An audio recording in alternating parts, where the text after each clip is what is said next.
Chapter 1: Obtaining the Super Rich System. Lin Yu is an ordinary office worker, living an ordinary life from 9 to 5.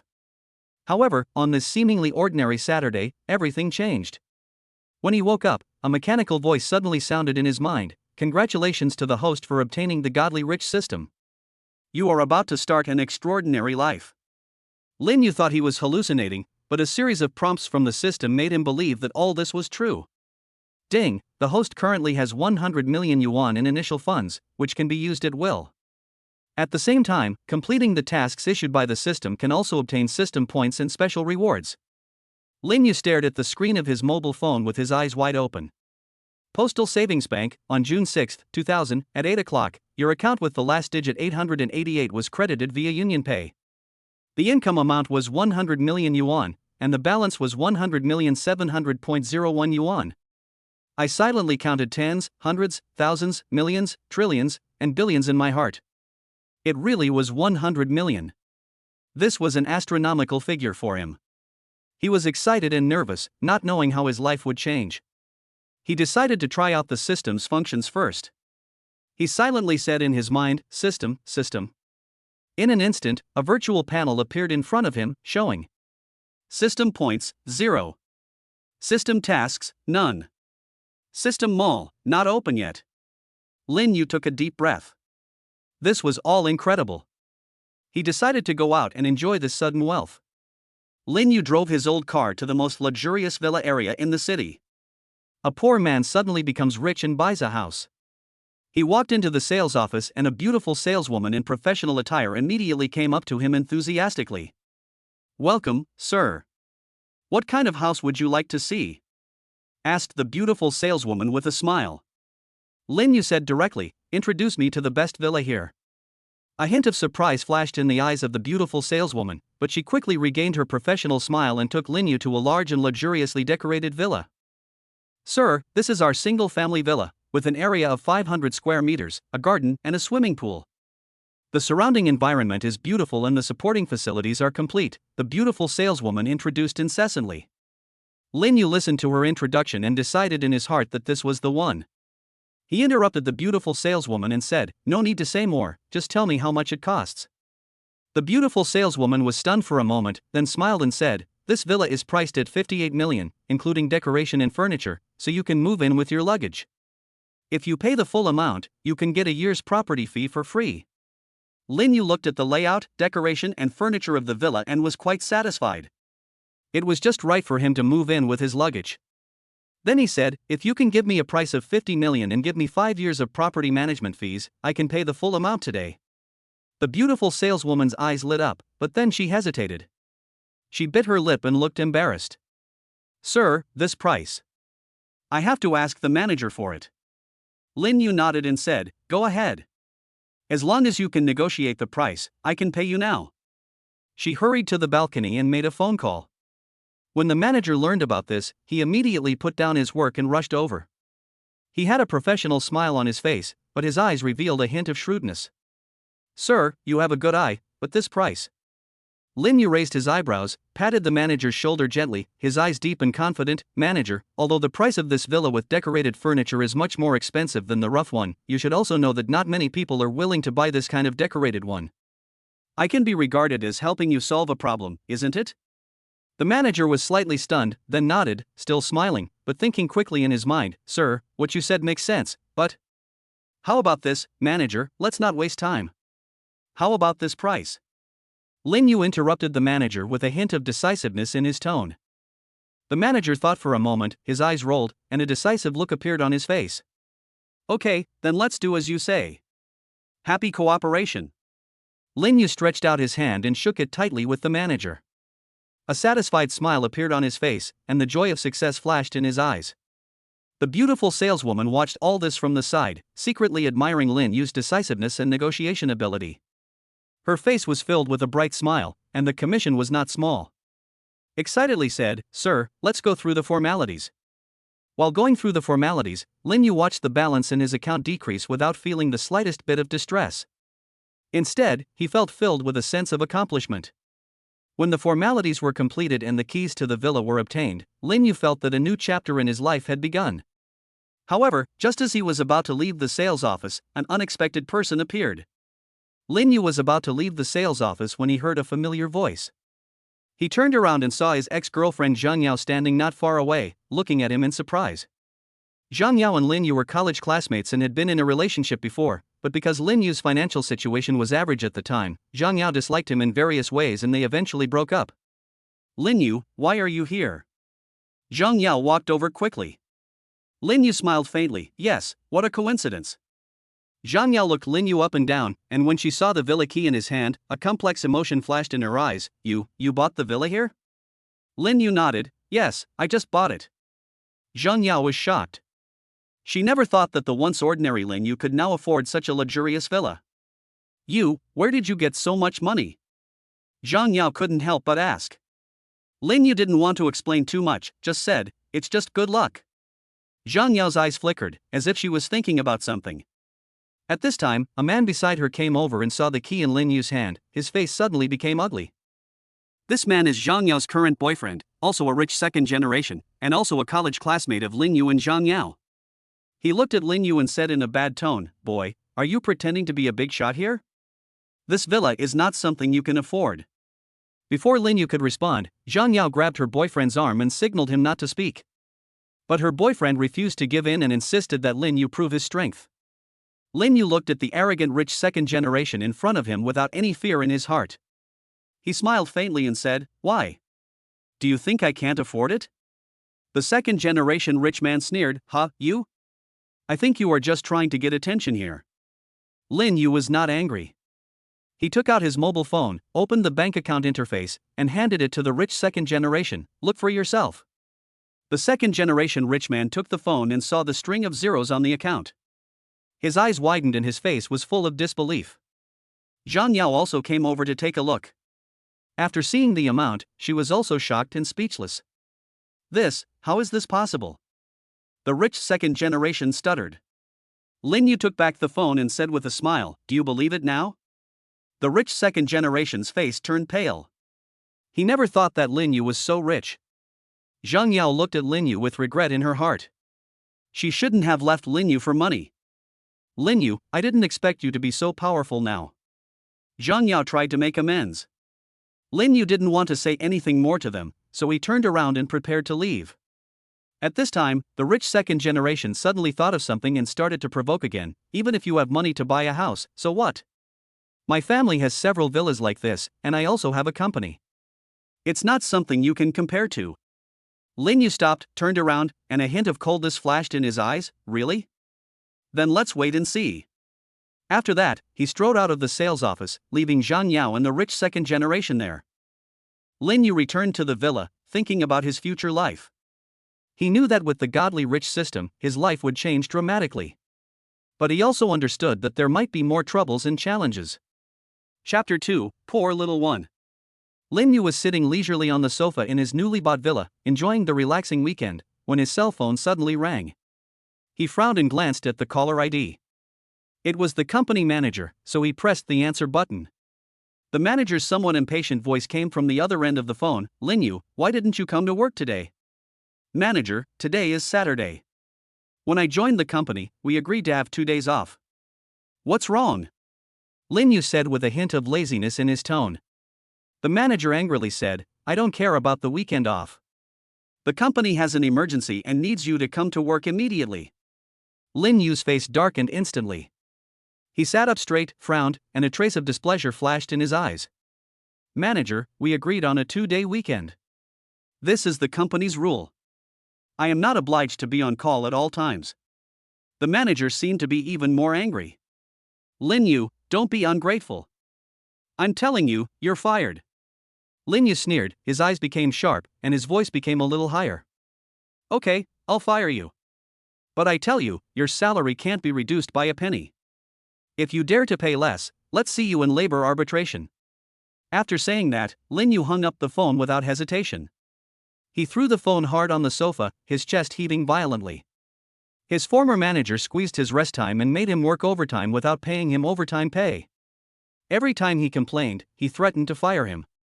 Lin Yu was angry but didn't dare to speak out before, and he didn't have the capital to resign. Now he is the son of destiny. All the injustice in this world should be broken and rebuilt. Ahem, rebuilding may not be possible, but don't think of oppressing him. He is not a beast of burden now. Lin Yu sat alone in the spacious living room of the villa, looking at the garden and swimming pool outside the window, but he didn't feel too happy. The sudden wealth made him a little overwhelmed, and it also evoked his memories of his life. Lin Yu was an orphan since childhood and grew up in an orphanage. He never knew who his biological parents were, and he had no relatives. Over the years, he lived a hard life relying on his own efforts. He often wondered why his parents abandoned him and where they were now. Now that he had money, he suddenly had the idea of finding his biological parents. Just as Lin Yu was immersed in his memories, the system's voice sounded again. Host, the mission is started. Find your biological parents. Completing the mission will earn you 1 million system points. 80% of the shares of Xingting Technology Company. A mysterious reward. Lin Yu's heart moved. It seemed that the system was also guiding him to solve the mystery of his life experience. He took a deep breath and decided to accept this task. However, it was not easy to find his biological parents, and he had no clues. At this moment, the doorbell suddenly rang. Lin Yu heard the knock on the door and opened it in confusion. His eyes were instantly attracted by the girl in front of him. She was tall and slender, with almost perfect proportions and long and straight legs. She has long black hair like a waterfall, big and bright eyes that seem to twinkle like stars, and her cherry lips are slightly pursed under her high nose bridge. She was wearing a white t-shirt with her sleeves rolled up, revealing her fair and slender arms, and a pair of light blue jeans that perfectly outlined her figure. Her canvas shoes looked a little worn. At this moment, her hair was a little messy, and her face was a little panicked and helpless. She looked quite embarrassed, but it added a bit of pitiful charm. Lin Yu looked at her, his eyes softened, and his tone unconsciously softened. You are. Brother, please help me. After saying that, she actually rushed directly towards Lin Yu. Lin Yu took it subconsciously. There was a flash of surprise in his eyes, but he quickly regained his composure and stretched out his arm to try to stop the beauty. Calm down first and tell me slowly, what happened? The girl's eyes were filled with tears.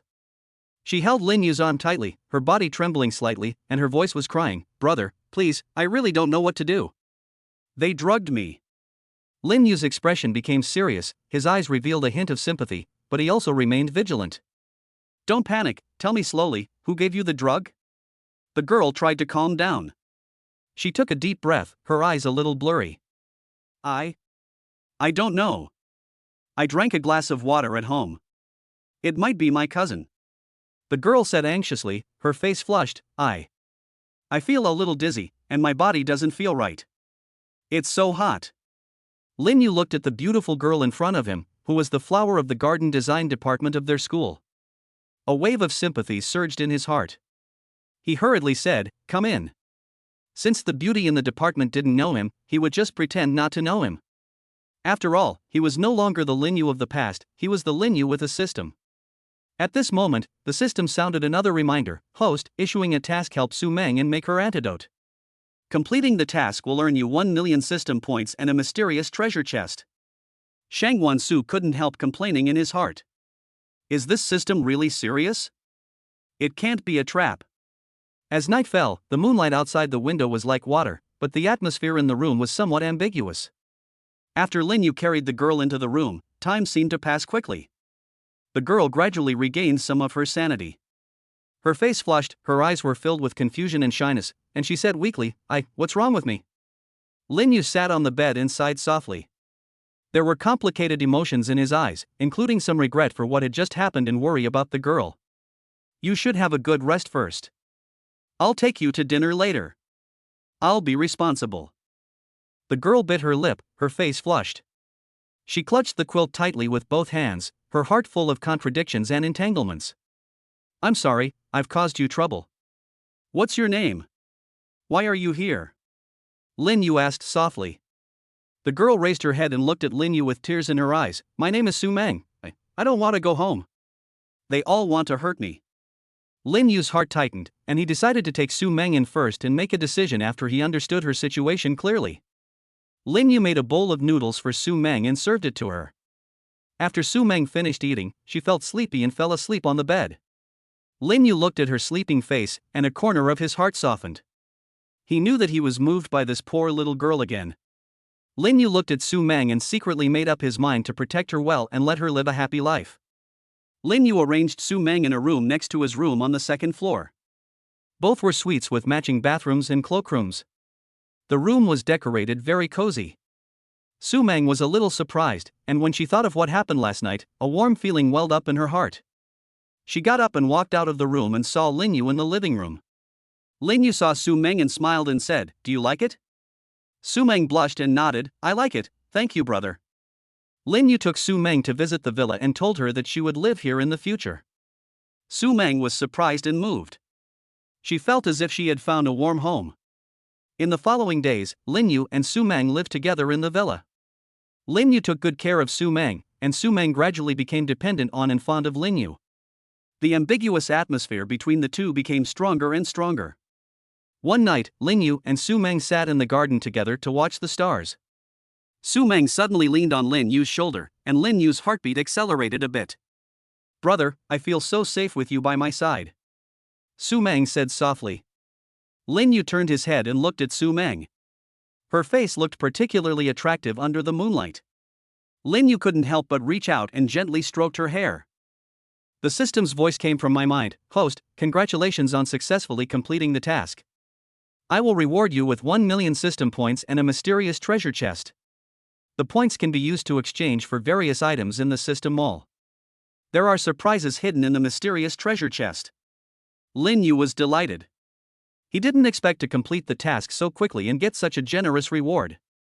He quickly checked the system interface and saw that there was a balance of 1 million points and a mysterious treasure chest. Lin Yu couldn't wait to know the secret in the treasure chest, and said to Su Meng, "I'm going to the room to rest for a while, and then I'll take you to dinner. You can go to the cinema in the basement to watch a movie by yourself." Su Meng nodded obediently. Back in his room, Lin Yu couldn't wait to open the mysterious treasure chest. A flash of light passed by, and an exquisite box appeared in the treasure chest. Lin Yu opened the box, and inside lay a jade pendant emitting a strange light. This jade pendant seemed to have some mysterious power. Lin Yu held it in his hand and felt a warm current flowing through his body. Lin Yu carefully looked at the jade pendant in his hand, and suddenly found a tiny button on the jade pendant. He gently pressed the button, a ray of light flashed, and the jade pendant turned into a space entrance. Lin Yu walked in curiously and found that it was a vast space with fertile land, clear water, and abundant resources. This turned out to be a growth space. In space, the speed of time passing is different from that in the outside world, and the plants grow very fast and of better quality. Lin Yu was very excited. This space was simply amazing. He exited the space and checked the points mall. Points can be used to purchase various items in the system mall, ranging from daily necessities to high-tech equipment, from precious medicinal materials to cultivation secrets. There are various skills that he can buy right now for 1 million points. But he hasn't decided what to buy yet. However, when he saw some items from the immortal cultivation world and the star interstellar, he couldn't help but be amazed. The prices of those items were easily tens of millions of points, which were simply not possible to buy with his current points. But Lin Yu was not discouraged. He believed that as long as he continued to complete tasks and accumulate points, he would be able to exchange them for the coveted items one day. Chapter 3: Opening a Farmhouse and Online Store. Lin Yu had the idea of using the jade pendant space to open an online store. He thought it was a good idea to make money and give full play to the advantages of space. However, in order to conceal his identity, he still needed to find a suitable place to cover it up, such as buying a large manor or farmhouse. After thinking about this, Lin Yu took Su Meng out for dinner. They came to a high-end restaurant and sat down by the window. In the middle of the meal, Su Meng's face suddenly changed. Lin Yu followed her gaze and saw a fashionable woman walking towards them. "Su Meng, I didn't expect to meet you here," the woman said sarcastically. Su Meng lowered her head and said softly, "Cousin." Lin Yu understood that the woman in front of him was Su Meng's cousin, the one who had drugged Su Meng before. A surge of anger surged in his heart, and he looked at Su Meng's cousin coldly. "Oh, you even found a man to have dinner with you. What? Are you hooking up with a rich man?" Su Meng's cousin continued to mock. Su Meng's eyes were slightly red, and Lin Yu couldn't help but stand up and stand in front of Su Meng. "Please keep your mouth clean." When Su Meng's cousin saw Lin Yu defending Su Meng, she became even angrier. "Who do you think you are? How dare you talk to me like that?" The other people in the restaurant looked at them and the atmosphere became tense. Lin Yu's eyes were cold, and he said to Su Meng's cousin in a bad tone, "It doesn't matter who I am. What's important is, why do you bully Su Meng like this?" Cousin Su Meng raised her head and said tartly, "She is a poor creature living under someone else's roof. What's wrong with me bullying her?" Lin Yu sneered, "Oh, living under someone else's roof, isn't it you who are occupying the magpie's nest? Su Meng's parents are gone, and you drove her out, which is really ruthless. However, now Su Meng has me to take care of her, you'd better not provoke her again." Cousin Su Meng glanced at Lin Yu with disdain, "Just you? How long can you support her?" Lin Yu smiled faintly, "Don't bother with that. I only know that I am now able to give Su Meng the best life. But you are so mean, be careful that you won't be able to get married in the future." Su Meng's cousin was so angry at Lin Yu's words that her face turned pale and blue. She gritted her teeth and looked at Su Meng and said, "Don't be so proud. I will deal with you later." Lin Yu's eyes were sharp. "Pack up? Do you mean pack up your family's junk and return Su Meng's house to her? You are pretending to be rich by using other people's things." The people around looked at Su Meng's cousin's frustrated look and cast strange looks at her. Su Meng's cousin felt embarrassed, glared at Lin Yu and Su Meng fiercely, turned around and quickly left the restaurant. Su Meng's eyes were filled with tears of emotion. She gently grasped the corner of Lin Yu's clothes. "Brother, thank you." Lin Yu touched Su Meng's head. "Silly girl, you're welcome. With me here, no one can bully you." After resolving this incident, Lin Yu and Su Meng continued to enjoy their food. But Lin Yu knew that Su Meng's family might not let it go, and there might be more trouble in the future. After dinner, Lin Yu took Su Meng to a 4S store. He planned to buy a car worth more than 1 million yuan to facilitate future travel. In the store, Lin Yu took a fancy to a black luxury car with a stylish appearance. When he was about to go through the car purchase procedures, he suddenly heard a familiar voice. Lin Yu, a slightly pinched female voice sounded. Lin Yu turned around and saw his ex-girlfriend Zhang Yao and her rich second-generation boyfriend not far away. Zhang Yao was surprised when she saw Lin Yu, while her current boyfriend looked at Lin Yu with a complicated expression. Lin Yu ignored them and continued to go through the car purchase procedures. When the staff asked the owner's name, Lin Yu said without hesitation, "Write Su Meng's name." Su Meng was stunned, and then a warm feeling surged in her heart. Zhang Yao saw this scene, her face suddenly became ugly. She walked forward and said, "Lin Yu, you can only know a person's face but not his heart. You two are just dating. There are many gold diggers now, don't be stupid." Lin Yu interrupted her coldly, "Zhang Yao, you are so dirty, don't think everyone is the same as you." Zhang Yao's current boyfriend saw this and angrily grabbed his ex-girlfriend and said, "What did you say to him? Are you regretting it now that you see other people are rich?" The two men then started arguing. Su Meng watched all this, then walked to Lin Yu, tightly held his arm, and declared her sovereignty. Lin Yu looked at Su Meng's cute appearance and smiled in his heart. Lin Yu brought Su Meng to a large farmhouse. After some negotiations, they finally bought it for 20 million.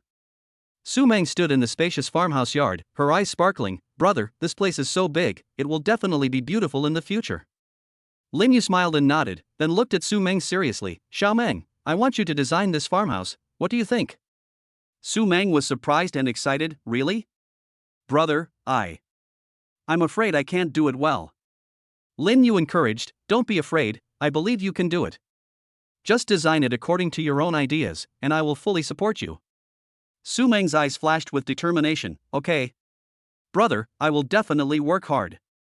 Next, Lin Yu began to recruit employees to manage the farmhouse. After many rounds of screening, he finally selected a group of experienced and responsible people. After arranging the farm stay, Lin Yu thought about opening an online store. He discussed the business direction and products of the online store with Su Meng. "Xiao Meng, what do you think should our online store mainly sell?" Lin Yu asked. Su Meng tilted her head and thought for a moment. "Brother, how about we sell some specialty agricultural products, plus experience coupons for farm stays or something like that?" Lin Yu's eyes lit up. "This is a good idea, let's do it." Just as Lin Yu and Su Meng were busy with the online store, an employee of the farmhouse hurried over. "Boss Lin, something bad has happened. A group of people came outside and said they want to cause trouble for you," the employee said anxiously. Lin Yu frowned, a hint of coldness flashed in his eyes. "Looking for trouble with me? Let's go and take a look." Su Meng pulled Lin Yu's clothes with some worry. "Brother, why don't I go with you? Lin Yu touched her head and said, "Don't be afraid. Wait here for me. I'll go see what's going on." After saying that, Lin Yu followed the staff and walked out of the farmhouse quickly. Lin Yu walked out of the farmhouse and found a group of aggressive people standing outside. Before he could speak, the fat man in the lead shouted, "Are you the owner of this farmhouse?" Lin Yu looked at him expressionlessly. "It's me, what's wrong?" The fat man said with a face full of flesh, "I tell you, I am in charge of this territory. If you want to do business here, you have to pay me some protection money." Lin Yu sneered in his heart, his eyes turned cold. "I think you have found the wrong person, I won't pay any protection fee." When the fat man heard this, he immediately became angry and said, "Boy, don't refuse my toast and drink the penalty wine." When the two sides were on the verge of a fight, Lin Yu's phone suddenly rang. It was the system's voice. "Ding, the host has received a new task. The farmhouse successfully receives 100 guests and will receive points as a reward." Lin Yu's heart moved. It seemed that he had to solve the current troubles first before he could smoothly develop the farm-stay business. He took a deep breath and said to the fat man, "I'll say it again, I won't pay the protection fee. If you keep pestering me, don't blame me for being rude." The fat man was not willing to listen. He waved his hand and the people behind him started to move. Lin Yu's eyes were stern, and he was about to take action when he suddenly heard a majestic voice coming from a distance. "Stop it." Everyone turned around and saw a uniformed policeman walking towards them quickly. After the police drove away the troublemakers, Lin Yu knew that these people would not give up. He took Su Meng back home, sat on the sofa, and began to think about how to deal with it. "Xiao Meng, are you scared by what happened today?" Lin Yu looked at Su Meng with heartache. Su Meng shook her head gently. "Brother, I'm not afraid, you are by my side." Lin Yu felt warm in his heart, and then opened the system's points mall to see if there was anything that could deal with those people. But after looking around, he found that high-level items required a lot of points, and the current points were not enough. "Oh, it seems that I can only think of other ways first." Lin Yu sighed helplessly. Su Meng looked at Lin Yu and said sensibly, "Brother, it's okay, we can definitely solve it." Lin Yu touched her head and made up his mind secretly. The task of finding his biological parents cannot be completed in a short time, so Lin Yu had to focus on the farm stay and online store first. As the days passed, the farmhouse gradually took shape under Su Meng's careful design. The employees were also seriously preparing for the event, and the preparations for the online store were also proceeding in an orderly manner. On this day, Lin Yu was checking the progress of the farmhouse when the system's voice suddenly sounded again. "Ding, a new task has been released. For every kilogram of fruits and vegetables sold, you can get 10 points as a reward. The upper limit is 1 million points." Lin Yu's eyes lit up. This not only earned points, but also made money. Chapter 4: Selling Fruits and Vegetables. Lin Yu decided to use the online store to sell vegetables and fruits. He made full use of the advantage of the time-velocity difference of the Space Jade Pendant and harvested a large number of high-quality vegetables and fruits in a short period of time. These vegetables and fruits have no pesticide residues and taste excellent. At first, not many people bought the products, but a professional anti-counterfeiting influencer changed everything. The influencer sent the fruits and vegetables for testing, and the results confirmed their high quality. When the news spread, the online store became popular instantly. The task of 100,000 kilograms of vegetables and fruits was completed quickly, and Lin Yu obtained 1 million points. He exchanged for high-level Chinese martial arts skills without hesitation, and now he has the ability to protect himself. With martial arts skills, Lin Yu felt more confident. He began to think about how to further expand the business of the online store, and at the same time, he did not forget about the farmhouse. Su Meng looked at Lin Yu, who was getting busier and busier, her eyes full of distress. "Brother, don't be too tired." Lin Yu smiled and touched her head. "Xiao Meng, brother is fine. For our future, it is worth the hard work." Su Meng nodded obediently. At this time, the decoration of the farmhouse was almost finished, and the employees were almost trained. Lin Yu decided to hold an opening ceremony to promote it well. The night before the opening ceremony, the moon was dark and the wind was strong. The man who had caused trouble last time sneaked into the farmhouse. He held a pair of pliers, his eyes flashed with a fierce light, and his target was the newly installed water and electricity facilities of the farmhouse. After the big man finished destroying the place, he was about to leave quietly. Suddenly, he heard a sneer from behind him. "What? You dare to come?" The big man was startled and turned around suddenly, and saw Lin Yu standing at the door, looking at him with cold eyes. "Humph, kid, I was unlucky last time, but I won't be so lucky this time." The big man waved the pliers and rushed towards Lin Yu. Lin Yu was not in a hurry, he dodged easily by turning sideways, and then he swept his leg towards the big man's lower body. The big man didn't expect Lin Yu to be so agile, and he staggered and almost fell. He steadied himself and attacked again. The pliers came towards Lin Yu with a whirring sound. Lin Yu's eyes were stern, and he quickly crossed his hands to block it, while exerting force to shake the pliers away, and then he punched the big man in the chest with a straight punch. The big man felt a sharp pain in his chest and took a few steps back. He looked at Lin Yu, a flash of fear in his eyes, but then it was replaced by anger. "Boy, don't force me." As he said this, the big man rushed forward again regardless of everything. Lin Yu snorted coldly, and used the high-level skills of Chinese martial arts to attack the big man with his fists like raindrops. The big man had no time to dodge, and was beaten back again, and finally fell to the ground. Lin Yu walked forward, stepped on the big man's iron pliers, and said coldly, "How dare you come to cause trouble?" The big man struggled to get up, but Lin Yu stepped on his shoulder again and he couldn't move. "Do you dare to come again?" Lin Yu asked sternly. The big man's face turned red and he was breathing heavily, but he didn't dare to be arrogant anymore. Lin Yu took out his cell phone and called the police. Then, he provided strong evidence to the police with the help of the newly installed surveillance camera. Soon, the police arrived and took the man away. Seeing the big man being taken away, Lin Yu secretly breathed a sigh of relief. He later investigated that the big man was the owner of a small farmhouse not far from the farmhouse. Although the previous owner transferred it to him because the business was not doing well, the main reason was that the big man always came to make trouble and was too annoying. So he simply sold it and started another business. He had been on guard these days, and finally caught him today. The staff in the monitoring room had already discovered that someone had climbed over the wall, and Lin Yu deliberately waited until the other party took action before appearing. The purpose was to catch him and lock him up for a longer time. This time, I can finally breathe a sigh of relief. Lin Yu returned home after dealing with the saboteur. It was already late at night. When he opened the door, he saw that the lights in the living room were still on. Su Meng was sitting on the sofa with a tired look in her eyes, but when she saw him coming back, a hint of surprise flashed in her eyes. "Brother, you're back." Su Meng stood up, her voice soft. Lin Yu was moved. He looked at Su Meng. Under the light, her skin was as white as snow, and her delicate features seemed to be carefully carved by God. Her big eyes were clear and bright, and she was looking at him gently. She was tall and hot, with a slender waist that could be held in one hand. She was wearing a simple nightgown, but it was hard to hide her charming curves. "Why haven't you slept yet?" Lin Yu walked forward and asked softly. "Waiting for you." Su Meng pouted slightly, with a hint of coquettishness in her tone. Lin Yu couldn't help but reach out and gently touch her head, his fingers running through her soft hair, and his heart felt soft. "Don't wait for me in the future. It's so late, you should go to bed early." Lin Yu's voice was full of concern. "But I want to wait for you," Su Meng said, moving closer to Lin Yu. A faint fragrance emanated from her body, lingering around Lin Yu. Lin Yu looked at her beautiful lips, and his heart couldn't help but waver. He tried to restrain his impulse and gently pinched Su Meng's face. "You are such a silly girl," Lin Yu said with a smile.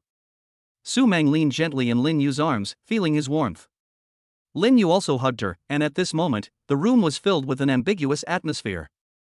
"Brother, are you tired today?" Su Meng raised her head and looked at Lin Yu with concern. "Well, it's all taken care of." Lin Yu looked down at Su Meng, his eyes full of doting. "That's good." Su Meng nodded gently, then raised her hand and gently stroked Lin Yu's cheek. Lin Yu held her hand and placed it on his chest, and the two of them hugged each other quietly, as if time had stopped. Chapter 5 Farmhouse Opening. Lin Yu has put a lot of effort into making the farmhouse a popular place to check in. He gave the farmhouse a very warm and meaningful signboard menu garden, which cleverly combines his and Su Meng's names and is very impressive. On the day of the opening ceremony, the menu garden was very lively. Lin Yu specially invited many internet celebrities to check in. As soon as these internet celebrities entered the farmhouse, they were attracted by the scene in front of them.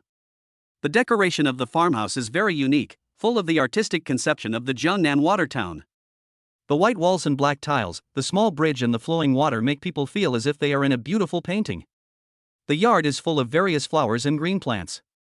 The colorful flowers sway gently in the breeze, exuding bursts of fragrance. Walking into the house, you will find a different world.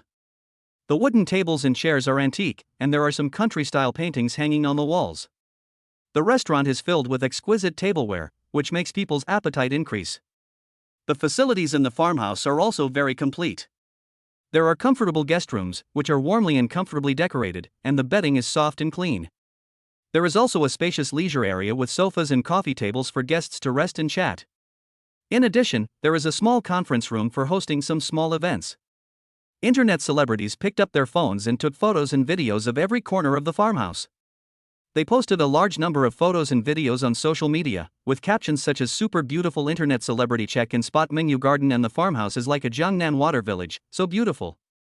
Among the many internet celebrities who came to check in, there was a food blogger named Xiaoli, who was full of praise for the food at Mengyu garden.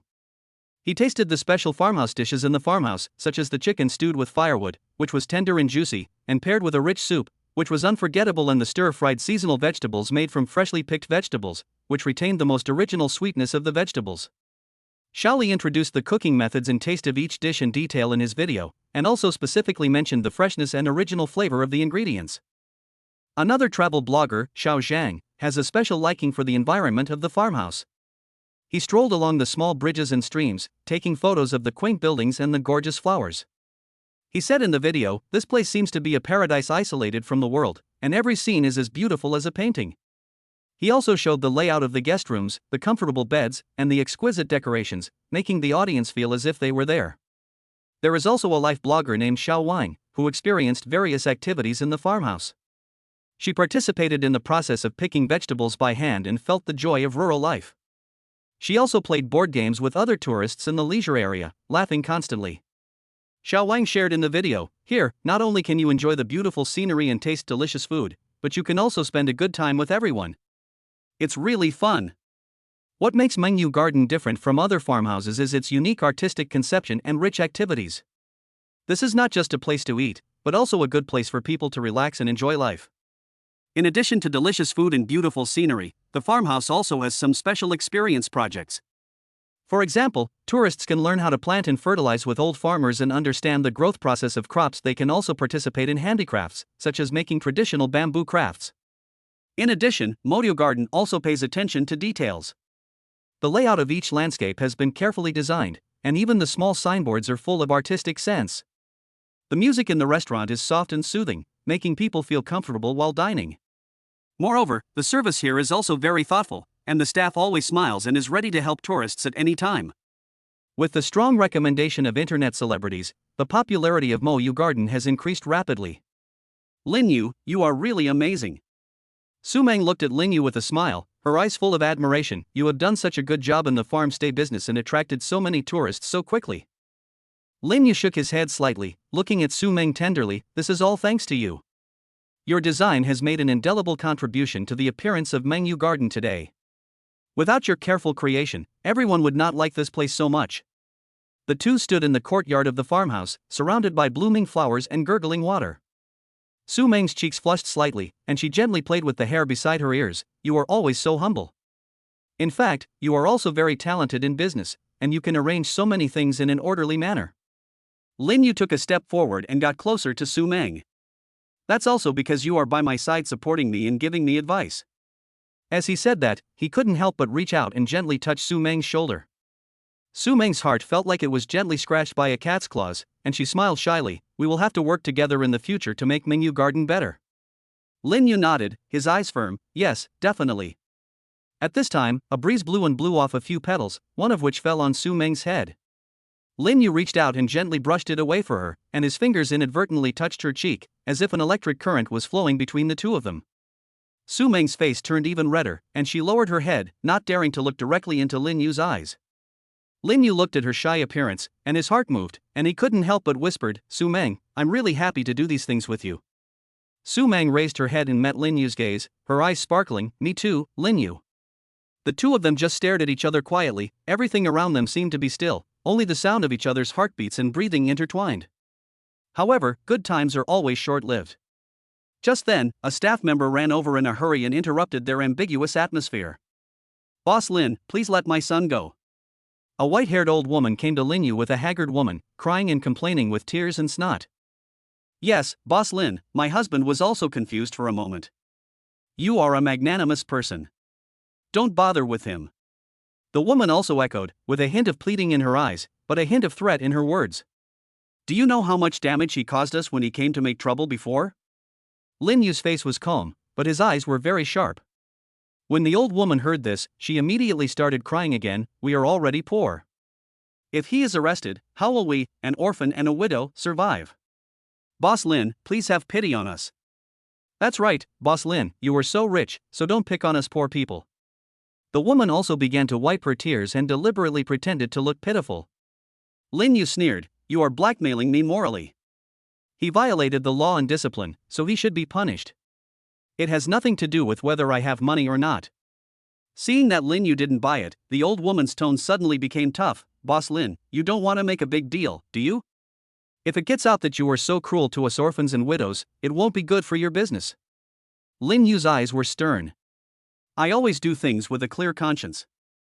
If he did something wrong, he must bear the consequences. If you feel wronged, you can take legal action. Seeing that the hard approach didn't work, the woman started to use a soft approach. Boss Lin, we really know we were wrong, please give us a chance. We will definitely discipline him in the future. Lin Yu pondered for a moment, then said slowly, well, since you are so sincere, then compensate him for the losses caused by his previous trouble, and I can consider not pursuing his responsibility.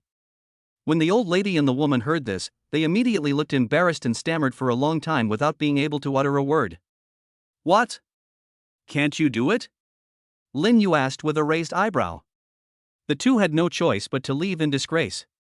Watching them leave, Su Meng came over and said, Lin Yu, you handled it really well just now. Lin Yu smiled slightly, you can't reason with people like this, you can only use a method they can understand. Chapter 6 New Mission. Ding. The system releases a new task, confirm a boyfriend-girlfriend relationship with Su Meng. If the task is successful, you will get 1 million points and an office building called Xingchen International Center. The system's voice suddenly rang in Lin Yu's mind. Xingchen International Center? Lin Yu's heart moved, is there anything special about this office building? The system responded immediately, Xingchen International Center is located in the core business district of the city. It has 50 floors and a total area of 100,000 square meters.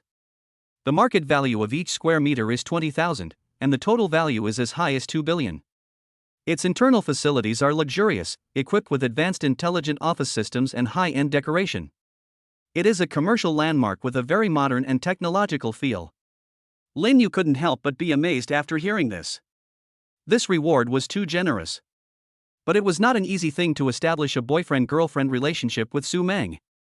He turned to look at Su Meng, who was smiling and communicating with the employees. The sunlight on her face made her look particularly charming. Su Meng. Lin Yu called softly. Su Meng turned around and asked, what's wrong, Lin Yu? Lin Yu opened his mouth, but didn't know how to start, thinking about finding a suitable time.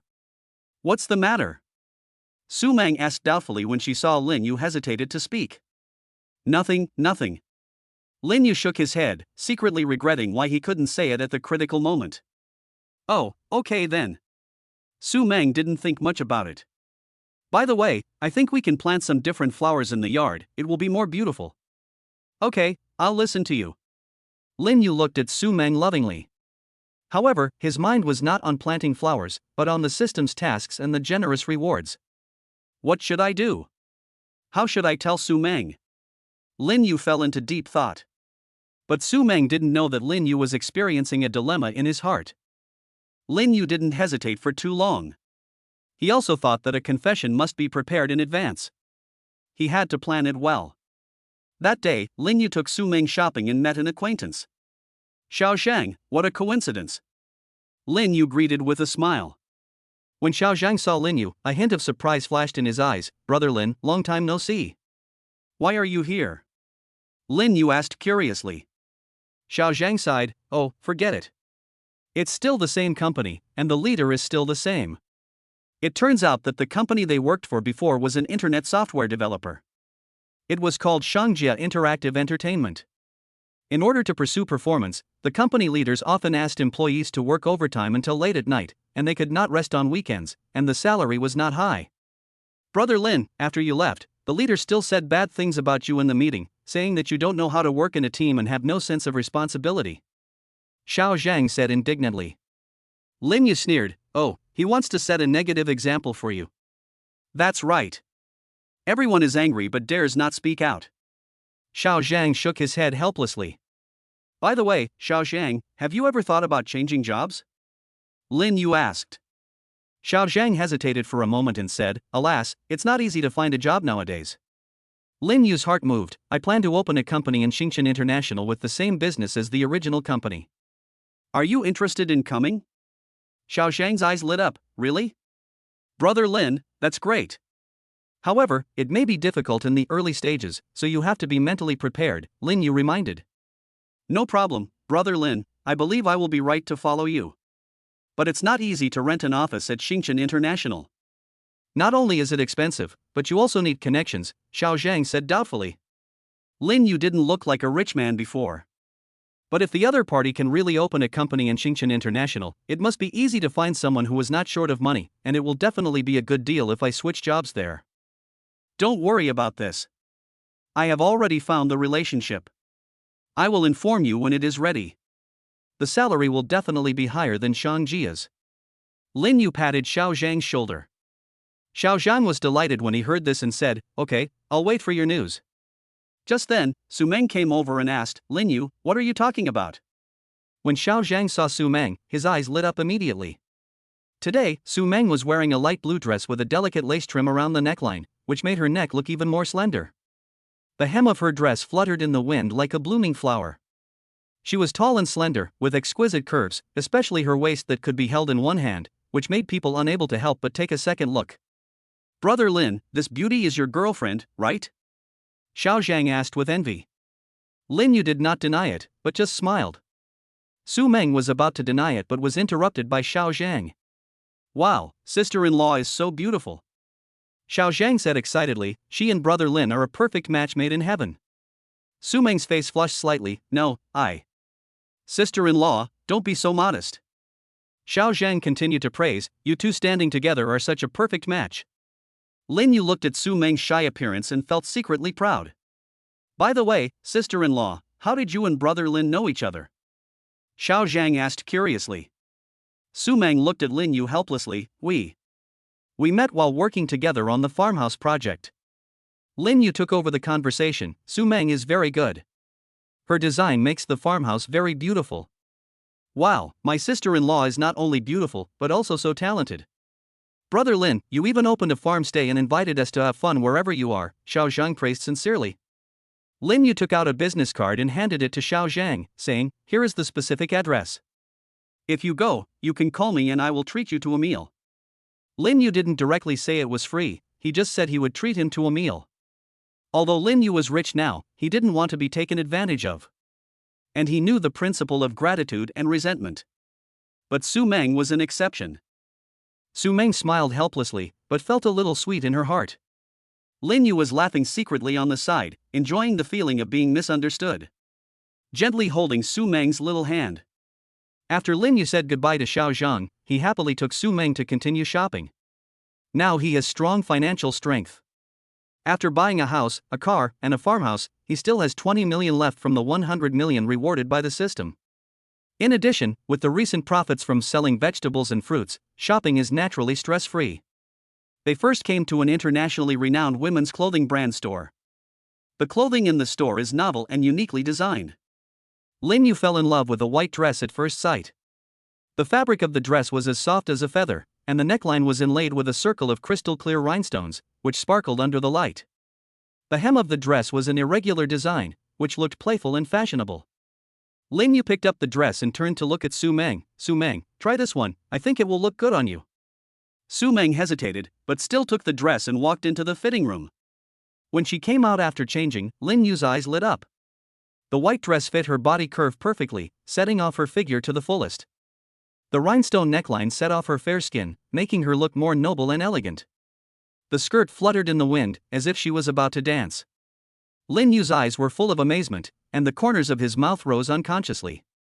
Su Meng looked at herself in the mirror and was a little intoxicated, but then she frowned again. Lin Yu, this skirt must be very expensive, why don't we not buy it? Lin Yu walked up to her with a smile. So what if it's expensive? You look so beautiful in it, it's worth the money. But Su Meng wanted to say something. Lin Yu interrupted her. No buts, you helped me design the farmhouse so well, I don't know how to thank you, just think of it as a gift from me to you, okay? Su Meng smiled helplessly, but her heart felt warm. Then, they came to a luxury bag store. Lin Yu saw a black leather handbag with exquisite metal accessories, simple and elegant style. He picked it up and handed it to Su Meng. This bag suits you very well, and it matches the skirt just now. Su Meng took the bag and stroked it gently. It's really beautiful, but... Don't say but. Lin Yu said with a smile, look, you are wearing a beautiful skirt, and with this bag, you will definitely get a lot of attention when you walk on the street. Su Meng's face flushed, but she finally nodded. They continued to stroll and came to a jewelry store. Lin Yu took a fancy to a necklace inlaid with sapphires. The sapphires were deep and bright, surrounded by a circle of tiny diamonds, shining with charming light. He asked the clerk to take it out, walked behind Su Meng, and gently put it on her. The necklace was worn on Su Meng's slender neck, adding a bit of elegance. Lin Yu looked at Su Meng in the mirror, his eyes full of affection. Su Meng felt Lin Yu's gaze, and her heartbeat quickened a bit. She looked down at the necklace and said softly, it's so beautiful. As long as you like it. Lin Yu said gently. Su Meng raised her head, her eyes sparkling with emotion. Lin Yu, thank you, these things are so valuable. Lin Yu smiled and held her hand. As long as you are happy, it doesn't matter.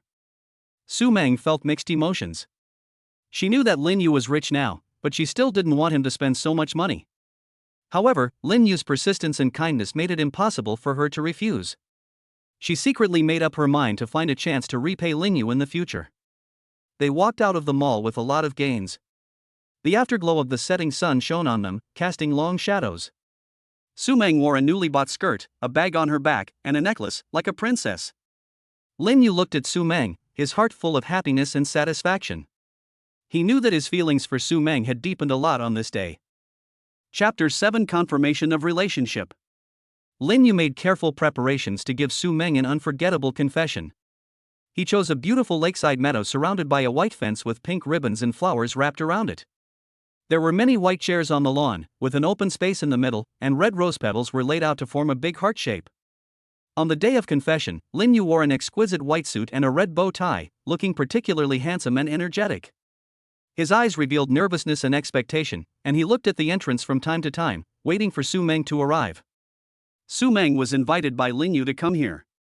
She wore the white dress that Lin Yu bought for her, with light makeup, fresh and refined, like a fairy descending to the earth. She walked into the venue and saw everything in front of her. Her heart was full of doubts and surprises. Lin Yu, this is... Su Meng looked at the surrounding layout in surprise. Lin Yu walked up to her with a smile and looked into her eyes affectionately. Su Meng, this is what I prepared for you. Su Meng's heartbeat began to accelerate. She felt that something was about to happen, but she couldn't believe it. Lin Yu took Su Meng's hand and led her to the center of the heart. Su Meng, during this time of getting along with you, I find that I can't leave you anymore. Your beauty, kindness and talent all deeply attract me. Su Meng's face flushed slightly. She lowered her head, not daring to look directly into Lin Yu's eyes, but the corners of her mouth couldn't help but rise. I know I may not be the best, but I will try my best to give you the best. Lin Yu took a deep breath. Su Meng, are you willing to be my girlfriend? Su Meng raised her head, tears of emotion flashing in her eyes. She looked at Lin Yu's sincere eyes, and her heart was filled with happiness. Before she could answer, Lin Yu took out an exquisite box from his pocket and opened it to reveal a sparkling gem necklace. The main body of the necklace was a huge sapphire, surrounded by countless diamonds, dazzling. This is a necklace I customized specifically for you. It represents my feelings. Lin Yu said, gently picked up the necklace, walked behind Su Meng, and put it on her. Su Meng felt the weight of the necklace and Lin Yu's gentle movements, and a warm current surged in her heart. The necklace on her neck added to her noble temperament. So beautiful. Su Meng said softly, her eyes full of surprise and emotion. As long as you like it. Lin Yu walked up to Su Meng and took her hand. Su Meng, I love you. Su Meng's eyes were shining with happiness. She raised her head slightly, looked at Lin Yu's handsome face, and responded softly, I love you too. At this moment, the air around them seemed to become sweet. Lin Yu gently embraced Su Meng in his arms, and the two hugged each other tightly, enjoying this beautiful moment. At this time, the system's voice sounded in Lin Yu's mind. Congratulations to the host for completing the task of confirming the boyfriend and girlfriend with Su Meng, and receiving 1 million points and a Xingqian International Office building. Lin Yu was delighted, but soon turned his attention to Su Meng. He knew that at this moment, he gained not only a reward from the system, but also a precious love. Lin Yu and Su Meng held hands and returned home with a little tipsy. The soft light sprinkled in the living room, reflecting their figures leaning on each other. Lin Yu gently pushed Su Meng to sit on the sofa, leaned over to her, and gently stroked her slightly red cheeks with his fingers. "You are so beautiful tonight." Su Meng looked at Lin Yu with drunken eyes, a faint smile on the corner of her mouth, and reached out to pull Lin Yu's tie. "You are not bad either." Lin Yu took Su Meng's hand and pulled her up, their bodies pressed tightly together. His breathing became a little rapid, and he whispered softly in Su Meng's ear, "I really like you." Su Meng put her arms around Lin Yu's waist, raised her head, and sprayed her warm breath on Lin Yu's neck. "Me too." Lin Yu couldn't help but hug Su Meng tighter, as if to merge her into his body. Su Meng struggled slightly and said with a smile, "Oh, it's too tight." Lin Yu relaxed a little, but still couldn't bear to let her go. He gently stroked Su Meng's hair. "We will always be happy like this in the future." Su Meng leaned on Lin Yu's shoulder. "Yes, I will." Suddenly, Su Meng's cell phone rang, breaking the ambiguous atmosphere. She reluctantly let go of Lin Yu, picked up the phone and took a look. It was her uncle calling. Lin Yu watched Su Meng answer the phone, his eyes revealing a hint of reluctance. Su Meng hung up the phone directly. "If you don't want to care about them, just ignore them." "I will always be with you and be your strong support," Lin Yu asked. "It's okay," Su Meng said with a smile, then took Lin Yu's hand and sat back on the sofa. Lin Yu held Su Meng in his arms, and gently played with her hair with his fingers. Su Meng closed her eyes and enjoyed this warm moment. After a while, Su Meng opened her eyes and looked at Lin Yu. "Tell me, are we too sweet and a little unreal?" Lin Yu chuckled. "How can it not be true? This is all true. I will make you so happy forever." As he spoke, Lin Yu lowered his head and kissed Su Meng's forehead. Su Meng's face flushed, and she gently pushed Lin Yu. "Hey, stop it." Lin Yu was relentless and continued to kiss Su Meng on the cheek. Su Meng smiled and dodged, and the two of them fell into a mess on the sofa. After a while, they were both a little tired and leaned against each other quietly. Su Meng leaned her head on Lin Yu's chest, listening to his heartbeat. "Lin Yu, will you always love me?" Lin Yu hugged her tightly. "Of course, I will love you forever." Su Meng raised her head and looked at Lin Yu affectionately. "I love you too." Chapter 8, Finding Trouble. Early the next morning, the sunlight shone through the window onto Lin Yu and Su Meng's faces, but the tranquility was broken by a hurried knock on the door. Su Meng was woken up and looked at Lin Yu with sleepy eyes. "Who is it, so early?" Lin Yu frowned and got up to open the door. As soon as the door opened, he saw two men standing at the door. "Are you Lin Yu?" asked a middle-aged man wearing a fancy suit and a big gold chain around his neck, a typical nouveau riche. Lin Yu looked at the two people in front of him, feeling a little confused. At this time, he recognized the young woman as Su Meng's cousin who had caused trouble during the last meal. "Who are you?" Lin Yu asked expressionlessly. "Humph, I'm Su Meng's uncle, and this is her cousin." The nouveau riche-looking man said arrogantly. "We have something to do with Su Meng." Su Meng heard the sound and walked to the door. When she saw her uncle and cousin, her face turned pale instantly, her body trembled involuntarily, and she clutched the corners of her clothes tightly with both hands, looking timid. Lin Yu noticed Su Meng's strangeness and immediately stood in front of her, looking at the two of them with cold eyes. "If you have anything to say, tell me, don't bother her." Su Meng's cousin said sarcastically. "Oh, Su Meng, you are really capable. You found a man to protect you." Uncle Su Meng snorted coldly. "Humph, it's not the turn of an outsider to interfere in our Su family's affairs." "Su Meng, come back with us." Lin Yu sneered. "Go back? Why do you want her to go back?" Cousin Su Meng said disdainfully. "Just because we are her relatives." "What, do you think you can protect her forever?" Lin Yu's eyes were firm. "As long as I'm here, don't even think about bullying her." Uncle Su Meng narrowed his eyes and threatened. "Boy, do you know who we are? I advise you not to meddle in other people's business, otherwise." "What else?" Lin Yu stared at him fearlessly. Su Meng hid behind Lin Yu, listening to her uncle and cousin threatening Lin Yu, which aroused the courage deep in her heart. She took a deep breath and walked out from behind Lin Yu, changing her usual timid appearance and looking at her uncle and cousin with firm eyes. "Uncle, cousin, I was young before and allowed you to bully me and occupy my family's property, money and company. But it's different now. Su Meng's voice was crisp and powerful. Uncle Su Meng didn't expect Su Meng to suddenly become so tough, and was stunned for a moment. Su Meng's cousin came to her senses and said tartly, "Su Meng, do you think you are great just because you have a man backing you up?" Su Meng sneered, "I was too weak before, so you guys pushed me too far. Today I'm going to make this clear, you'd better return everything you took from my house, otherwise." "What else?" Uncle Su Meng said calmly. "Otherwise I'll see you in court." Su Meng looked at them without fear. Lin Yu looked at Su Meng's domineering look, his heart full of admiration, and said coldly, "Yes, let's wait and see." Cousin Su Meng said with a guilty conscience, "You, don't go too far, those things are already ours." Su Meng's eyes were sharp. "Yours? Why do you think you can take it? Those are all left to me by my parents." Uncle Su Meng shouted in a stern voice, "You are just a little girl, what do you know?" Su Meng straightened her back and said, "I understand now. I won't let you bully me anymore." She couldn't let Lin Yu be wronged and bullied because of her. She had to stand up and take back everything that belonged to her. Only in this way could she stand by Lin Yu's side. Although she was still not worthy of Lin Yu, at least she had made progress, right? She would work hard. Now that you have the light, do your best to use it. Looking at the backs of her uncle and cousin running away, Su Meng finally breathed a sigh of relief. She turned around, her eyes full of complicated emotions, and looked at Lin Yu. "Lin Yu, thank you." Su Meng's voice was a little choked. Lin Yu hugged her gently and said softly, "Don't be afraid, I'm here, they won't dare to bully you again." Su Meng nodded in Lin Yu's arms, then slowly raised her head, her eyes becoming firm. "Lin Yu, there is something I want to tell you," Su Meng said slowly. "Well, you talk, I'm listening." Lin Yu looked at her. "My parents, they died in a car accident when I was still a child." A trace of sadness flashed in Su Meng's eyes. "Uncle's family took over my house, money, and company in the name of taking care of me." Lin Yu listened, and a surge of anger surged in his heart, but more of it was heartache for Su Meng.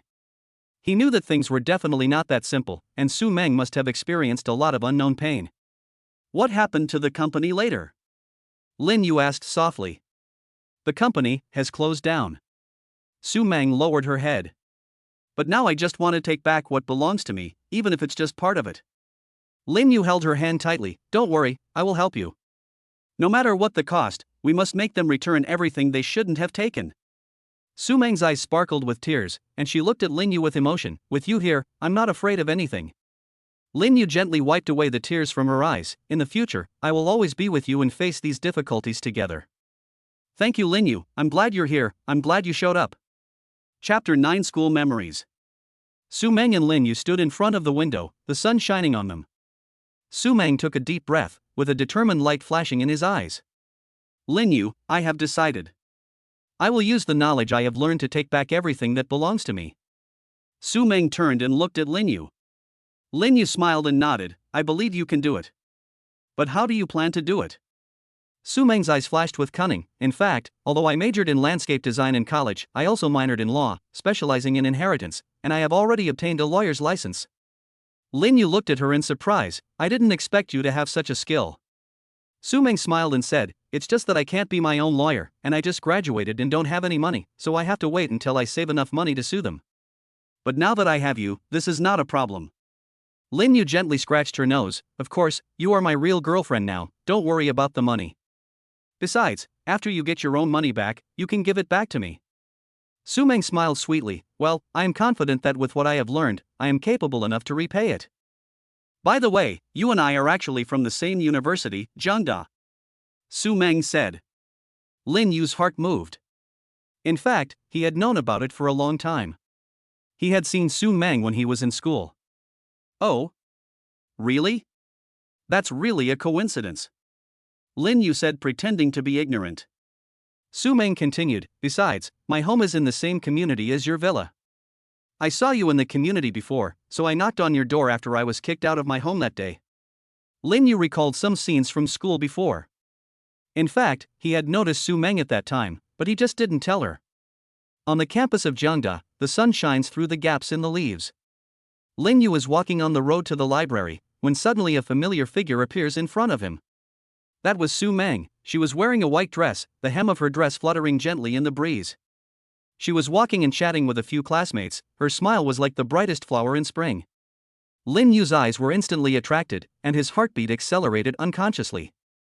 From then on, he always looked for Su Meng on campus intentionally or unintentionally. Once, Lin Yu's friend took him to the Department of Landscape Design to hang out with his classmates, and there he saw Su Meng again. She was concentrating on drawing the design, and the sunlight on her face made her look even more beautiful. Lin Yu just silently paid attention to Su Meng, and gradually developed a special feeling in his heart. However, he knew that he was just an ordinary student, and there seemed to be an invisible gap between him and Su Meng, so he never had the courage to confess.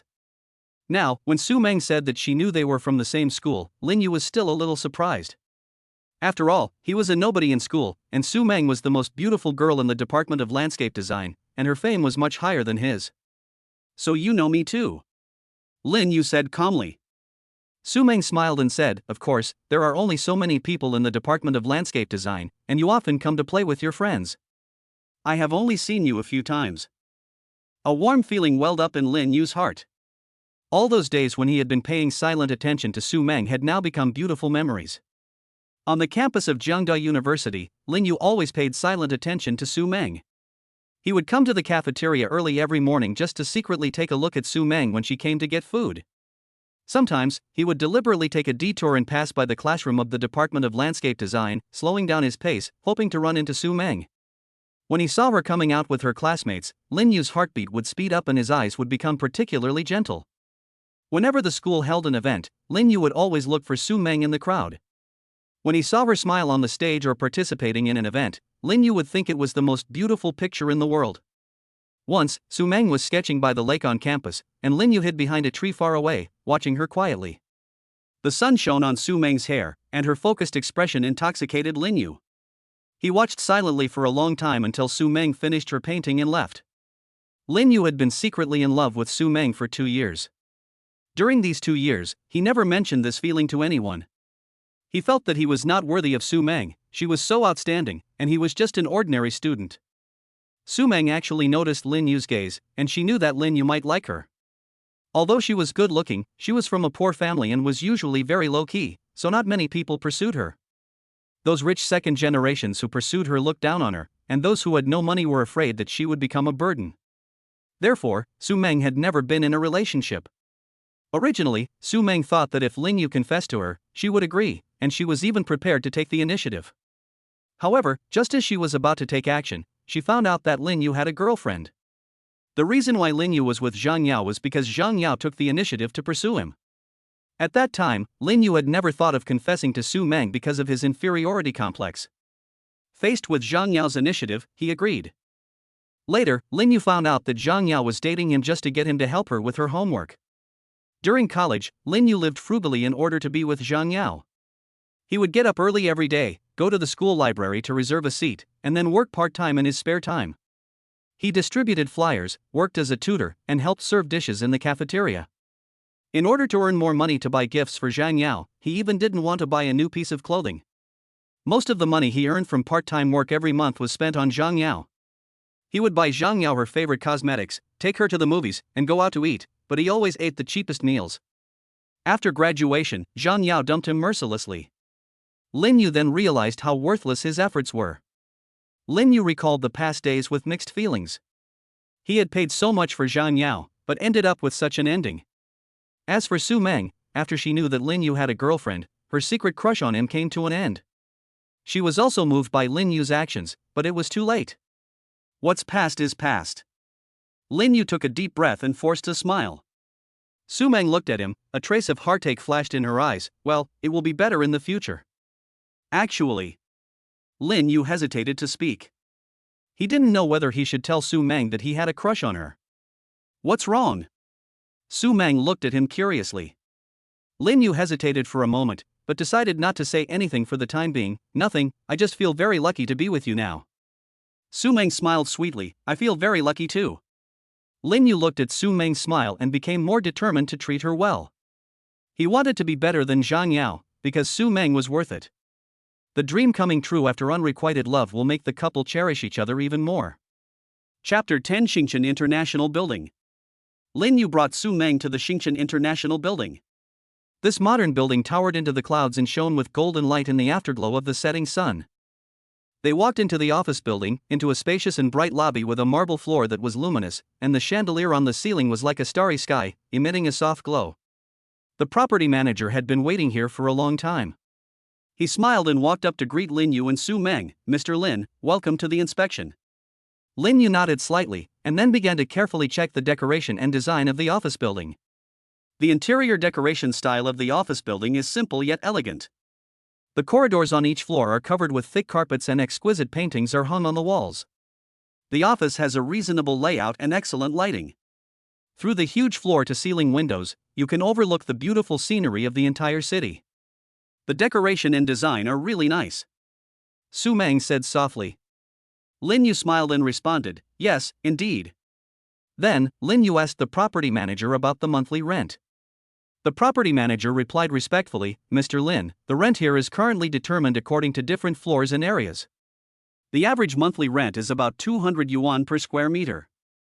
Lin Yu secretly calculated in his heart that the area of this office building is not small, and the monthly rental income is quite considerable. So how much is the rental income per quarter? Lin Yu continued to ask. The property manager replied, "Mr. Lin, we currently receive about 60 million in rent every quarter." Lin Yu nodded with satisfaction. At this time, Lin Yu remembered something again, and he asked the property manager, "By the way, are there any empty two-story office buildings?"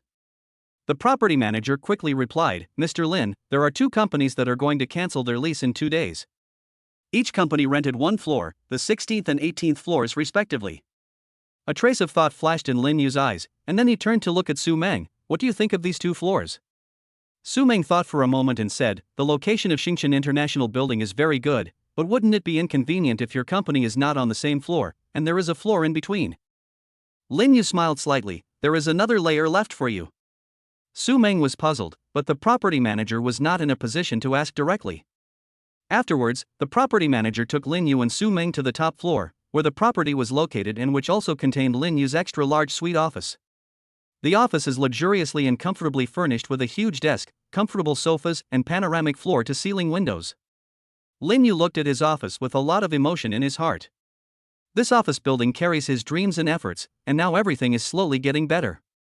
Lin Yu looked at Su Meng softly, with a faint smile on his lips, and said in a firm tone, "Su Meng, I want to give you the 18th floor to open a law firm. What do you think?"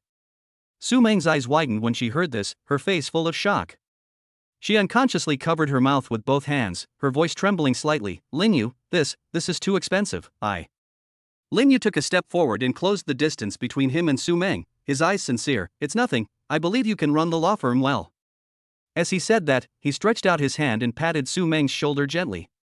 Su Meng felt the warmth of Lin Yu's palm, and a warm current surged in her heart. She lowered her head slightly, not daring to look directly into Lin Yu's eyes, and said softly, "Thank you, Lin Yu, I don't know what to say." Lin Yu looked at Su Meng's shy appearance and felt that she was more and more cute. He couldn't help but reach out and gently lift Su Meng's chin, letting her look at him. "You're welcome, just accept it with peace of mind." Su Meng's cheeks gradually flushed, and her heartbeat began to accelerate. She struggled slightly, trying to break free from Lin Yu's hand, but she was reluctant. Then I'll accept it." Su Meng's voice was like a mosquito's hum, her eyes lowered and she didn't dare to look at Lin Yu, her long eyelashes trembling slightly. "But I will work hard and won't let you down." The smile on Lin Yu's lips became even more intense. "I always believe in you." His eyes were so hot that they seemed to melt Su Meng. He reached out and tucked the strands of hair on Su Meng's forehead behind her ears. His fingers inadvertently brushed across her cheek, leaving a warmth. Su Meng was like a frightened rabbit, trying to dodge Lin Yu's movements, but she found that her legs were as heavy as lead and she couldn't move at all. Her breathing became rapid, and her heart was filled with tension and anticipation. At this moment, Lin Yu suddenly moved close to Su Meng and whispered in her ear, "Su Meng, do you know? I have always admired you. Isn't it because he was attracted by your beauty?" His breath sprayed on Su Meng's ears, and Su Meng felt a tingling sensation spreading from her ears to her whole body. Lin Yu's fiery gaze was full of affection. He slowly approached Su Meng. Su Meng's heart instantly rose to her throat and she was so nervous that she couldn't breathe. When Lin Yu's hand gently touched Su Meng's cheek, Su Meng trembled slightly, and the delicate touch spread throughout her body like an electric current. Lin Yu's fingers moved slowly, gently tracing the contours of Su Meng's cheek, as if carving a precious work of art. Su Meng's eyes gradually closed. She could feel Lin Yu's breath getting closer and closer, a breath that made her feel at ease and intoxicated. Finally, Lin Yu's lips gently touched Su Meng's lips, as gentle as a dragonfly touching the water. Su Meng's world seemed to be still at this moment, with only the faint touch spreading between her lips. Lin Yu felt Su Meng's nervousness, and his kiss became more gentle, gently stroking Su Meng's lips, as if to encourage and comfort her. Su Meng gradually relaxed, her hands unconsciously climbed up Lin Yu's shoulders, responding to the kiss. Lin Yu felt Su Meng's response, his passion was also ignited, and the kiss became more passionate and deep. Their breaths intertwined, as if they were the only ones left in the world. Lin Yu's hand slid down Su Meng's cheek, gently hugged her waist, and held her tightly in his arms. Su Meng could feel Lin Yu's solid chest and strong heartbeat, and the heartbeat seemed to tell his emotions. In this kiss, they seemed to forget all their worries and concerns, and only their love for each other filled the air. The office was so quiet that only their breathing and heartbeats could be heard, and time seemed to freeze at this moment. 20 minutes later, Lin Yu and Su Meng finally ended the long and passionate kiss. Su Meng's cheeks were still flushed, she was panting slightly, her legs were weak, and she almost couldn't stand steadily. Lin Yu was quick-witted and quickly hugged Su Meng tightly in his arms. Looking at her shy and coquettish appearance, he couldn't help but laugh. Su Meng saw Lin Yu laughing secretly, feeling ashamed and annoyed. She raised her little fist and gently hit Lin Yu's chest. "It's all your fault." Her voice was a little coquettish and weak. Lin Yu took Su Meng's hand and brought her into his arms, his eyes full of pampering. "Why, do you want to do it again?" Su Meng's face turned even redder, and she struggled to get out of Lin Yu's arms. "No. No." Lin Yu refused to let go, but lowered his head and whispered in Su Meng's ear, "Su Meng, you are really beautiful." Su Meng's heart began to beat faster again. She buried her head in Lin Yu's chest, not daring to look at him. "You just bully me." Lin Yu chuckled. "How can this be considered bullying?" As he said that, he gently scratched Su Meng's nose with his hand. Su Meng raised her head and glared at Lin Yu in anger. "Then what do you say?" Lin Yu looked at Su Meng pretending to be fierce, and his smile became even stronger. "I can't help it." Chapter 11: Starting a Business. Su Meng was very busy every day, running around for the establishment of the 18th floor law firm. She recruited people everywhere, carefully selected each applicant, and had to personally buy various office supplies and run to the Industrial and Commercial Bureau to apply for a business license. In particular, she had to find a lawyer who had been practicing for at least 5 years, which made her feel very difficult. She was not satisfied with the interviews one after another. As for Lin Yu, although there were relatively fewer cumbersome procedures to open an internet company, it was not easy either. He handed over many things to Xiaozhang Daochen, who had switched jobs. That day, Lin Yu was sitting in the office, thinking about the company's development plan, and suddenly thought of the system points mall. He spent 1 million points without hesitation to exchange for advanced computer skills. You know, although he was a computer major and had good grades in school, he was only at an intermediate level globally. But now, with advanced computer skills, he is instantly ahead of most computer talents in the world, enough to be on par with the top red hackers. He closed his eyes, feeling the new skills integrating in his mind, as if a whole new world had opened up. His fingers tapped unconsciously on the table, a confident smile on his lips. Lin Yu decided to develop a short video software, knowing that this was a field with great potential. He had already started to try it out, and spent the whole day in the office, typing code on the computer screen with a focused and passionate look in his eyes. He imagined the various functions and interface designs of the software in his mind, striving to achieve perfection. His fingers jumped rapidly on the keyboard, and lines of code continued to emerge on the screen, as if weaving a future full of hope. While Lin Yu was writing the code, he was planning the subsequent promotion strategy in his mind. He knew that a good software not only had to have excellent functions, but also needed effective promotion to be known to the public. Su Meng finally found a top lawyer, Shen Zhang, who has a superior appearance, sharp eyebrows and bright eyes, and extraordinary temperament. He is well known in the industry and has represented many major cases with a very high winning rate. Many people want to hire him with a high salary, but he has always been a loner and only focuses on the cases that interest him. There was actually a reason why he came to this unknown law firm this time. He saw Lin Yu in the farmhouse promotion video and found that Lin Yu looked very similar to his aunt. He suspected that he might be his cousin, so he secretly investigated and finally found this opportunity to get close. Su Meng naturally recognized Shen Zhang's ability. She said to Lin Yu excitedly, "Lin Yu, this lawyer Shen is really amazing. With him joining, our law firm will definitely be able to move to a higher level." When Lin Yu heard Su Meng's praise for Xinjiang, he felt jealous for some reason, but he still pretended to be calm and said, "Since he is so capable, then we should sign him and make him a partner." On the day of the law firm's opening, the scene was decorated very grandly, with flowers clustered around, ribbons fluttering, and guests coming to congratulate. Su Meng was wearing a decent professional suit, with a confident smile on her face, and she greeted every guest enthusiastically. Lin Yu also stood aside, watching the lively scene, full of expectations. At this moment, Xinjiang finally found an opportunity to talk to Lin Yu. He looked at Lin Yu with a smile. "Mr. Lin, I have heard of your name for a long time." Lin Yu responded politely, "You're too polite, Lawyer Shen. I'll have to rely on you in the future." Xinjiang nodded. "We are all family, it's the way it should be." Lin Yu didn't know what Xinjiang meant by "one of us," and only thought it was because of the law firm. At this time, the system reminded Lin Yu to complete the task of finding his biological parents. And it reminded that Xinjiang was the key person. When Lin Yu heard the system's reminder, he was stunned. He began to observe Xinjiang quietly. Xinjiang was talking to other guests at this time, and his every move seemed elegant and calm. Lin Yu noticed that his eyes occasionally flashed a hint of depth, as if hiding some secrets.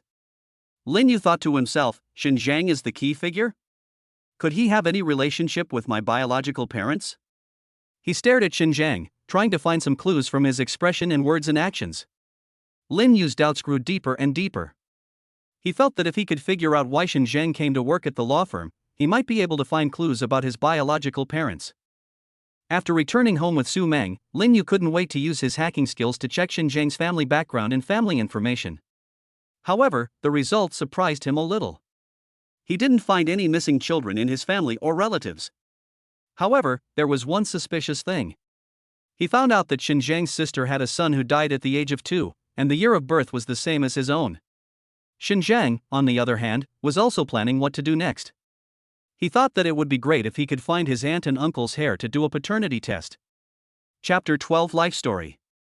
As the days passed, Lin Yu and Su Meng's lives did not undergo immediate earth-shaking changes due to the appearance of Xinjiang, but some subtle ripples were quietly rippling. Lin Yu is still obsessed with the development of short video software. He sits in front of the computer all day, constantly improving the functions and details of the software. Su Meng is busy in the law firm, handling various cases with Xinjiang, and the cooperation between the two is getting more and more tacit.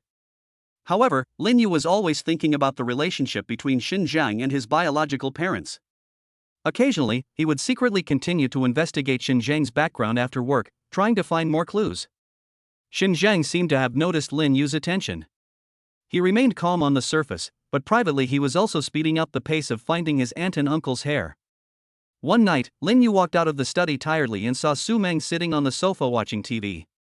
He walked over, sat down next to Su Meng, and sighed softly. "What's wrong, Lin Yu?" Su Meng looked at him with concern. "I'm just a little tired. There is still a lot of work to be done in the development of this software." Lin Yu rubbed his temples. Su Meng reached out and massaged his shoulders a few times. "Don't work too hard, take care of yourself." Lin Yu smiled. "I know. By the way, have you and Xinjiang been working smoothly recently?" Su Meng nodded. "It went very smoothly. Lawyer Shen is really capable. He can handle many complicated cases very well." Lin Yu felt a little jealous when he heard Su Meng praising Xinjiang again, but he still pretended to be calm and said, "That's good. With him here, the law firm will definitely get better and better." Su Meng noticed Lin Yu's mood and joked with a smile. "Why, are you jealous?" Lin Yu was touched by the words and smiled awkwardly. "No way, why would I be jealous?" Su Meng leaned gently on Lin Yu's shoulder. "Okay, I know you won't. However, Lawyer Shin is really mysterious. I always feel that there seems to be some special reason why he comes to work in the law firm." Lin Yu's heart moved. "Do you think so too?" Su Meng sat up straight and looked at Lin Yu seriously. "Yes, he is such a good lawyer. He can definitely go to a big law firm. Why would he come to our newly started law firm?" Lin Yu was silent for a moment. Maybe he really has some unknown purpose. The two looked at each other and saw confusion and curiosity in each other's eyes. At this moment, Lin Yu's cell phone suddenly rang. He picked it up and saw that it was an unfamiliar number. He hesitated for a moment, but still answered the call. "Hello," Lin Yu said into the phone. A deep voice came from the other end of the phone. "Lin Yu, I know you are looking for your biological parents. If you want to know the truth, come to the abandoned factory in the old city alone. After that, the other party hung up the phone. Lin Yu held the phone and stood there in a daze. "What's wrong, Lin Yu?" Su Meng asked anxiously when she saw Lin Yu's expression. Lin Yu told Su Meng the content of the call, and Su Meng's face became solemn. "Who could this be? Will there be danger?" Su Meng said worriedly. Lin Yu frowned. "No matter who it is, I'm going to go and see. Maybe this is an important clue to finding my biological parents." Su Meng thought about it and said, "No, I'll go with you, so that I can take care of you in case of any danger." Lin Yu wanted to refuse, but seeing Su Meng's determined eyes, he had to nod. The two packed up their things and headed towards the abandoned factory in the old city. The streets at night seemed particularly deserted, with only the sound of their footsteps echoing in the silence. Arriving at the abandoned factory, it was pitch black inside, with only a few rays of moonlight pouring in through the broken windows. Lin Yu and Su Meng walked into the factory cautiously, observing their surroundings vigilantly. Suddenly, a dark shadow jumped out from the corner, and Lin Yu and Su Meng were both startled. "Who?" Lin Yu asked loudly. The black shadow gradually approached, and with the help of the moonlight, they could see each other's face clearly. It was Xinjiang. "Lawyer Shen? Why are you here?" Su Meng asked in surprise. Xinjiang looked at Lin Yu and said, "I think you should know why I am here." Lin Yu pondered for a moment and said, "Are you the one who called me?" Xinjiang sneered, "Aren't you always looking for your biological parents?" "I can tell you the truth, but you have to pay a price." Lin Yu stared at Xinjiang closely. "What's the price?" Xinjiang looked at Lin Yu with cold eyes. "My price is very simple, you break up with Su Meng." Lin Yu's heart was shocked. He looked at Su Meng, then at Xinjiang. "Why? Just because you like Su Meng too?" Xinjiang looked at Su Meng with an unnatural expression, and saw Su Meng's surprised expression. His heart ached slightly, and then he saw Su Meng and Lin Yu holding hands tightly and said, "I like Su Meng, but not because of this." Su Meng frowned. "Lawyer Shen, what do you mean? What happened between me and Lin Yu doesn't seem to have anything to do with you." Xinjiang looked at Su Meng with complicated eyes. "There are some things you don't understand. Lin Yu, think about it carefully. Do you want the truth or continue to be with Su Meng?" Su Meng was at a loss. She didn't want to be separated from Lin Yu, but she also hoped that Lin Yu could find his biological parents. After all, Lin Yu was an orphan since childhood, and he was still very eager for family affection. Lin Yu, however, looked indifferent and said directly, "I will not break up with Su Meng. As for the biological parents you mentioned." Lin Yu hasn't finished speaking yet. Suddenly, a strange sound was heard in the factory. Everyone became alert and looked in the direction of the sound, only to see a vague figure looming in the darkness. "Who's there?" Lin Yu asked loudly. The figure gradually became clear. It was a person wearing a hat, but his face could not be seen clearly. "It seems that you two are really destined to meet here," the man said in a low and hoarse voice. "Who are you?" Lin Yu asked. Xinjiang was startled when he heard the voice of the person coming. It was his father. The man slowly took off his hat, revealing a weathered face. "Lin Yu, don't you remember me? I'm your uncle." "I'm your uncle, kid. I was only 2 years old when you were taken away. You have no memory of it at all now." "I'm stupid." The man's voice trembled a little. "Uncle?" Lin Yu widened his eyes. Are you really my uncle?" "Yes, I'm your uncle.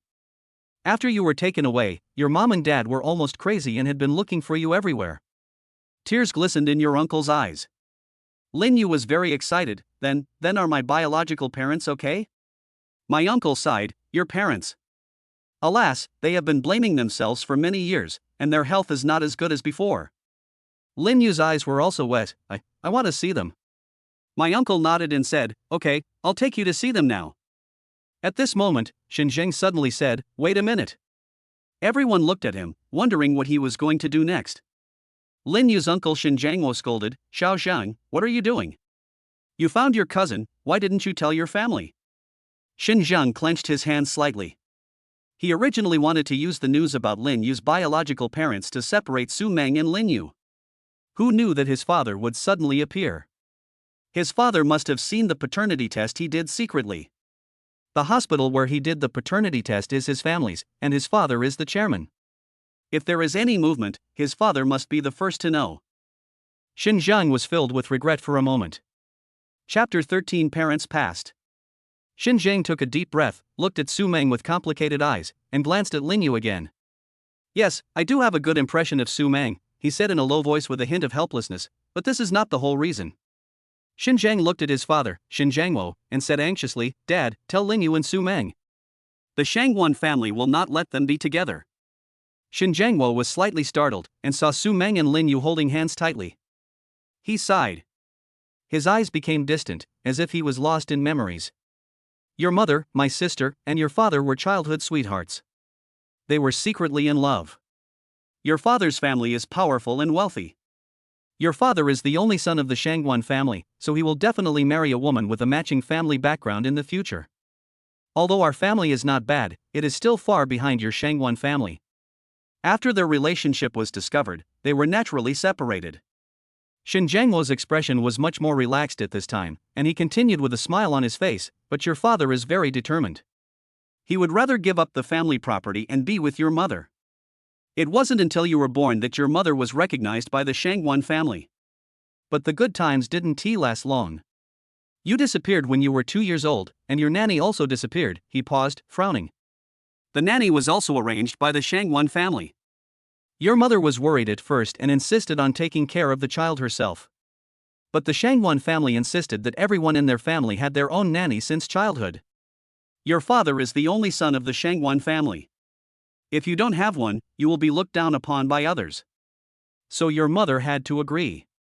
But who could have thought something like this would happen? Since then, your mother has always suspected that it was someone within the family who did it. Xin Zhangwo's voice trembled slightly. After all, a son will affect the distribution of core interests within the family. He smiled bitterly. No, all this is just your mother's speculation. There is no definite evidence. But she has been secretly investigating over the years. Then what does this have to do with Su Meng leaving me? Lin Yu frowned, his face full of confusion. Xin Zhangwo looked at Lin Yu with a hint of helplessness and heartache in his eyes. Since you disappeared, your parents have been arguing frequently. Both of them were in a bad mood after losing their children.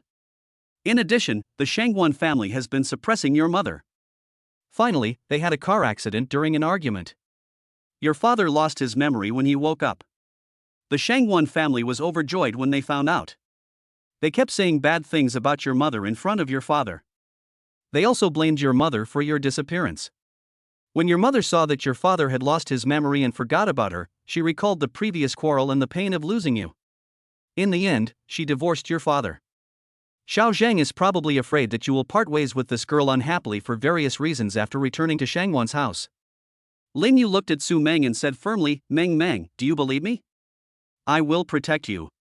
Su Meng looked at Lin Yu's eyes and nodded deeply. I believe you, and I will always be with you. After saying that, she shook her clenched hands. Lin Yu thought to himself that if there was no system, he might not be sure. But there were so many things in the system that defied the heavens. He didn't care about the grudges between the rich and powerful.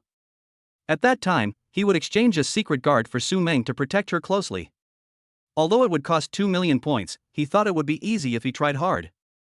Xin Zhang saw how loving and determined they were, and although he didn't agree with it in his heart and wanted to say something against it, he didn't dare to say anything because Xin Zhangwo was beside him. Xin Zhangwo brought Lin Yu to where Xin Yaoyao lived. It was a quiet villa surrounded by green trees and the environment was very beautiful. Lin Yu stood at the door of the villa, feeling nervous and expectant. He took a deep breath and slowly pressed the doorbell. After a while, the door opened and a young and beautiful woman appeared at the door. She looked to be in her 20s, tall and slender, with skin as white as snow, and a pair of bright and lively eyes, as if hiding endless stories. She was Xin Yaoyao, Lin Yu's mother. You? Xin Yaoyao was slightly stunned when she saw Xin Zhangwo and Lin Yu at the door. Xin Zhangwo smiled and said, Yaoyao, this is Lin Yu, your son. Xin Yaoyao's eyes widened instantly, tears welling up in her eyes. She looked at Lin Yu in disbelief, her voice trembling. Asu, is it really you? Look, I forgot that you are now Lin Yu. Asu is your nickname, and your mother called you that when you were a child. Lin Yu looked at the strange yet familiar woman in front of him, with mixed feelings in his heart. Mom, he called softly. This word mom seemed to open the floodgates of Xin Yaoyao's emotions. She could no longer hold back and tears burst out. Child, my child. She stretched out her hands and hugged Lin Yu tightly in her arms. Lin Yu couldn't help but hug Shen Yaoyao, feeling her warmth and trembling. At this moment, time seemed to stand still, and the mother and son were immersed in the joy and emotion of this reunion. After a long time, Shen Yaoyao slowly let go of Lin Yu. She gently stroked Lin Yu's face with her hand and said, "Let mom take a good look at you. You really look like your father." Lin Yu looked at Shen Yaoyao, his eyes full of curiosity and confusion. "Mom, these years, have you been okay? You can still call me by my nickname." Shen Yaoyao smiled slightly, but a hint of bitterness flashed in her eyes. "Mom is fine. As long as I know that you are doing well, Mom will be relieved." Ah Su, Mom's Ah Su is finally back. She pulled Lin Yu into the villa and asked him to sit on the sofa. "Come on, kid, sit here." Shen Jiangwo looked at this scene and was very pleased. "Yao Yao, Lin Yu has suffered a lot over the years, but he is very good." Shen Yaoyao nodded, her eyes full of pride. "My child, I believe he must be excellent." Lin Yu looked around the layout of the villa, which was simple and warm. "Mom, do you live here alone?" Shen Yaoyao nodded gently. "Yes, Mom lives alone, I'm used to it." Lin Yu felt a surge of sadness in his heart. "Mom, I will come to see you often in the future." Then he looked at Su Meng, who was standing aside. He held Su Meng's hand and sat next to Shen Yaoyao. Said, "Mom, this is my girlfriend Su Meng. I will come to visit you often with her in the future." Shen Yaoyao was moved and held Lin Yu's hand. Okay, as long as you are free, come and accompany Mom more often. And Xiao Meng will come with you. This girl looks really beautiful. Mom likes her." Su Meng looked at Shen Yaoyao, who looked so young, and felt a little embarrassed. But she had to follow Lin Yu's seniority and call in yes. She took Shen Yaoyao's hand and said, "Auntie, if you have time, we can go shopping together, have beauty treatments, and go out for a trip." Shen Yaoyao happily said yes. She has basically lived alone these years. After losing Lin Yu, her personality is not as cheerful as before. She is always in deep self-blame and longing. In addition, Shangwan Mukan's amnesia is still a big blow to her. Lin Yu remembered the system's task. There was no prompt to complete it. Obviously, he still had to recognize the father to complete it. I had to continue asking, "Mom, where is my dad?" Shen Yaoyao put away the smile on her face and said, "Your father and I are divorced. Your father has remarried and has a family. But you are your father's son, don't worry, your mother will take you to find your father, and I will help you get your share. Your father's family is still very rich, and my Asu will have a good life in the future." At this moment, the roar of a car suddenly came from outside the villa, breaking the warm atmosphere. Chapter 14: Meeting with Parents. As night fell, the roar of cars outside the villa was particularly clear. Shen Yaoyao and Lin Yu both showed puzzled expressions, while Shen Jiangwo frowned slightly, as if he had guessed something. A moment later, a tall and straight figure appeared at the door of the villa. He was wearing a dark gray custom-made suit, which was well cut and perfectly outlined his slender figure. The fabric of the suit was delicate and smooth, and it had a low-key luster under the light, showing its high value. He wore a white shirt inside and a dark red tie at the collar. The pattern of the tie was exquisite and simple, revealing a calm and majestic look. His hair was neatly combed, and every strand seemed to have been carefully groomed, without a single mess. His face was sharply defined, with strong lines, and his deep eyes were as deep as the night sky, revealing an elusive temperament. Under his high nose bridge, his lips were tightly closed, giving people a feeling of firmness and decisiveness. He wore a simple and elegant watch with a black leather strap that matched his suit. The dial of the watch flashed a cold light under the light, as if telling the identity and status of its owner. Shangwan Mukan stood at the door, looking firmly into the villa, as if looking for something. When his eyes fell on Lin Yu, his eyes softened instantly, with an indescribable emotion. "You are Lin Yu. I am your father Shangwan Mukan." His voice was low and magnetic, and it was particularly clear in the silent night. Lin Yu looked at the strange yet familiar man in front of him, and a complex emotion surged in his heart. Countless images flashed through his mind, including curiosity about his biological father and a desire for fatherly love. Lin Yu glanced at his mother Shen Yaoyao, and Shen Yaoyao nodded slightly. "Dad." Lin Yu hesitated for a moment, but still called softly. When Shangwan Mukan heard the word dad, his heart was shocked, and a trace of excitement flashed in his eyes.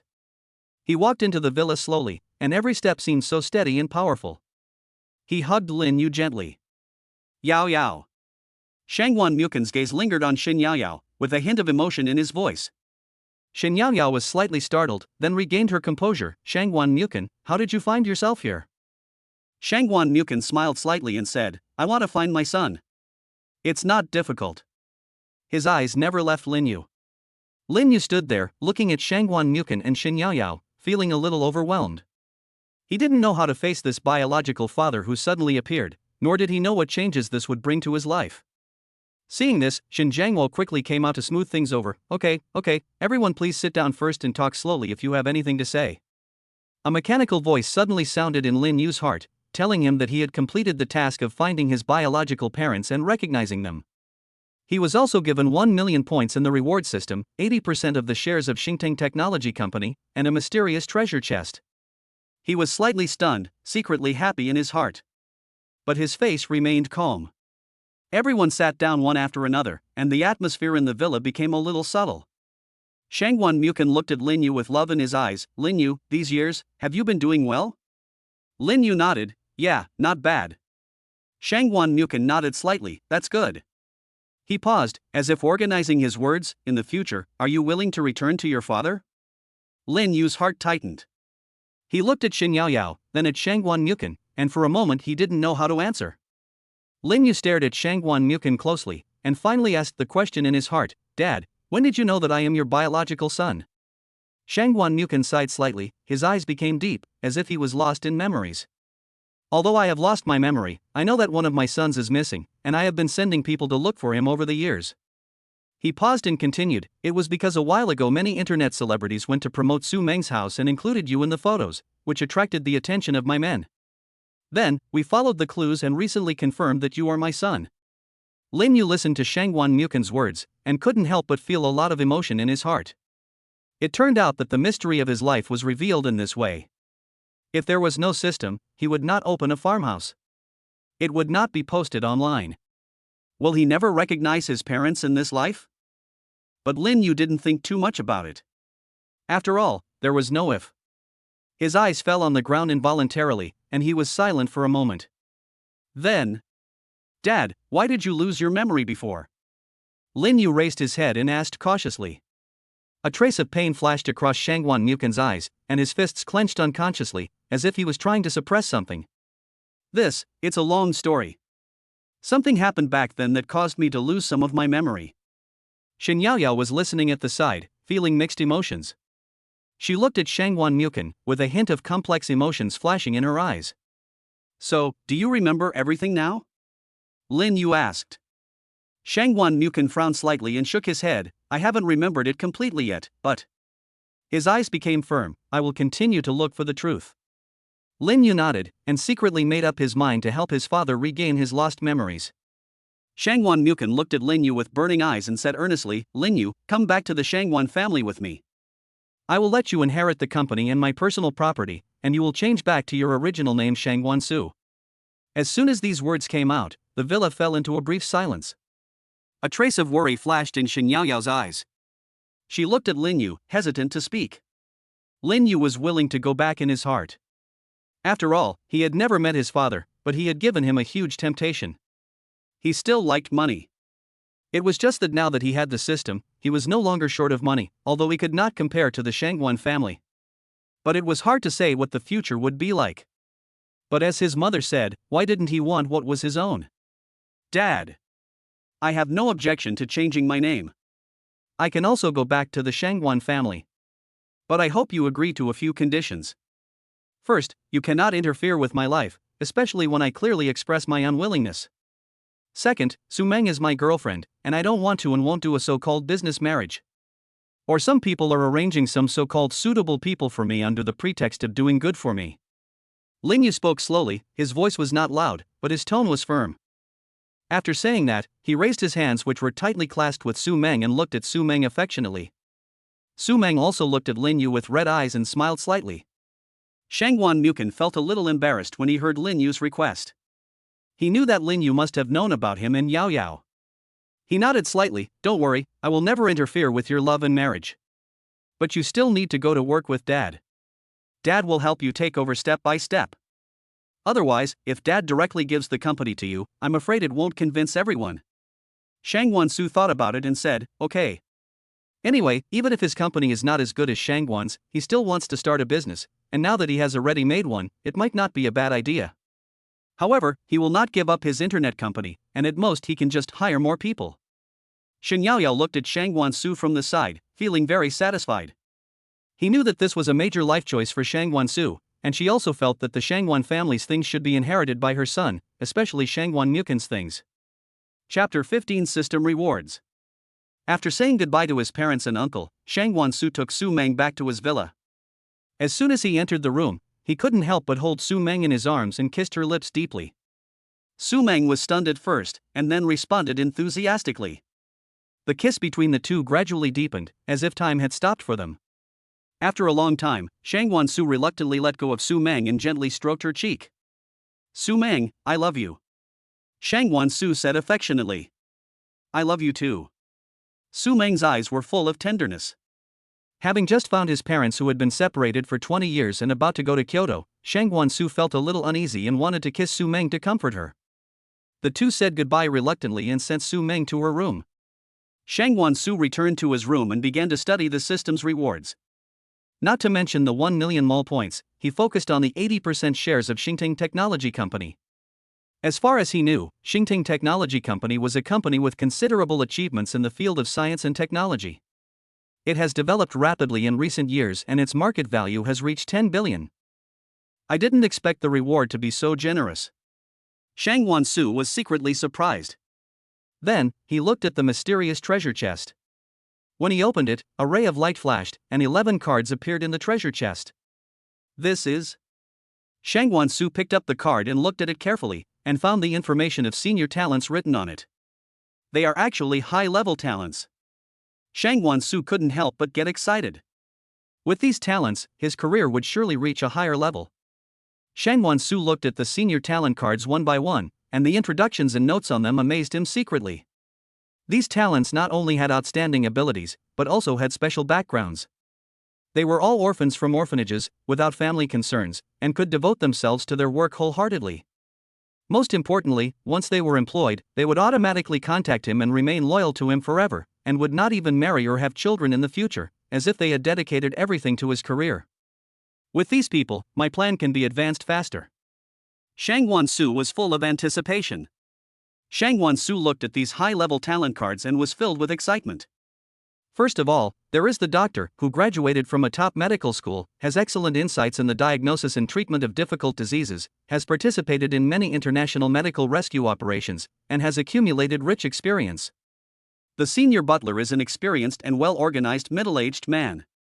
He is familiar with all kinds of butler affairs, from the daily management of the villa to the planning and organization of family activities, and can handle them properly. He is definitely a capable assistant in managing the family business. The 3 secret guards are all very skilled. They have received strict training since childhood. Not only do they have super physical fitness, they are also proficient in various fighting skills and assassination techniques. They are a reliable force to protect Shangwan Su's safety. The chef is a top chef who is good at cooking a variety of cuisines. Whether it is exquisite Western food or authentic Chinese food, he can cook delicious dishes that will make people praise it, allowing Shangwan Su and his family and friends to enjoy a top-notch gourmet feast. The 2 professional managers are the best in the industry. They have keen business insight and excellent management skills. They can lead the team to stand out in the fierce market competition and inject strong impetus into the company's development. The scientific research expert has achieved remarkable results in his field and owns many patents and innovative technologies. His joining will provide solid support for Shangwan Su in scientific and technological research and development. Marketing masters have unique marketing concepts and rich practical experience, and are able to develop accurate and effective marketing strategies to enhance product awareness and market share. A top lawyer. He has fought more cases than Xinjiang and is more famous than Xinjiang. He also has a 100% winning rate. The gathering of these high-level talents is undoubtedly a powerful force, which will lay a solid foundation for Shangwan Su's future development. Especially the lawyer. Finally, Xinjiang can be kicked out and let him poach people. Ha ha. After Shangwan Su arranged everything, he felt a little tired, so he planned to go to bed early. He sent a WeChat message to Su Meng, explaining in detail that someone would come to the villa tomorrow morning and asked her not to be afraid. After sending the message, Shangwan Su fell into a deep sleep. The next morning, sunlight poured into the room through the window, and Shang Wansu slowly opened his eyes. After a simple wash, he went to the living room to wait for the arrival of those senior talents. Not long after, the doorbell rang. Shang Wansu opened the door and saw a group of people standing at the door. They were the senior talents on the card. "Hello, master," everyone said respectfully in unison. "Hello everyone, welcome to my villa," Shang Wansu said with a smile. "Next, I will assign you corresponding tasks based on your respective abilities and specialties." Shang Wansu looked at the senior talents in front of him, smiled and said, "From now on, don't call me master, just call me boss." Everyone responded in unison. Afterwards, Shang Wansu brought them to Su Meng and introduced them with a smile. "Su Meng, these are the new talents I found." He then introduced each person's specialties and abilities to Su Meng one by one. Su Meng greeted everyone with a smile, and the senior talents shouted in unison, "Hello, boss lady." Su Meng's face flushed instantly, and she smiled embarrassedly. "From now on, everyone should treat this place as your home and work hard," said Shang Wansu. "Yes, boss." Everyone responded in unison again. Su Meng looked at these people curiously, secretly amazed at Shang Wansu's ability. Shang Wansu was thinking about how to integrate these talents as soon as possible and maximize their effectiveness. After Shang Wansu arranged the accommodation for the senior talents, he began to plan their work in detail. The housekeeper, chef and doctor would stay in the villa first and would go to Kyoto with him in the future. After all, it would be more convenient to have these people around. The arrangement of the 3 secret guards was also very clear. One was responsible for protecting Su Meng, one followed him, and the other was to protect his father. Of course, this also meant surveillance. The secret guards would report the situation on his father's side to him at any time, which would be of great benefit to his future entry into the Shangwan family and work in the company. 2 professional managers, one accompanied him to the Shangwan family company, and the other was arranged to work at Xingting Technology Company.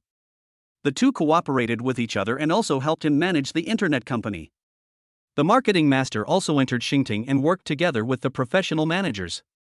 As for the lawyer, he was arranged to work at Yumeng Law Firm, and Xinjiang was dismissed by the way.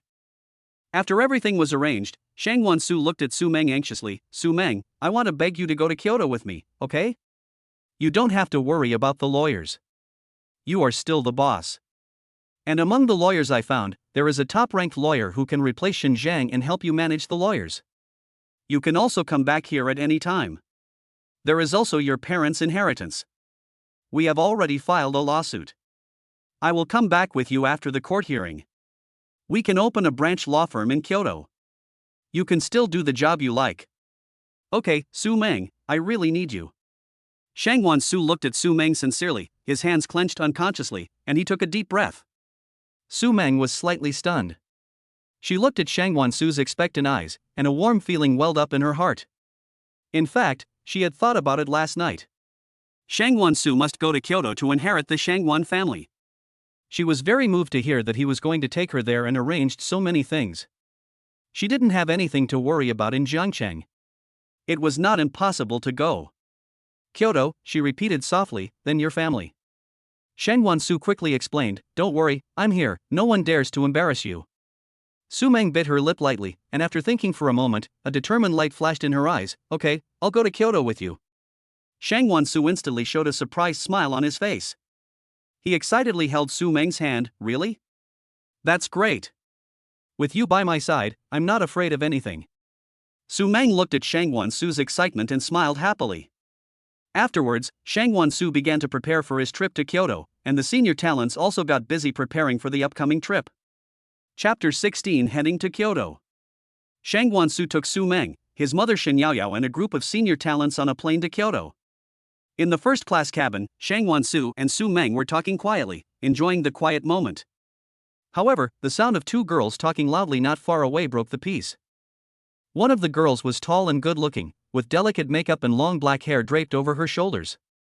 She was wearing designer clothes and sparkling jewelry, and it was obvious that she came from a wealthy family.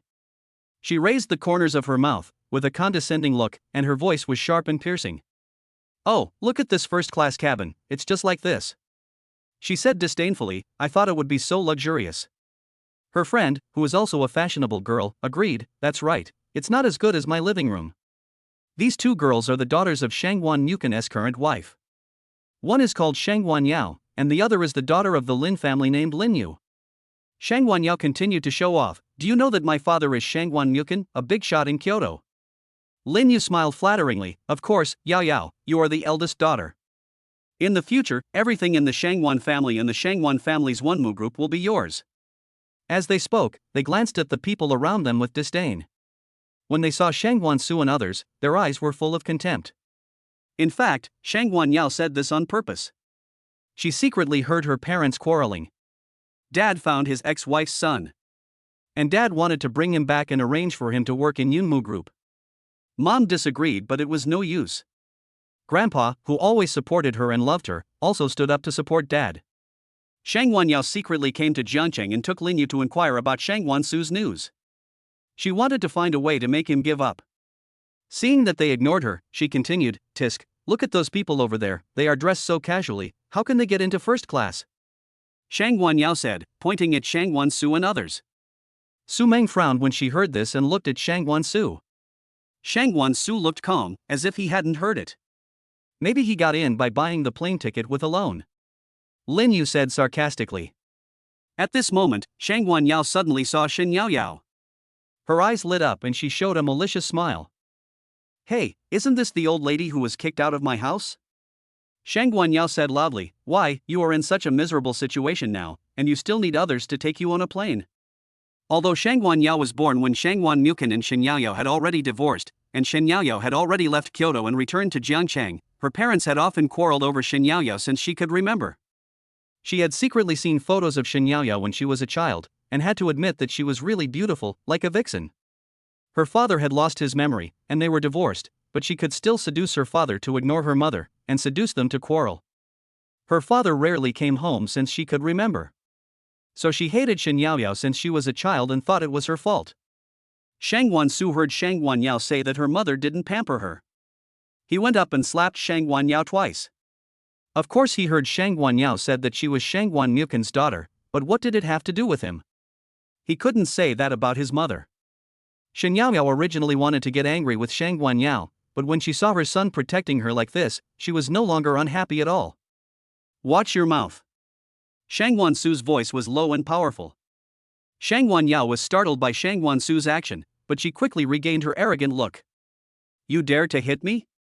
You dare to talk to me like that? Who do you think you are?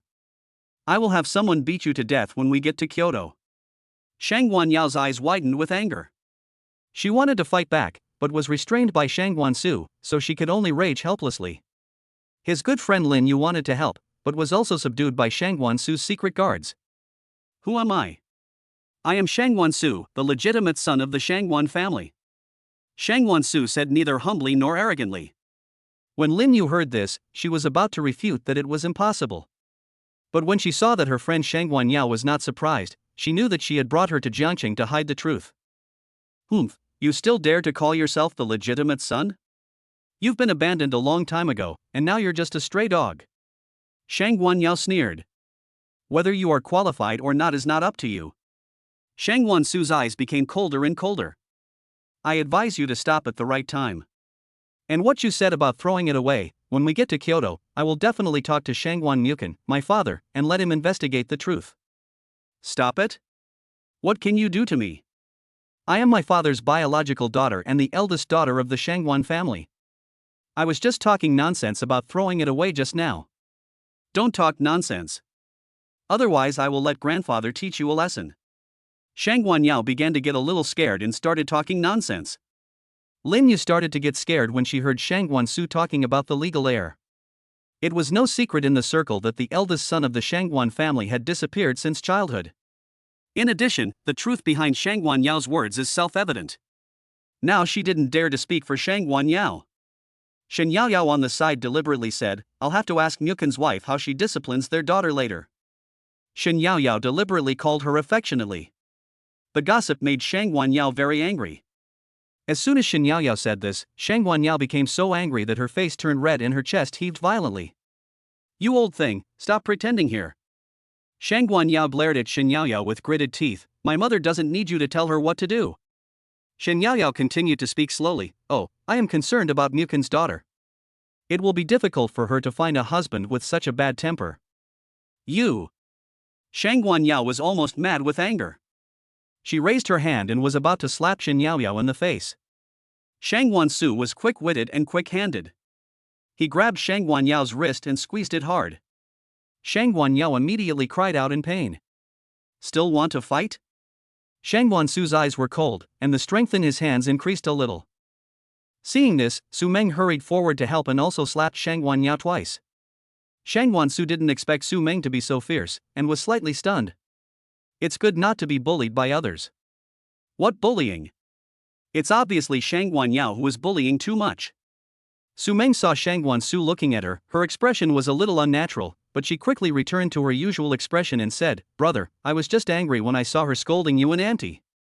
She couldn't destroy her image in Shang Guansu's heart. It was all because Shang Guanyao was too irritating. Shang Guanyao was so angry when she saw them singing the same tune. Stewardess, please get out here right now. I am the daughter of your company's chairman. Are you blind? When I get off the plane, I will make sure my grandfather fire you, Shang Guanyao yelled. At this time, she did not dare to provoke Shang Guansu and others. In fact, the flight attendants had already noticed the situation in the first-class cabin and recognized Shang Guanyao. However, the seats of Shang Guansu and others were arranged by the chairman's secretary himself. If the chairman's secretary arranged them personally, it must be beneficial to the chairman. In addition, their conversation was quite loud, so the identities of Shang Guansu and others were self-evident. They were all people they could not afford to offend. But since Miss Shangguan called them first, they couldn't pretend not to know, so they hurried over. At this time, Shang Guansu, Su Meng and others had already returned to their seats, so the flight attendant pretended to know nothing.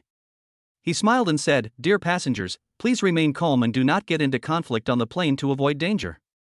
Shang Guanyao refused to give up. She struggled and shouted at the flight attendant, "Are you going to do anything about it? They are bullying me." The stewardess looked embarrassed. She looked at Shang Guansu and others, and then at Shang Guanyao. Just at this moment, something happened, and the stewardess quickly slipped away. Chapter 17 Arrival. The plane slowly landed, the cabin door opened, and everyone got off the plane one after another. Shang Guanyao was still angry about what happened on the plane, and as she walked, she was thinking about how to let her grandfather vent his anger for her. However, when she walked out of the airport, she was pleasantly surprised to find that Shang Guanyao actually came to pick her up in person. Shang Guanyao's eyes lit up, and she was about to run over to act coquettishly, but she found that her father's eyes and attention were all on Shen Yaoyao and Shang Guansu, and he didn't even look at her. Shen Yaoyao deliberately smiled and called out in front of Shang Guanyao, "Mu Chun." Shang Guanyao was pleasantly surprised when he heard Shen Yaoyao's voice. Usually when he went to see Shen Yaoyao basically ignored him. Now Shen Yaoyao took the initiative to say hello, which made him feel as if his father had gained status because of his son. Shang Guanyao was so angry that her face turned blue when she saw this. She couldn't bear it any longer and ran over to complain to Shang Guanyao, "Dad. They bullied me. That old woman even deliberately pissed me off." Shang Guanyao recounted what happened on the plane with exaggeration. Of course, she concealed her own arrogance and domineering behavior and only talked about how the other party bullied her. After Shang Guanyao heard this, his expression turned a little ugly. He turned to look at Shen Yaoyao, his tone slightly guilty. "Yaoyao, this." Shen Yaoyao smiled slightly and said, "Mu Chen, this kid has a really bad temper. He scolded us on the plane." Shang Guanyao expression became even uglier. He turned his head, glared at Shang Guanyao fiercely, and shouted, "Yaoyao, how could you do this?" Shang Guanyao was startled by her father's roar. She looked at her father in disbelief, tears welling up in her eyes. "Dad, you actually yelled at me? You still dare to feel wronged?" Shang Guanyao said in a low and stern voice, "No matter what, it's wrong for you to curse." Shang Guanyao cried and shouted, "But they..." "No buts." Shang Guanyao interrupted her, "Reflect on your actions first." Shang Guanyao was furious when she heard that Shang Guanyao scolded Shen Yaoyao. She didn't dare to say a harsh word, but she just looked at her cheeks, which were slightly swollen. She knew that she had been taught a lesson. It's time to discipline him properly, otherwise he will definitely get into big trouble in the future. Shang Guanyao had never seen her father being so harsh on her. She felt angry and wronged, so she ran away crying. Seeing this, Lin Yu quickly chased after her. Shang Guanyao sighed helplessly, then looked at Shen Yaoyao and Shang Guansu and said, "Yaoyao, Xiaoxiu, I'm really sorry to embarrass you. This child has been spoiled by her mother. Shen Yaoyao smiled faintly and said, Mu Chen, the child still needs to be properly disciplined. Shangguan Mukan nodded, then looked at Shangguan Su, his eyes full of relief. Xiao Su, come back to the main house with me. Shangguan Su looked at Shangguan Mukan and said firmly, Dad, I want to live with Mom when I come back this time. Shangguan Mukan was slightly stunned, then he reacted immediately. He looked at Shen Yaoyao, then at Shangguan Su, and said with a smile, Of course, Xiaoshu, Yaoyao, why don't you come back and live with me? The Shangguan family villa complex is quite large and very convenient. Shen Yaoyao secretly complained in her heart, Shangguan Mukan, this scumbag, has a wife and children at home, and he actually invited her and her son to live with him. She really didn't know what he was thinking. However, she didn't want to embarrass her son, and she also wanted to take the opportunity to discuss Du Yue, the woman, so she smiled and said, Thank you, Mukan. Shangguan Mukan lost himself in Shen Yaoyao's repeated calls of Mukan. The car drove on the road and soon arrived at the Shangguan family's villa. The villa stood among the green trees and looked particularly majestic. After getting off the car, everyone walked into the villa.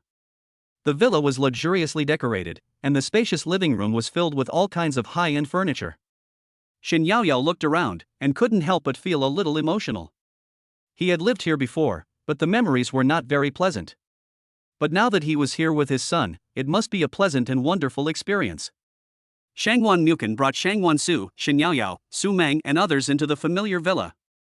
Shen Yaoyao couldn't help feeling a lot of emotions in her heart. Everything here seemed to be the same. The gorgeous chandelier in the living room still shone brightly, and the sofas were placed in the same position as before. Shen Yaoyao's eyes fell on a photo on the wall. It was a photo of her and Shangguan Mukan. The two of them were smiling so happily in the photo. Now it was replaced with a peacock picture. She was in a trance, as if she had returned to the sweet days with Shangguan Mukan. At that time, they were full of longing for the future, thinking that they could walk through life together. However, fate played a cruel joke on her, and now she has returned here again, but her identity is completely different. Mom, what's wrong with you?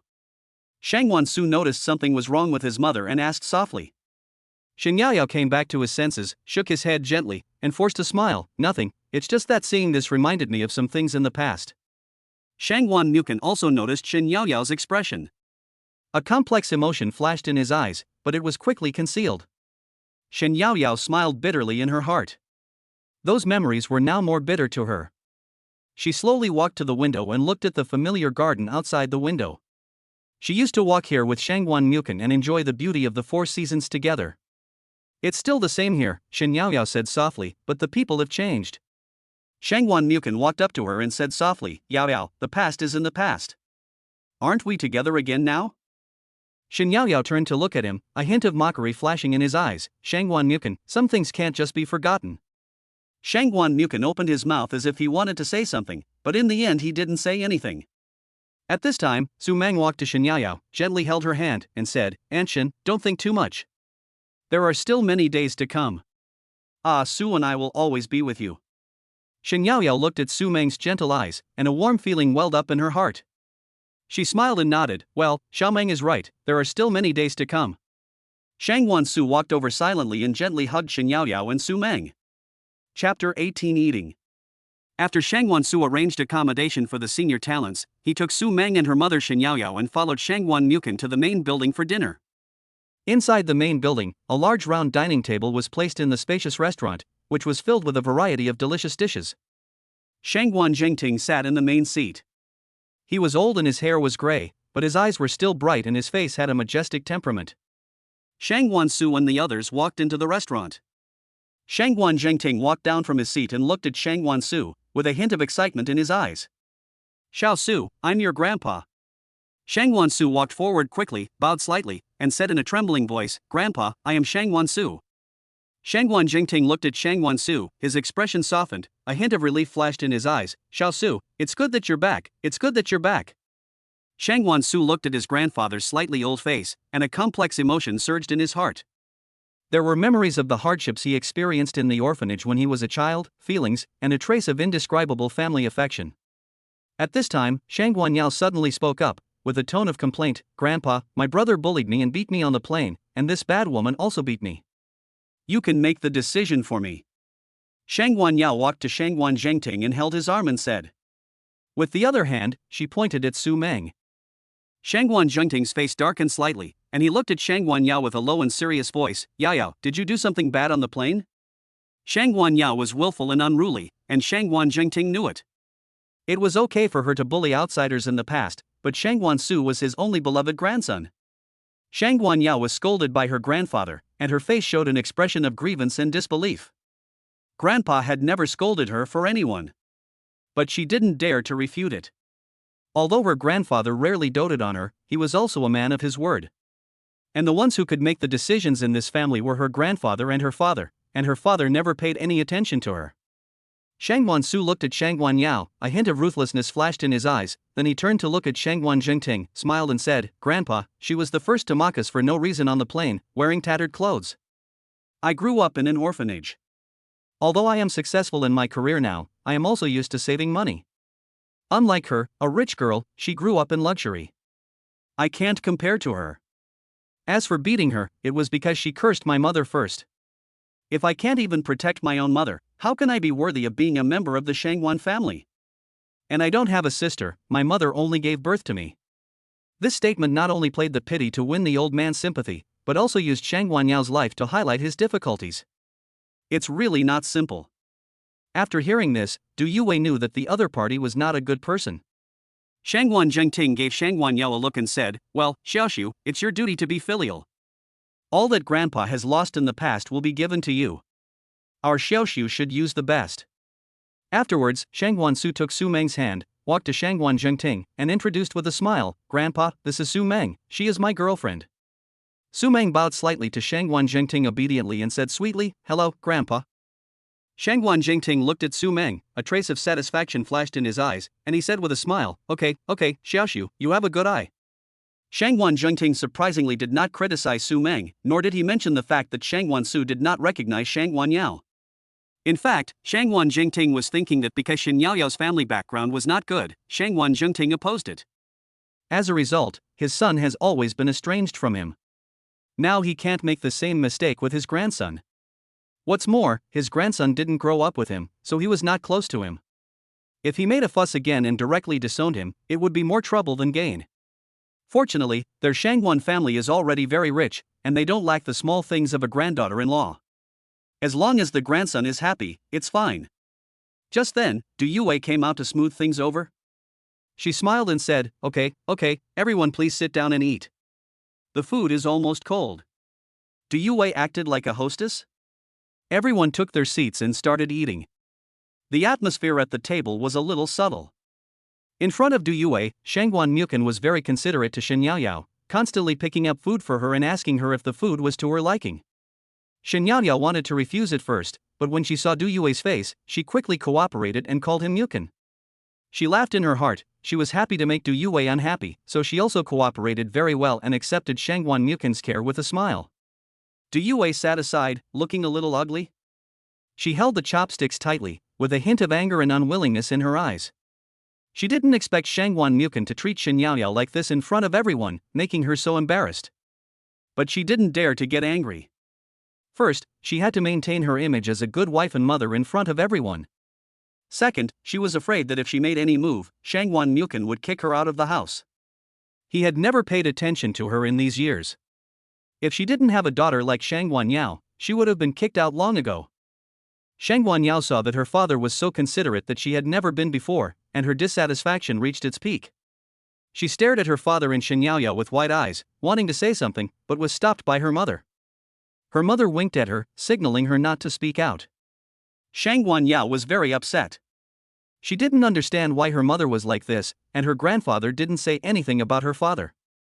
Shangguan Zhengting ate his food silently, occasionally picking up food for Shangguan Su and Su Meng. He seemed to be oblivious to everything in front of him. His eyes were deep, and it was hard to guess what he was thinking. While enjoying Shangguan Mukin's consideration, Shen Yaoyao secretly despised him for being such a scumbag. She felt that Shangguan Mukin's behavior was really abnormal. It was fine for him to run to her doorstep from time to time before and bump into her by chance, but now he did this in front of his wife. It was simply a slap in Du Yue's face in front of everyone. Shen Yaoyao even suspected that he remembered something. Shangguan Su looked at all this, very calm. He had asked his mother what she thought of Shangwan Mukin before. Her mother said there was no possibility of reconciliation. But her mother said that his disappearance was 90% likely caused by Du Yue. So he still understood his mother's current behavior. Su Meng watched quietly from the side. She felt that all this was very awkward, but she couldn't say anything. She just ate the food silently, occasionally glancing at Shangwan Su. After the meal, Shangwan Mukin personally sent Shen Yaoyao and the others to rest in the villa where they lived. It is worth mentioning that Shangwan Mukin actually arranged Shen Yaoyao to sleep in the master bedroom where he lived, while he slept in the study. Shen Yaoyao was full of doubts and was speechless about Shangwan Mukin's confusing behavior. She thought to herself, it was really inexplicable that he would do this when he already had a wife. However, when she thought that doing so would make Du Yue angry, she accepted it. Moreover, the decoration in the room and many furnishings were all bought by her in the past. After all, she had lived in this room before, so she accepted living here well. She didn't know that Shangwan Mukin had been living alone in this room, and she thought he had lived in the main building with Du Yue before. Shangwan Su took Su Meng for a walk in the small park in the Shangwan family villa area to help digestion.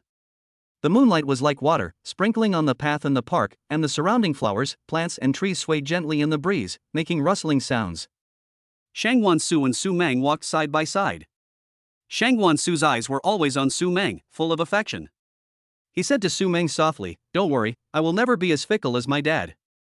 I will be wholeheartedly devoted to you." Su Meng felt warm in her heart after hearing this. She looked up at Shangwan Su with a touch of emotion in her eyes. In fact, she had never thought about what would happen to Shangwan Su because of his father's behavior. But she was still very moved to hear Shangwan Su say this. Shangwan Su was not a person who made promises casually. Su Meng said softly, "Brother, I know." The sweet and gentle voice made Shangwan Su feel itchy inside. The distance between the two people was getting closer and closer, and the ambiguous atmosphere gradually escalated. Finally, in a corner of the small park of Shangwan's villa, Shangwan Su stopped and gently embraced Su Meng in his arms. Su Meng also gently put her hands around Shangwan Su's thin waist.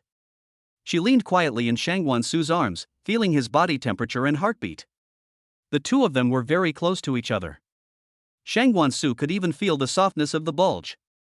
Shangwan Su looked down at Su Meng's beautiful face, his heart full of love. He slowly lowered his head and gently kissed Su Meng's lips. Su Meng closed her eyes and responded to his kiss. Everything around them seemed to be still, leaving only the two of them immersed in this sweet moment. Chapter 19 Entering Wunmu Group. After Lin Yu sent Su Meng back to the room, he returned to his bed and lay there without any sleep, thinking about his future plans. At this moment, the system's voice suddenly sounded in his mind. "Ding, host, the system has issued a task. The task is to become the general manager of Wunmu Group. Completing the task will reward you with 1 million system points, a villa in Pingfanglan community, and a top sports car." Shangwan Su was stunned when he heard the voice of the system, and then he was excited. Becoming the general manager of Wunmu Group should be a matter of time. Although I don't know what position Shangwan Mukin wants me to join Wunmu Group. But it can't be a front-line position. Otherwise, when will I inherit Wunmu Group? Even if it is a front-line position, I have professional managers and marketing masters, two kinds of senior talents. I think it will be a matter of time before I get promoted and get a raise. The rewards are also very tempting. Pingfanglan villas are famous for their high-end villas, and they are close to the city center. It is also close to Wunmu Group. When I start working, I can move there with Su Meng. It is always inconvenient to live with Su Meng when living with parents. Only Shangwan Su knows what is inconvenient. There are also top-notch sports cars. There is no man who doesn't like sports cars. Just thinking about it makes me excited. The most important thing is points. What you can exchange for 1 million points cannot be measured by money. I have already accumulated 1.1 million points. Think about your advanced Chinese martial arts and advanced computer skills.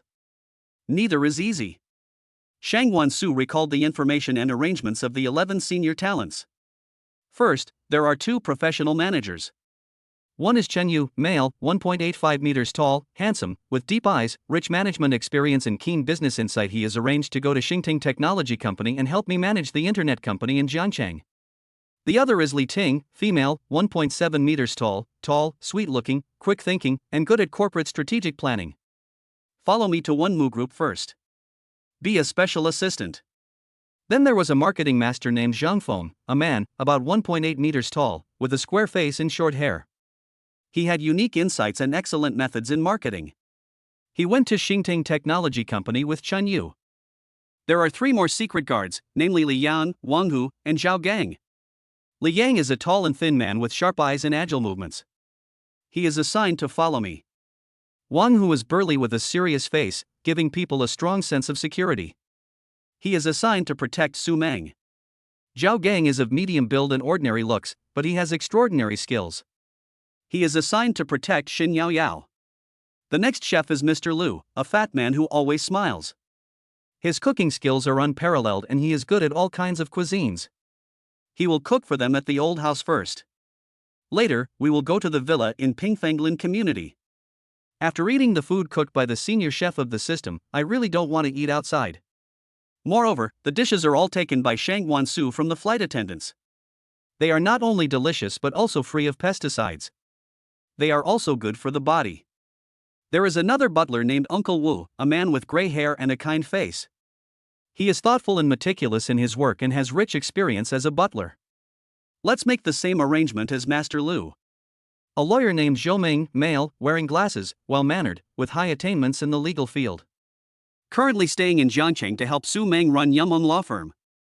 Following up on Su Meng's family lawsuit. The last one is a doctor named Wang Wan, a female with a gentle appearance and superb medical skills. She has unique treatment methods for various diseases. At present, the arrangement is the same as that of Master Liu and others. She will be their family doctor. The scientific research expert is Professor Chen, a man in his 40s, handsome, with deep eyes. Although he looks young, he has outstanding achievements and profound attainments in the field of scientific research. There is currently no suitable place for him to conduct experiments. Shangguan Su plans to set up another technology company and build a special laboratory for him.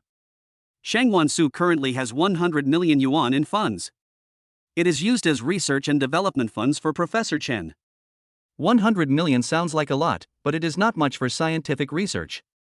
This is the remaining money from the previous house purchase, plus the vegetables and fruits sold in the online store. The farmhouse has just started to make a profit. Yumeng Internet Company has not yet started to make a profit. It is mainly due to the rent collected from Xingchen building for 2 quarters. It's time for Shangguan Mukan to realize his big promise. Isn't it said that all the money in the Shangguan family belongs to him? Then 1 billion pocket money shouldn't be too much. Ha ha hiya hiya hiya. These people didn't need to be paid, but Shangguan Su didn't treat them badly. He gave the butler Wu Bo a card with 5 million yuan. It was used to pay for their food, clothing, housing, and transportation. Wu Bo kept a good account. If the money was almost used up, he could apply for a new amount in advance. They also don't spend money recklessly and don't have the desires of ordinary people. They only spend money on research in their own professional fields. I can't help but sigh in my heart, these 11 talents are simply too strong, and they are not afraid of backstabs. They never leave or abandon. That's great. Shangguan Su lay on the bed, tossing and turning, the tasks issued by the system and those tempting rewards constantly echoing in his mind. Shangguan Su fell asleep while dreaming about the future. The next day, Shangguan Mukan handed Shangguan Su a new ID card and took him and Li Yu to Wenmu Group. Arriving in front of the Wenmu Group building, Shangguan Su looked up, with mixed emotions in his heart. This towering building represented a huge business empire, and he was about to become a part of it. Walking into the group building, people were coming and going, busy and orderly. Shangguan Mukan led them directly to the high-level office area. When Shangguan Mukan led Shangguan Su to the general manager's office of Wenmu Group, Xiao Su, you will work here from now on. Shangguan Su's eyes widened, his face full of disbelief. Dad, this is too sudden. Shangguan Su stuttered. Shangguan Mukan smiled and patted his shoulder. What? Don't you believe in your own abilities? I believe you can do it. Shangguan Su was surprised and happy. He didn't expect that his task could be completed so simply and plainly. Wenmu Group's head office was already in an uproar. It was not enough to parachute in a general manager, but the chairman personally brought him to work on the first day. And his last name was Shangguan. No one would think it was a coincidence. And according to intelligence, this general manager Shangguan was the chairman's lost son in his early years. It was even more exciting than a TV series. Of course, these news were deliberately spread by Shangguan Mukan. Xiao Su had just returned, and the banquet to announce his identity was still being prepared. Shangguan Mukan couldn't wait to let everyone know that his beloved son was back.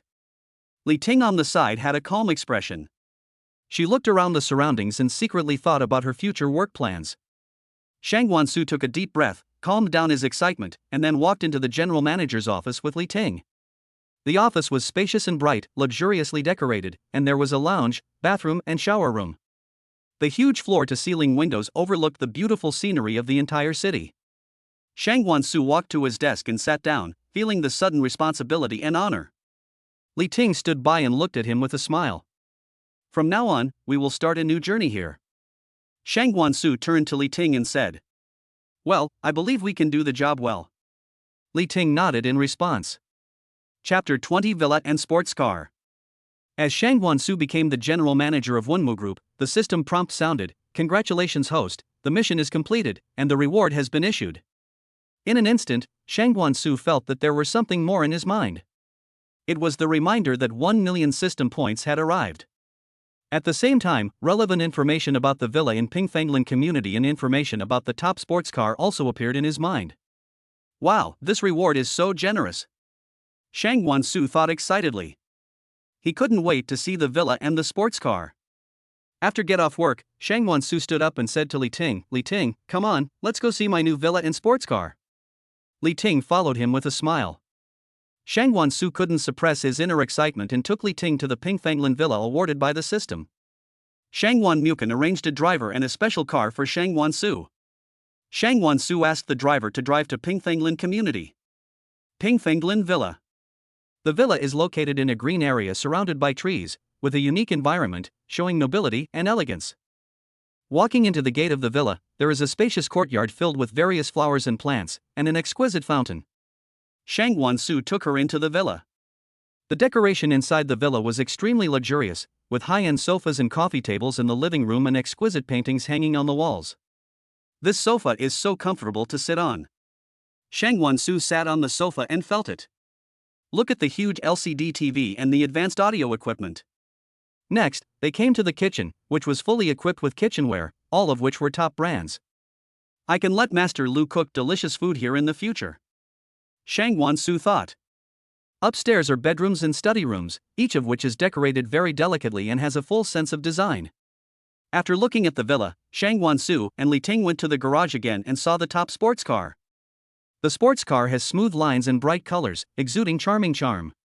Shangguan Su couldn't wait to open the car door and sit in the driver's seat. The seats are so comfortable and the interior is so luxurious, said Shangguan Su. The performance of this sports car must be great, said Li Ting. Shangguan Su started the car and the engine emitted a low and powerful roar. Shangguan Su arranged for the driver to take Li Ting back to the old house first, while he drove his sports car out for a ride. Shangguan Su drove the top-of-the-line sports car onto the road like a flash of lightning. This is a limited edition supercar, branded, specific brand. Its body is made of the most advanced carbon fiber material, which is not only extremely light but also extremely strong. The lines of the whole car are smooth and sharp, like a beast ready to hunt at any time. The front face of the sports car is uniquely designed, and the headlights are like sharp eagle eyes, revealing a powerful aura.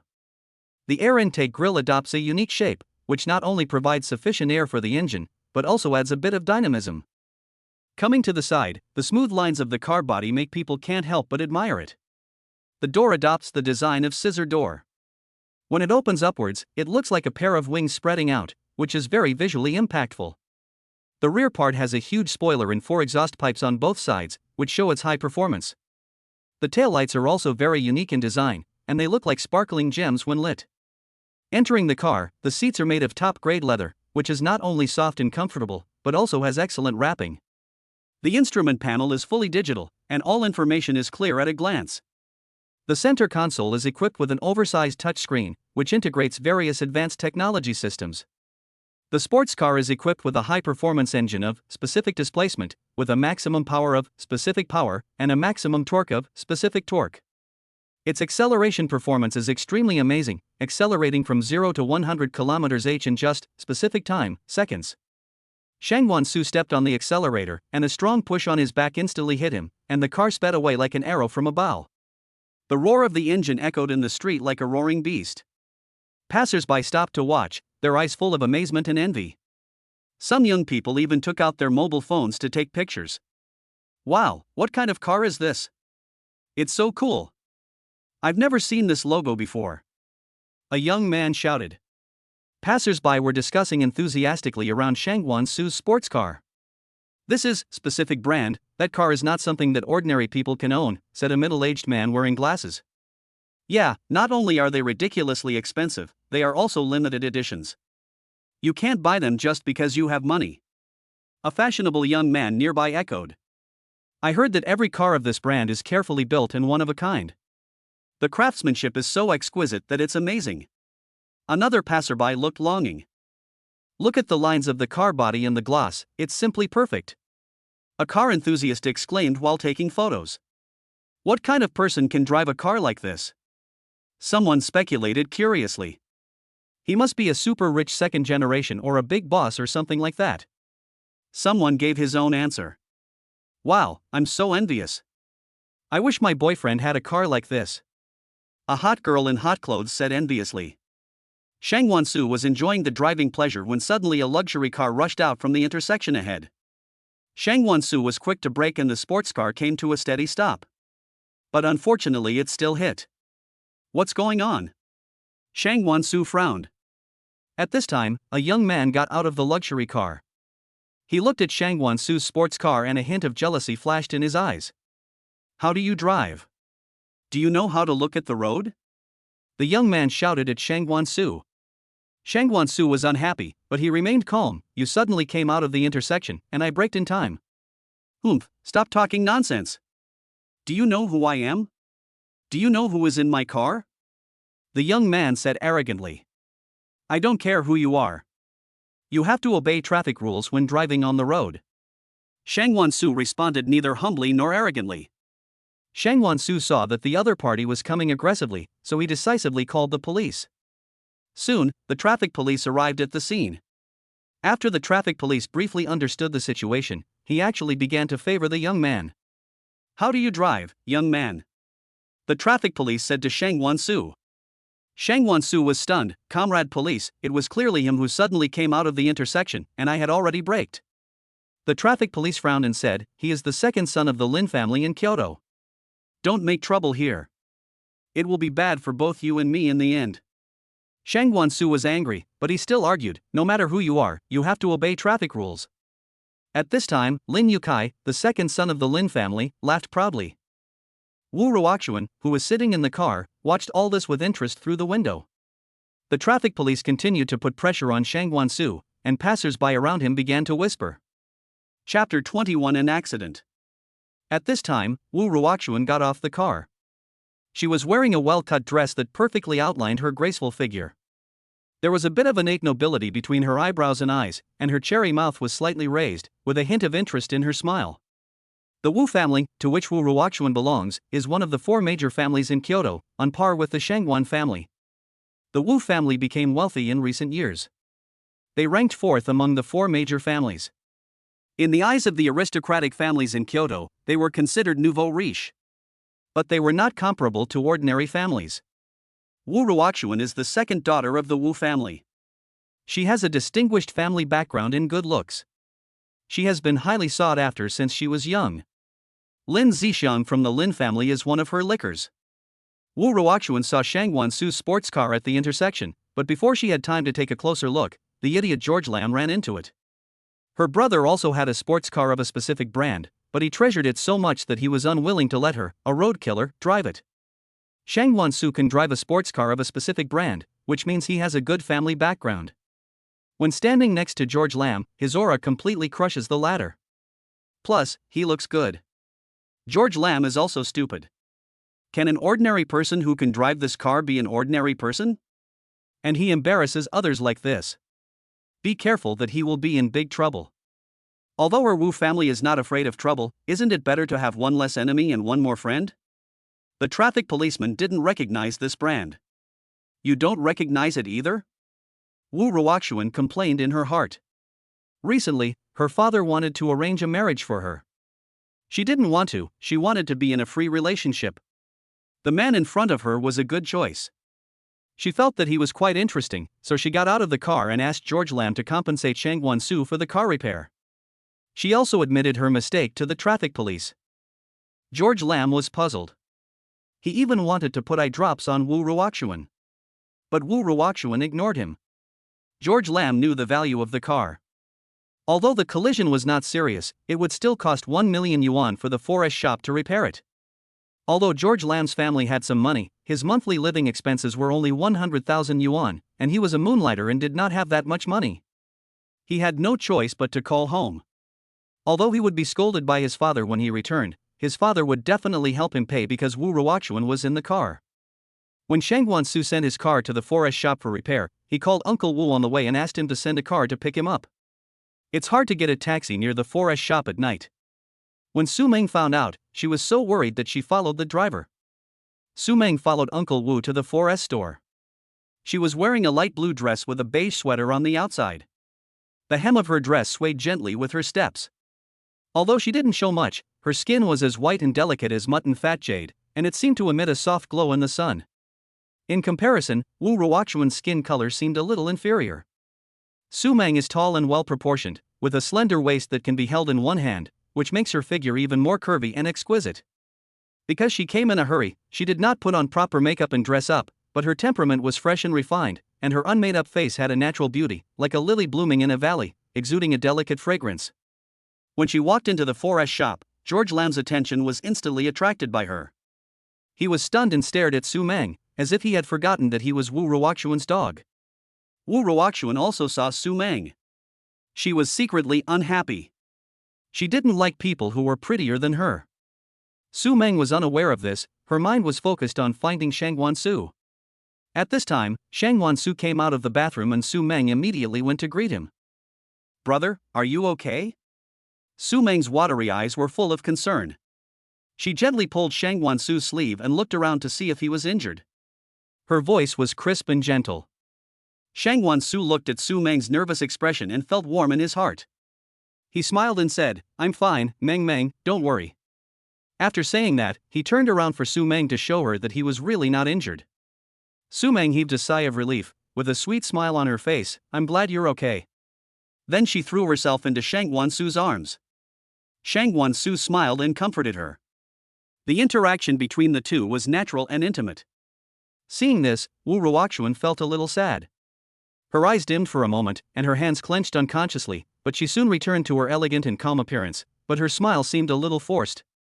George Lam's eyes were filled with resentment. How could such a beautiful woman not be his girlfriend? He completely forgot that he was still with Ruoxuan Wu and his status as a dog licker. His father wanted to hook up with the 4 major families. His sister hooked up with the eldest daughter of the Shangwan family. He also wanted to take the opportunity to hook up, but the eldest daughter didn't even give him the chance to be a licker. It just so happened that Wu Ruoxuan was in the same school as him, and mainly because Wu Ruoxuan was pretty, he was willing to be her licker, and he could also cheat some money from his father. Wu Ruoxuan glanced at George Lam, feeling a little annoyed, and snorted inwardly. She retracted her gaze and continued to look at Shangwan Su and Su Meng, trying to find some flaws in their interaction. However, Shangwan Su and Su Meng were immersed in each other's world, completely unaware of the eyes and thoughts of the people around them. Wu Ruoxuan walked forward, twisting her slender waist, with a smile on her face that seemed gentle but actually concealed scheming. "Let me introduce myself. I'm Wu Ruoxuan, the second daughter of the Wu family, one of the 4 major families in Kyoto," Wu Ruoxuan said, and deliberately glanced at Su Meng out of the corner of her eye. There was clearly a bit of provocation and contempt for Su Meng in her eyes. Shangwan Su frowned slightly, his expression a little cold, and he just nodded slightly as a response. Wu Ruoxuan did not give up and continued, "You have just arrived in Kyoto, right? I have never seen you before.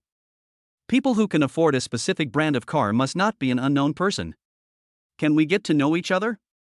Her eyes were full of confidence.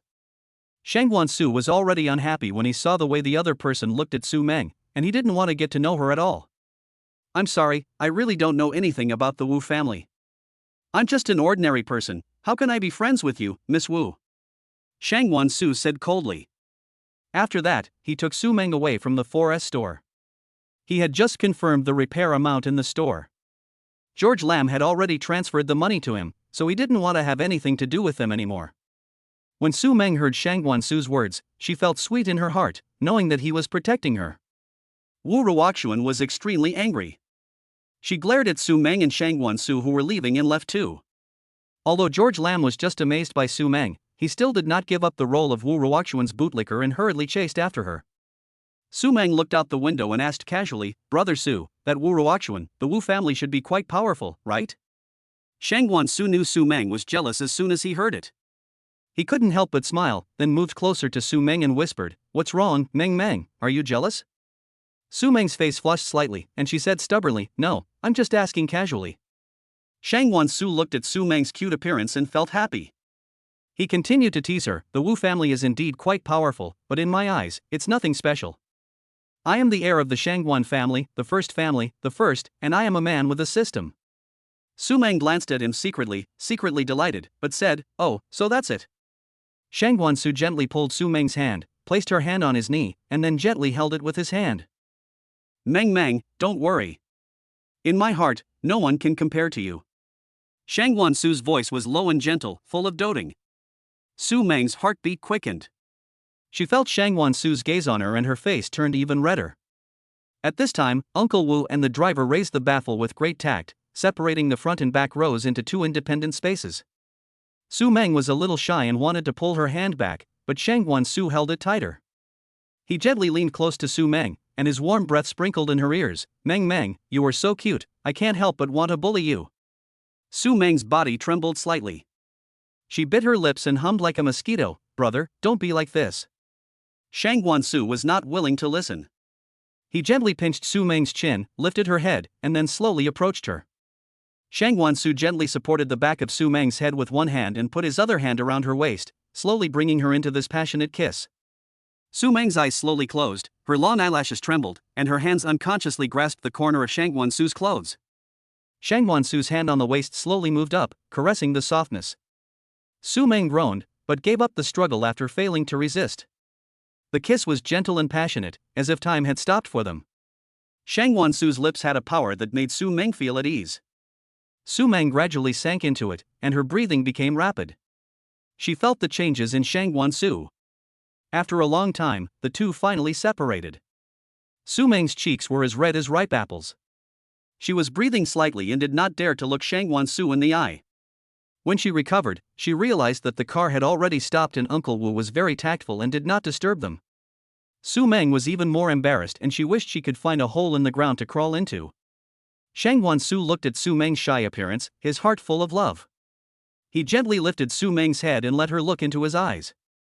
"Meng Meng, don't be shy. If you continue like this, I won't be able to control myself anymore." Shang Guansu coaxed with a smile. Su Meng blushed and said angrily, "You can't, it's all your fault." Shang Guansu held her in his arms and said softly, "Okay, it's all my fault, but what should I do if I want to do it again next time?" Su Meng gently hit his chest and said shyly, "You only know how to bully me. Next time I won't let you kiss me." Shang Guansu pretended to be pitiful and said, "Meng Meng, can you bear it? I will be sad." Su Meng looked at his pretending to be pitiful and couldn't help laughing. She said, "Humph, who asked you to bully me?" Shang Guansu gently kissed her forehead and said, "Okay, I won't bully you anymore. Let's get out of the car." Shang Guansu looked at the noodles that Su Meng brought, his eyes full of tenderness. "I didn't expect Meng Meng would personally cook noodles for me, I'm so touched." Su Meng smiled a little embarrassedly. "It's just a simple bowl of noodles, you can try it and see how it tastes." "I have to say first that it's definitely not as delicious as what Master Lu makes." Shang Guansu picked up the chopsticks and gently stirred the noodles. Then he picked up a piece of noodles and put it in his mouth. He chewed it carefully and swallowed it. It tastes great. Meng Meng's cooking skills are really good." He ate the noodles as if they were the most delicious food in the world. Su Meng sat beside him and watched him, with the corners of her mouth rising unconsciously. Soon, Shang Guansu finished the whole bowl of noodles. He rubbed his stomach contentedly and said, "I haven't eaten so comfortably in a long time." "It's good as long as you're full," Su Meng said, reaching for the bowl. Shang Guansu held her hand and insisted on washing the dishes. Su Meng couldn't persuade him and had to stand at the kitchen door and watch him. Su Meng had a smile on her lips and her eyes were curved. Then after that, Su Meng swallowed her words halfway through, her cheeks flushed. Shang Wansu washed the dishes, dried his hands, turned around and walked to Su Meng. What's the matter in the future? Su Meng looked up at him, with stars twinkling in her eyes. Nothing, nothing. Shang Wansu chuckled and rubbed her head. Meng, just say whatever you want to say, okay? Su Meng lowered her head slightly, her voice as soft as a mosquito's hum. In the future, can we do this more often? Go home together, eat together, wash dishes together. Do a lot of things together. Shang Wansu certainly understood what she meant and gently held her in his arms. Okay, as long as you are willing. In this cozy kitchen, the two spent another wonderful time. Afterwards, Shang Wansu took Su Meng's hand and sent her back to her room. Go to bed early, Meng. Shang Wansu stopped at her door and said softly. Su Meng nodded obediently. You too, good night, brother. Chapter 22, Business Blueprint Expansion. That day, Shang Wansu and 11 senior talents held a meeting in the small conference room of Ping Fong Lin Villa. Those who could not come directly held a video conference. Everyone, after this period of hard work, Li Ting and I have stabilized in Wenmu Group. Next, we can expand our business blueprint. Shang Wansu rested his hands on the conference table and looked around at everyone. Marketing guru Zhang Feng stood up and pushed his glasses. Boss, I think transforming the online store into selling processed vegetables and fruits can expand the profit margin. Shang Wansu nodded slightly. Well, I agree with this idea, but Dr. Wang also proposed a good idea. Dr. Wang also stood up and cleared his throat. Boss, we can use the special features of this space to grow more medicinal herbs. Their therapeutic effects are incomparable to those of ordinary herbs outside. We can make money and benefit mankind at the same time. Zhang Feng's eyes lit up, and he immediately continued, Boss, this is a great selling point. I suggest that we grow all medicinal herbs. The profit from that is incomparable to processed products. Shang Wansu pondered for a moment. This is a good idea, but our family also needs to eat fruits and vegetables. How about this, leave a small piece of land to grow fruits and vegetables for our family, and plant the rest with medicinal herbs? Everyone nodded in agreement. Shang Wansu's thoughts opened up further. I think it might be more profitable to plant some priceless and difficult to cultivate flowers. Everyone, please work hard to find some rare and valuable seeds. Senior talents accepted the order and expressed that they would try their best to complete it. At this time, Shang Wansu thought of something else. In addition, Professor Chen and Dr. Wang, you should work together to develop new drugs. Which drugs should be developed first? Before he could finish, the system's voice suddenly rang in his mind. Complete the research and development of a special pneumonia drug. Reward system points of 2 million, a 10,000 square meter factory building, and a mysterious treasure chest. Shang Wansu was stunned for a few seconds. This reward was too luxurious. The system was too generous this time. Let's develop a specific medicine for pneumonia first, Shang Wansu said excitedly. We can buy a laboratory for research first, and I will buy a large factory later. Shang Wansu continued to make arrangements. We must buy the best research equipment for the laboratory, and we cannot be careless. If you need any money, just ask Uncle Wu for it. After the meeting, I will transfer 200 million to Uncle Wu as startup capital.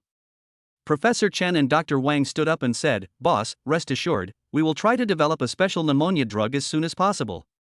Both of them are academically enthusiasts, and they love being able to develop their own medicine. Shang Wansu nodded with satisfaction. Thank you for your hard work. As long as we work together, we will surely succeed. Next, let's act separately. Shang Wansu said. Senior talents dispersed one after another, each to fulfill their own tasks. The marketing master began to look for suitable channels to purchase those rare and valuable seeds. He shuttled between various flower markets and planting bases, communicating with countless suppliers, and never missed any opportunity to find precious seeds. Professor Chen and Dr. Wang immersed themselves in the data, studying the technologies and directions of various drug development. They discussed heatedly in the office, writing and drawing on the whiteboard from time to time, analyzing various data and possibilities. Shang Wansu was also busy. He was handling the work of Wenmu Group while paying attention to the progress of each link. He was thinking about finding another reason to ask his father for some pocket money, as research and development was quite expensive. Li Yu was recently sent out to look for laboratories and found several good places. Shang Wansu personally visited these laboratories and carefully checked the laboratory equipment, environment, and surrounding facilities. The equipment in this laboratory is quite advanced, but its location is a bit remote. Shang Wansu analyzed while inspecting. That one, although the location is good, the area seems not big enough. He looked at another one. After some comparison and weighing, Shang Wansu finally chose the third laboratory recommended by Li Ting. The location and area are suitable, but the price is expensive, but Shang Wansu doesn't care. He believes that he will earn back countless times in the future. That's it. Let's arrange the purchase procedures immediately. Shang Wansu made the decision decisively. The Shangwan family's banquet hall was brightly lit, just like daytime. The entire banquet hall was decorated extremely luxuriously, with dazzling crystal chandeliers hanging from the ceiling, reflecting dazzling light, as if countless stars were twinkling overhead. There were exquisite paintings hanging on the walls, showing the profound cultural heritage of the Shangwan family. On one side of the banquet hall was a row of exquisite dining tables filled with all kinds of delicious food, exuding tempting aromas. Melodious music flowed in the air, and the guests, dressed in gorgeous clothes, were chatting in low voices or enjoying delicious food elegantly. Shangwan Mukin and Shangwan Zhengting stood in front of the banquet hall with solemn expressions. Shangwan Su and Su Meng were eating at the side. Sheng Yaoyao didn't like this kind of occasion and didn't come. She was resting in the villa. Thank you all for coming to this banquet. Shangwan Zhengting spoke with a smile, his voice steady and powerful. Today, we would like to introduce an important person to you, my grandson Shangwan Su. Shangwan Zhengting continued, his eyes full of love and relief. Shangwan Su was wearing a neat suit, with an upright posture and extraordinary temperament. Under the gaze of everyone, he slowly walked forward. Hello everyone, I am Shangwan Su, and I am very happy to meet you here. Shangwan Su bowed slightly, his voice clear and magnetic. Afterwards, Shangwan Mukin walked onto the stage and solemnly announced, Shangwan Su is the only heir of my Shangwan family. I will rely on your care in the future. As soon as these words were spoken, the whole audience suddenly burst into whispers and applause. When Shangwan Yao heard the news, her eyes widened instantly, her face full of disbelief. How is this possible? She screamed, her voice breaking the originally harmonious atmosphere. Shangwan Yao rushed forward frantically, wanting to find Shangwan Mukin and Shangwan Zhengting to argue. This can't be true. What about me? I'm also father's daughter, and I'm also the heir. Grandpa, don't you love me the most? She shouted hysterically. Shangwan Zhengting's face darkened and he immediately arranged for someone to go forward and grab Shangwan Yao. Yao Yao, Grandpa will give you some money and property. Shangwan Zhengting said softly. Grandpa. Why? Why not me? Shangwan Yao struggled, tears streaming down her face. That's enough. Shangwan Mukin said sternly. He walked over to Shangwan Yao and leaned over to say, if you make trouble again, you and your mother will be sent abroad. You and your mother have taken advantage of me for many years. Hearing this, Shangwan Yao suddenly became quiet. She looked at Shangwan Zhengting in horror and was dragged back to the room. At this time, Shangwan Su gently took Su Meng's hand and walked in front of everyone. I would also like to introduce to you all, this is Su Meng, my girlfriend. She will also be my wife in the future. Shangwan Su looked at Su Meng affectionately, his eyes full of love. Su Meng was wearing a white dress, fresh and refined, like a fairy. She nodded slightly and smiled sweetly. Hello, everyone. Su Meng's voice was soft and pleasant. The guests gave their blessings and applause. Su Meng felt Shangwan Su's firm gaze and the warmth of his hand, and her heart was moved like a tide. She looked at Shangwan Su, tears glistening in her eyes, and said softly, Brother, thank you. Shangwan Su smiled slightly and said in a voice that only the two of them could hear, You're welcome. You are my girlfriend. This is the fact. I will always protect you. Su Meng was deeply moved. Since her parents passed away, Shangwan Su was the only one who would protect her. This was not just a promise, but what he had always done. Su Meng secretly vowed in her heart that she would be a useful person and stay by her brother's side. Shangwan Su took Su Meng and walked slowly in the banquet hall, greeting the guests one by one. This is Miss Su, so beautiful. A lady said to Su Meng with a smile. Thank you. Su Meng responded politely. You two are truly a match made in heaven. Another man offered his blessing. Shangwan Su and Su Meng continued to respond to everyone's blessings, their faces filled with happy smiles. Chapter 23 The Truth. Du Yue usually pretended to be filial, gentle, and friendly in the upper-class circles of Kyoto. Her words were full of boasting and pride. Although everyone knew it, they could not get angry because of her status. But today, she did not dare to attend the banquet because of her guilty conscience. Shang Guanyao in the room was getting angrier and angrier. She couldn't help but want to complain to her mother, but then she thought that her parents were husband and wife, so why should her father give Shang Guansu his share? So she came up with a plan and used the excuse of feeling unwell to successfully get the people guarding her away. At this time, Shang Guanjingting and Shang Guanyukan were not in the hall. Shang Guanyao quietly walked to the microphone on the stage, took a deep breath, and then said loudly, "Everyone listen to me. My father Shang Guanyukan favors sons over daughters. He actually left half of my mother's property to his son Shang Guansu. This is so unfair." Shang Guanyao's voice echoed in the banquet hall, and everyone was suddenly in an uproar, whispering to each other with looks of surprise on their faces. Shang Guansu had actually seen Shang Guanyao's actions a long time ago, but he remained calm, wanting to see how Shang Guanyukan would handle it. Shang Guansu had always had a guess in his mind, but he had never asked it out loud, and today was the perfect time to confirm it. After Shang Guanyukan sent Shang Guanjingting to rest, he went to see Shen Yaoyao again, but was driven out. As soon as he walked to the door, he heard Shang Guanyao's words. Shang Guanyukan's face darkened and he strode into the banquet hall. "Shang Guanyao, shut up!" Shang Guanyukan shouted harshly. Shang Guanyao stared at him unwillingly. "Dad, why do you do this to me?" Shang Guanyukan took a deep breath and spoke slowly. "Don't you feel wronged and unfair? Today I will tell you. I have never been married to Du Yue, and you are not my daughter." When these words were spoken, the whole audience was shocked. Everyone stared with wide eyes, looking at Shang Guanyukan and Shang Guanyao in disbelief. Shang Guanyao's face turned pale in an instant, her lips trembled, and she was unable to speak. Shang Guanyao cried out at the top of her lungs, tears streaming down her face. She stared at Shang Guansu intently, as if she wanted to eat him alive. "I don't believe it. You made up these nonsense just to favor Shang Guansu."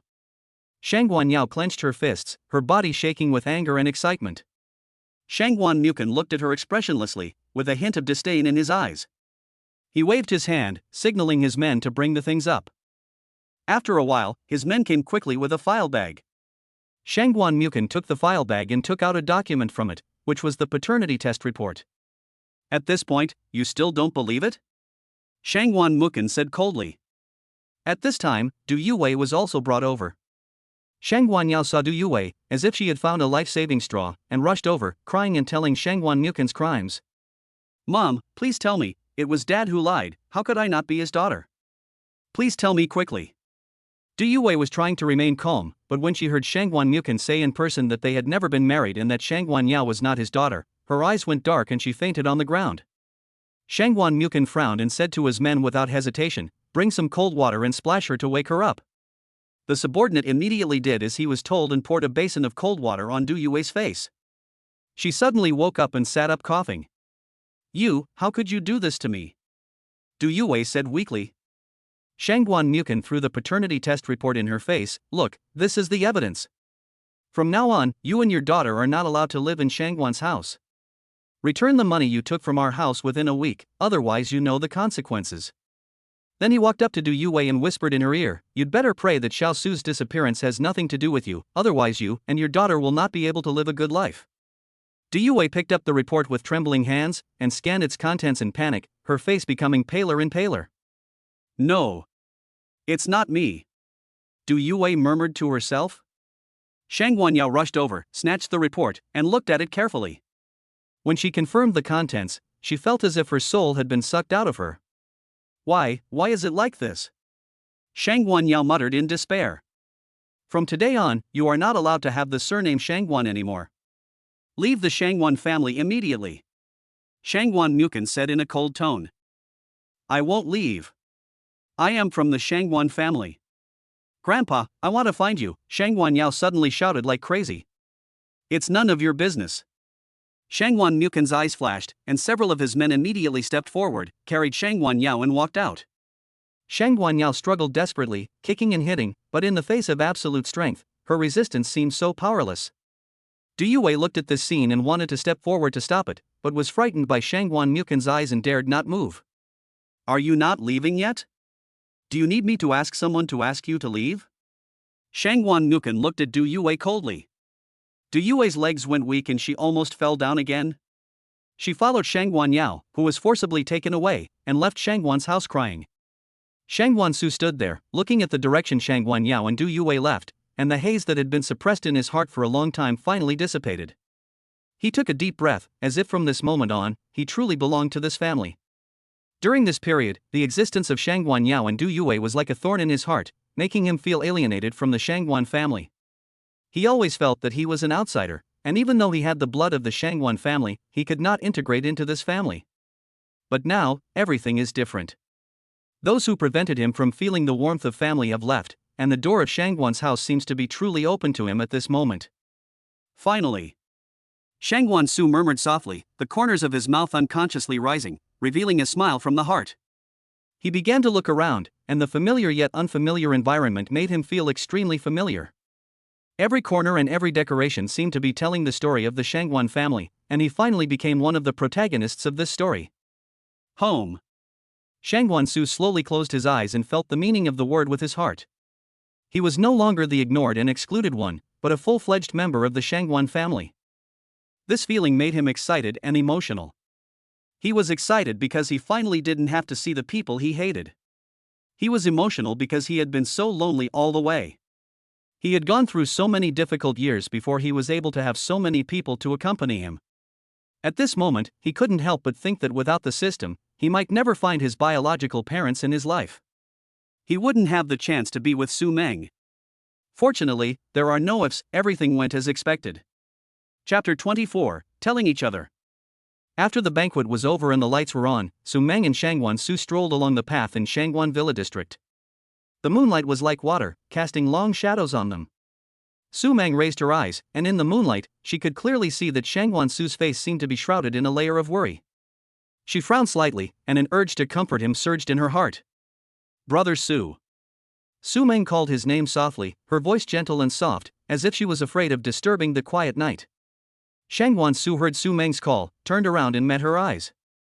At that moment, he seemed to see a deep concern in Su Meng's eyes, and that look seemed to penetrate his heart and see through all his disguises and strength. Su Meng raised her head slightly, looked at Shangguan Su with a firm gaze, and began to tell her own experience. In fact, that encounter at the Zhengcheng Villa was not just a random knock on the door. Su Meng bit her lip lightly. Although her voice was soft, it carried a power that could not be ignored. I noticed you when I was in school. Su Meng's eyes became distant, as if she was lost in memories. At that time, you always appeared in places I would pass by.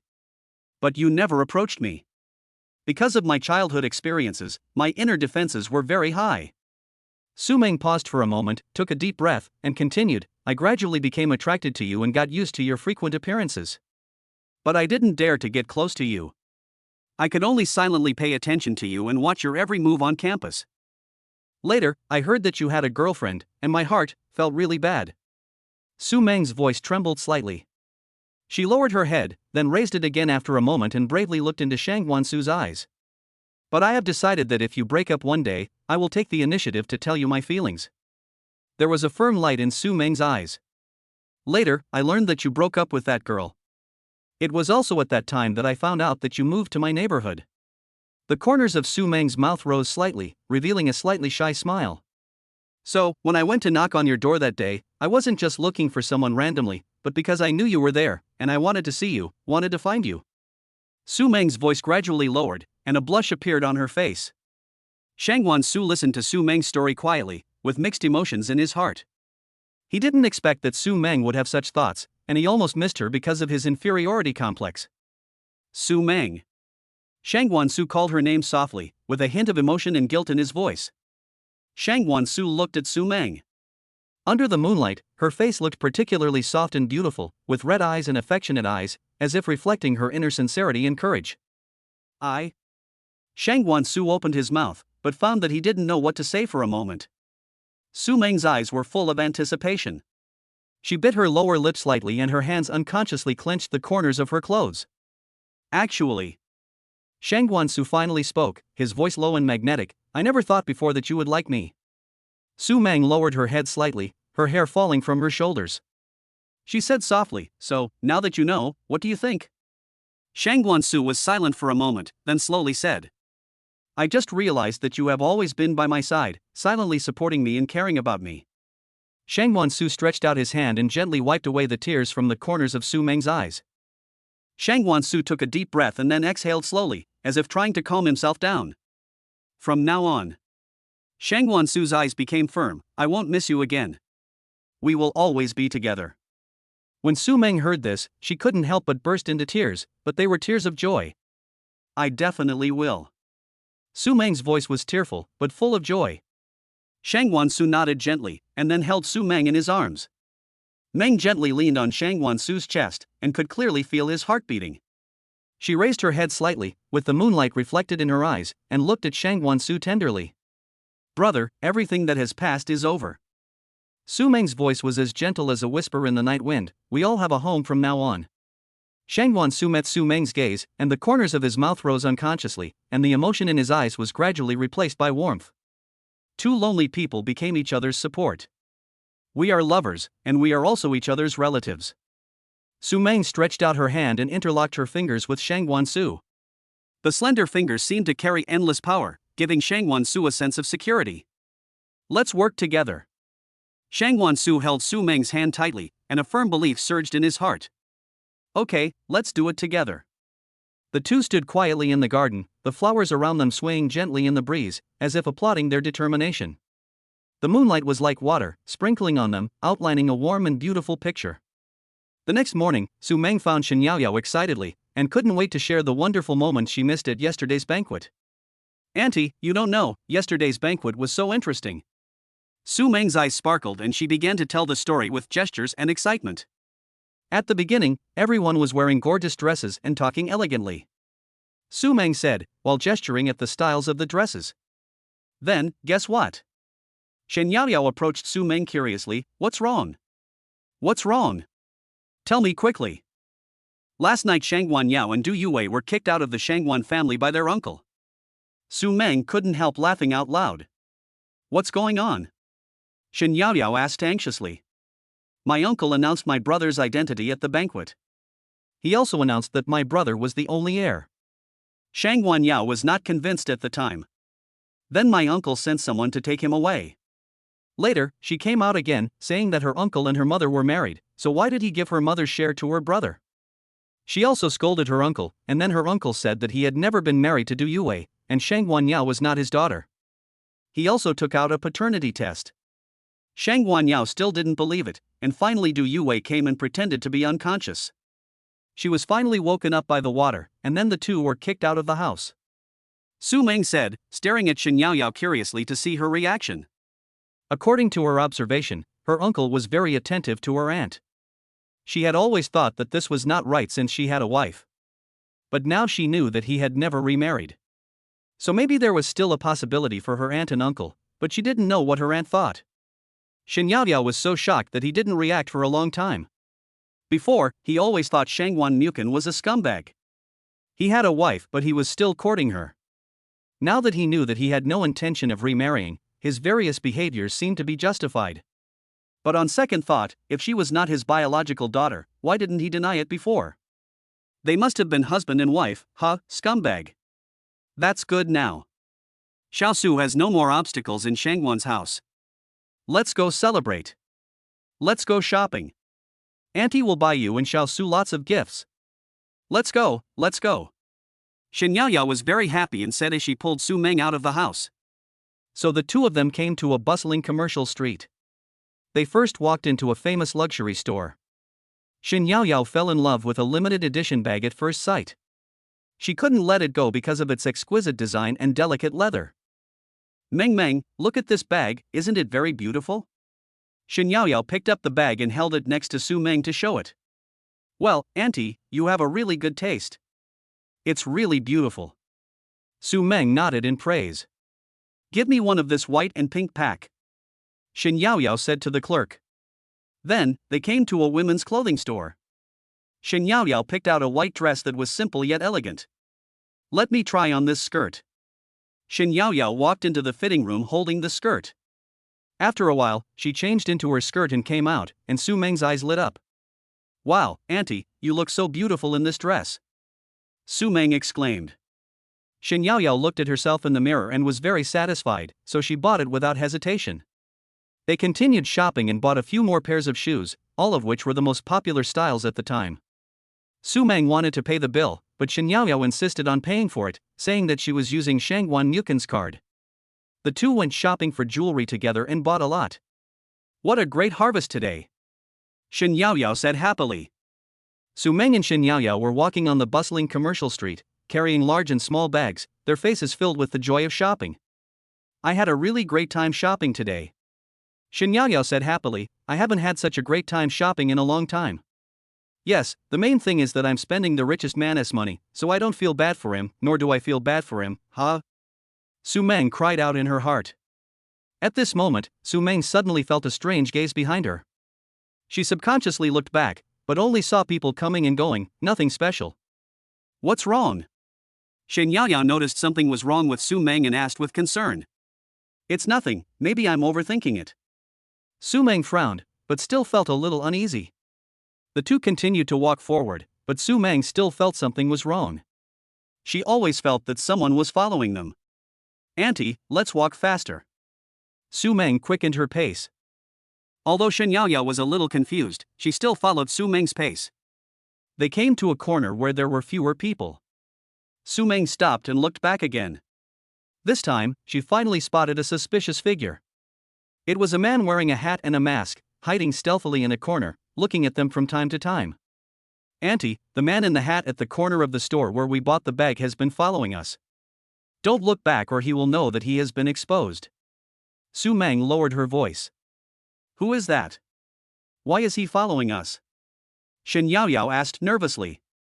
I don't know. Let's leave here first. Su Meng looked at the man vigilantly, took Shen Yaoyao's hand and prepared to leave. Chapter 25 Mysterious Man Following. Su Meng and Shen Yaoyao realized they were being followed and left in a hurry. Just as they left, a dark shadow flashed by at an extremely fast speed and quietly came behind the follower. This shadow was one of the secret guards that Shangguan Su arranged to protect Su Meng and Shen Yaoyao. He had sharp eyes and agile movements. The stalker was unaware of the approaching danger and was still staring at Su Meng and the others. The secret guard suddenly made a move, covering the stalker's mouth with one hand, and using the other hand to tightly control his body like an iron clamp, making him unable to move. The whole process was silent, as if it was all done in an instant. The stalker felt a flash before his eyes and then lost consciousness. At this time, the stalker who was controlled by the secret guard was filled with fear. He never expected that someone would suddenly appear. The secret guard did not hesitate at all and quickly took him to the basement of Ping Fenglin's villa. The basement was a little dark, with only a few weak lights. The dark guard threw the stalker to the ground, and the stalker's hat and mask fell off during the struggle. After Su Meng and Shen Yaoyao left the mall, they immediately called Shangguan Su, their voices filled with panic. Brother, we're being followed. Are you okay? Shangguan Su's heart tightened and he asked anxiously. We are fine now. I don't know who helped us get rid of the stalker. Su Meng said. That's good. You go home first and be safe. Shangguan Su comforted them with a few words. After hanging up the phone, he immediately contacted the secret guard Wang Hu. Wang Hu, what's going on? Shangguan Su asked in a serious tone. Boss, the person has been caught. He is in the basement of Ping Fenglin's villa. Wang Hu reported. Okay, you keep an eye on him, I'll be there soon. After Shangguan Su finished speaking, he instructed the secret guard Zhao Gang to continue to secretly protect Shen Yaoyao and Su Meng, and then hurry to Ping Fenglin community. When he arrived at the basement, Shangguan Su saw the tied-up stalker with a cold look in his eyes. Did you find out anything from the interrogation? Shangguan Su asked Wang Hu. This guy keeps his mouth shut and doesn't say anything. Wang Hu frowned. Shangguan Su pondered for a moment and came up with an idea. He exchanged 10,000 points for a truth pill in the system. Unlock his mouth. Shangguan Su ordered. Wang Hu did as he was told, and the stalker looked at Shangguan Su warily. Shangguan Su feeds the truth pill to the stalker. The stalker struggled and said, "It won't work even if you poison me. Tell me, who sent you to follow them?" Shangguan Su stared at him closely. The stalker's eyes were confused. Under the effect of the truth pill, he couldn't help but speak. It was, the Lin family asked me to follow you. Shangguan Su's eyes shone. Lin family? Is it Lin Yu? Or Lin Zixian who I met that day? Or someone else from the Lin family? Who in the Lin family is it specifically? Shangguan Su continued to ask. It's George Lam," said the stalker. "Why did he do this?" Shang Wansu frowned. He wants to find an opportunity to deal with you," the stalker said with difficulty. Shang Wansu sneered in his heart. It turned out to be this old guy. "Anything else?"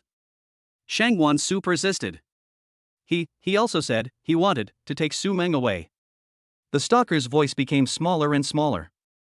"Speak!" Shang Wansu shouted sternly. I want to take Su Meng away from you." After the stalker said this, his whole body suddenly went limp and he fainted. At this time, 10 minutes had just passed. "Humph!" Shang Wansu snorted coldly. "Wang Hu, keep an eye on him." Chapter 26, Teaching George Lam a Lesson. That evening, George Lam parked his car and got out humming a little tune. He had no idea that danger was approaching. Suddenly, a strong wind blew, and before George Lam could react, he felt a sharp pain in his back and staggered forward a few steps. "Who?" George Lam turned around in horror, but saw nothing. Before he could recover, another punch hit him hard in the stomach. George Lam bent over in pain, beads of sweat the size of beans rolling down his forehead. "Who is it? Come out!" George Lam shouted loudly, his voice filled with fear and anger. Finally, he couldn't stand the pain and started to talk nonsense. "Don't hit me, I will give you as much money as you want, my dad has money." It hurts. Finally burst into tears. After a while, George Lam's father, Lin Pu, was walking in the garden at home, enjoying the tranquility of the evening. Suddenly, he felt a sharp pain in his head, as if he was hit by something. Lin Pu subconsciously reached out to touch his head, but felt nothing. "Ouch!" Lin Pu cried out in pain. Before he could look around, he was kicked to the ground again. Who's there?" Lin Pu looked around in horror, but there was no one around. Lin Pu struggled to get up, but was knocked down by another punch and fainted. He really can't take a beating. It's his father's fault that his son didn't teach him well. Both George Lam and Lam Pu called the police.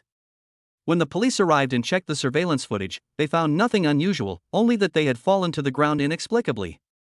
The police officer even said, "Be careful when you walk." Although the Lin family is rich, they can't waste police resources. George Lam and Lam Pa have no way of expressing their grievances. Lin Pu and Lin Zixiang were beaten for no apparent reason and were filled with rage. Lin Pu slammed the table angrily. "Who on earth did this? It's so arrogant." George Lam also had a look of resentment on his face. "Dad, someone must be deliberately targeting our Lin family."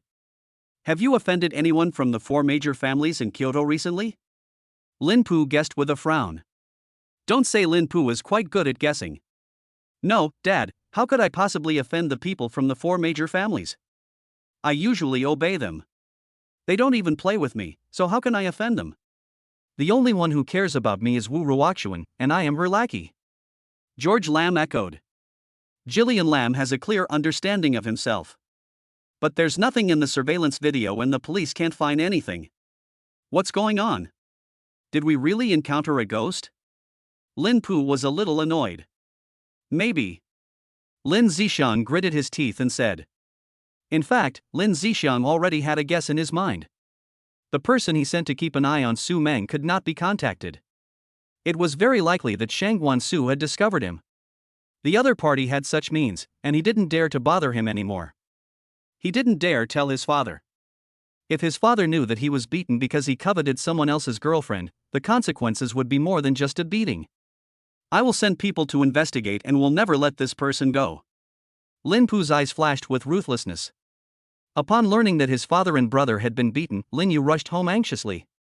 As soon as she entered the door, she asked anxiously, "Dad, Zixiang, how are you? Are you seriously injured?" Lin Pu forced a smile and said, "It's just a minor injury. It's nothing serious. Don't worry." George Lam said aggrievedly, "Sister, it hurts so much, I don't know who is so cruel." Lin Yu looked at them with heartache in her eyes. She carefully checked their injuries and comforted them softly. "Didn't you call the police?" "What did the police say? Didn't they find out who it was?" "Don't say any more. The surveillance camera only captured us falling, and didn't capture anyone else," Lin Pu said. "Yes, sister, my father and I both felt that we were beaten, but there was no one in the surveillance video," George Lam said quickly. Lin Yu felt a chill in an instant. No. There really is a ghost, right? After he finished speaking, a cool breeze blew past, and all three of them shuddered. Yeah, your main task recently is to find a way to contact the eldest son of the Shangwan family. Don't contact Shangwan Yao anymore. As long as we can get in touch with the Shangwan family, our Lin family will definitely be able to move to a higher level, Lin Pu instructed George Lam. Dad, I know. But it's not good to just say no to contact, let's just ignore it. Lin Yu said hesitantly. It's just that Master Shangwan has a girlfriend. And they are in a good relationship, so it's hard to interfere. And Shangwan Yao caused trouble for him last time. I was there too, but I didn't know he was from the Shangwan family at that time, and I even spoke up for Shangwan Yao. Now as long as he doesn't cause trouble for me, it's all good. George Lam looked at Lin Pu with a puzzled look on his face. Dad, where did the eldest young master come from in the Shangwan family? Isn't there only the eldest young lady? It turns out that George Lam went to travel with Ruoxuan Wu to the United States. In fact, Ruoxuan Wu went on a trip with her best friend, and he was just a laborer carrying bags. So George Lam and Ruoxuan Wu didn't know that the son of the Shangwan family was found, and they didn't know that Shangwan Yao was not the daughter of the Shangwan family and was kicked out of the house. Lin Pu told George Lam about what happened at the Shangwan family banquet. Lin Zishang frowned and tried to recall. Suddenly, he had a flash of inspiration. The guy who was driving a specific brand of car and was rear-ended by him seemed to be named Shangwan Su. No way. George Lam moved closer to Lin Pu and asked in a low voice, then the eldest young master of the Shangwan family wouldn't be called Shangwan Su, right? Lin Pu's eyes lit up, and he asked happily, yes, his name is Shangwan Su. Do you know him? How did you meet him? Are you close to him? George Lam looked a little unnatural, and he stammered, Dad. Actually, didn't I rear-end a car when I was with Ruoxuan Wu? That car was Shangwan Su's, but I have already compensated for it. Hearing this, Lin Pu frowned and his expression instantly became serious. Why didn't you tell me about this earlier? George Lam lowered his head and whispered, I thought it was just a small accident at the time, and I didn't know Shangwan Su was the eldest son of the Shangwan family. So I didn't take it seriously. Oh, you. Lin Pu sighed. Now it seems that this matter may not be that simple. Lin Zishang raised his head and looked at his father, his eyes full of regret. Dad, I know I was wrong. I didn't expect to cause so much trouble. After thinking it over, George Lam decided to confess. After all, it would be too easy for the Shangwan family to crush their family. With a fearless expression, he said, also, I sent someone to follow Shangwan Su's girlfriend. Now that person is missing. Then he knelt on the ground. Dad, I was so wrong. If I knew he was the eldest son of the Shangwan family, I would never dare to do this even if you kill me. After saying this, he knelt down and slapped himself twice. Lin Pu was startled, his face suddenly turned gloomy. What? You are so bold. Missing? How long has it been? George Lam lowered his head, his voice getting smaller and smaller. I lost contact with him yesterday, it must have been a day. Lin Pu was so angry that she turned around in circles. After stopping, she pointed at George Lam and said, You are really getting more and more outrageous. Shangwan Su must have known about this. The beatings we got today must be a warning. Lin Pu scratched his hair irritably and paced back and forth in the room, feeling extremely anxious. Zishang, why don't you consider the consequences when you do things? Lin Pu stopped and glared at Lin Zishang fiercely. George Lam stood aside, not daring to breathe, his heart filled with regret. When Lin Yu heard about the stupid thing his brother had done, he was so frightened that he fell to the ground. Chapter 27, Make a Fortune. George Lam gritted his teeth, then knelt down in front of Shangwan Su with a plop. Shangwan Su looked at George Lam kneeling on the ground, his mouth slightly raised. Master Lin, what is this doing? I can't bear it. However, the loss you brought to me is not small. After hearing this, George Lam was terrified and his body began to tremble uncontrollably. He knew very well that Shangwan Su would not let him go easily. Lin Yu, however, heard the hidden meaning behind Shangwan Su's words.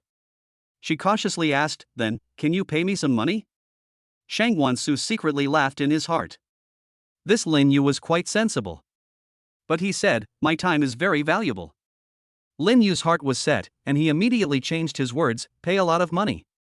Shangwan Su raised his eyebrows, how much is duo? Lin Yu took a deep breath and said tentatively, 100 million. After saying that, her heart ached so much that she almost bled. But when she thought that this was the eldest son of the Shangwan family, she would definitely not do it without starting with 100 million. Shangwan Su had a blank expression on his face and did not react at all. Lin Yu gritted her teeth and increased the amount to 200 million. Seeing that Shangwan Su still didn't react, she continued to increase the amount until it reached 1 billion. Shangwan Su then spoke, and slowly instructed Uncle Wu, go and invite Su Meng. Soon, Su Meng came to the living room. "Brother, call me," Su Meng's sweet voice sounded. Su Meng looked at Lin Zixiang kneeling on the ground with a look of disgust on his face. She frowned slightly. She clenched her hands unconsciously, then loosened them and bit her lips lightly, as if thinking about something. Shangwan Su looked at George Lam with cold eyes, apologized to Su Meng, begged for her forgiveness, and kowtowed 3 times. Lin Zixiang's face turned pale and blue, but in order to calm Shangwan Su's anger, he could only swallow his anger and turn to Su Meng, saying with a face full of humiliation, "Miss Su, I was wrong before, I hope you can forgive me." After that, he kowtowed 3 times. Su Meng was a little surprised at first. She didn't expect George Lam to apologize in such a humiliating way. She felt a little complicated. Although she was disgusted with George Lam's behavior, she couldn't feel pity for him when she saw him like this. If she hadn't been protected by Brother Su, her fate would be unimaginable. However, she knew that Shangwan Su called her to listen to his apology, probably because he wanted her to forgive him.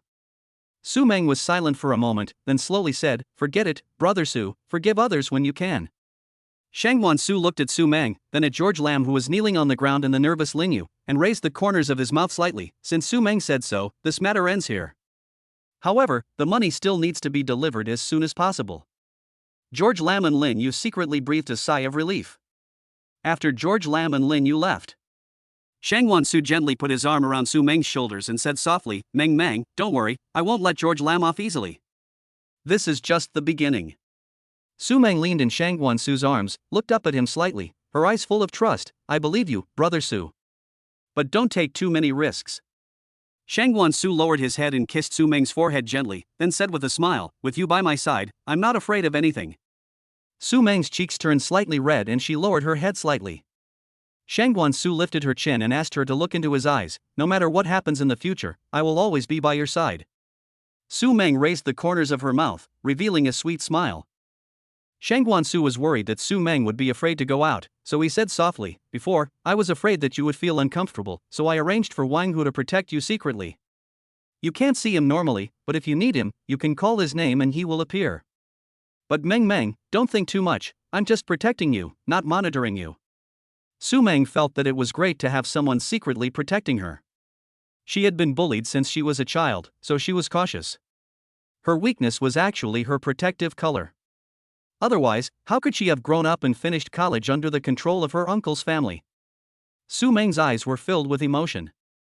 She stood on tiptoe, gently held Shangwan Su's face with both hands, and took the initiative to kiss his lips.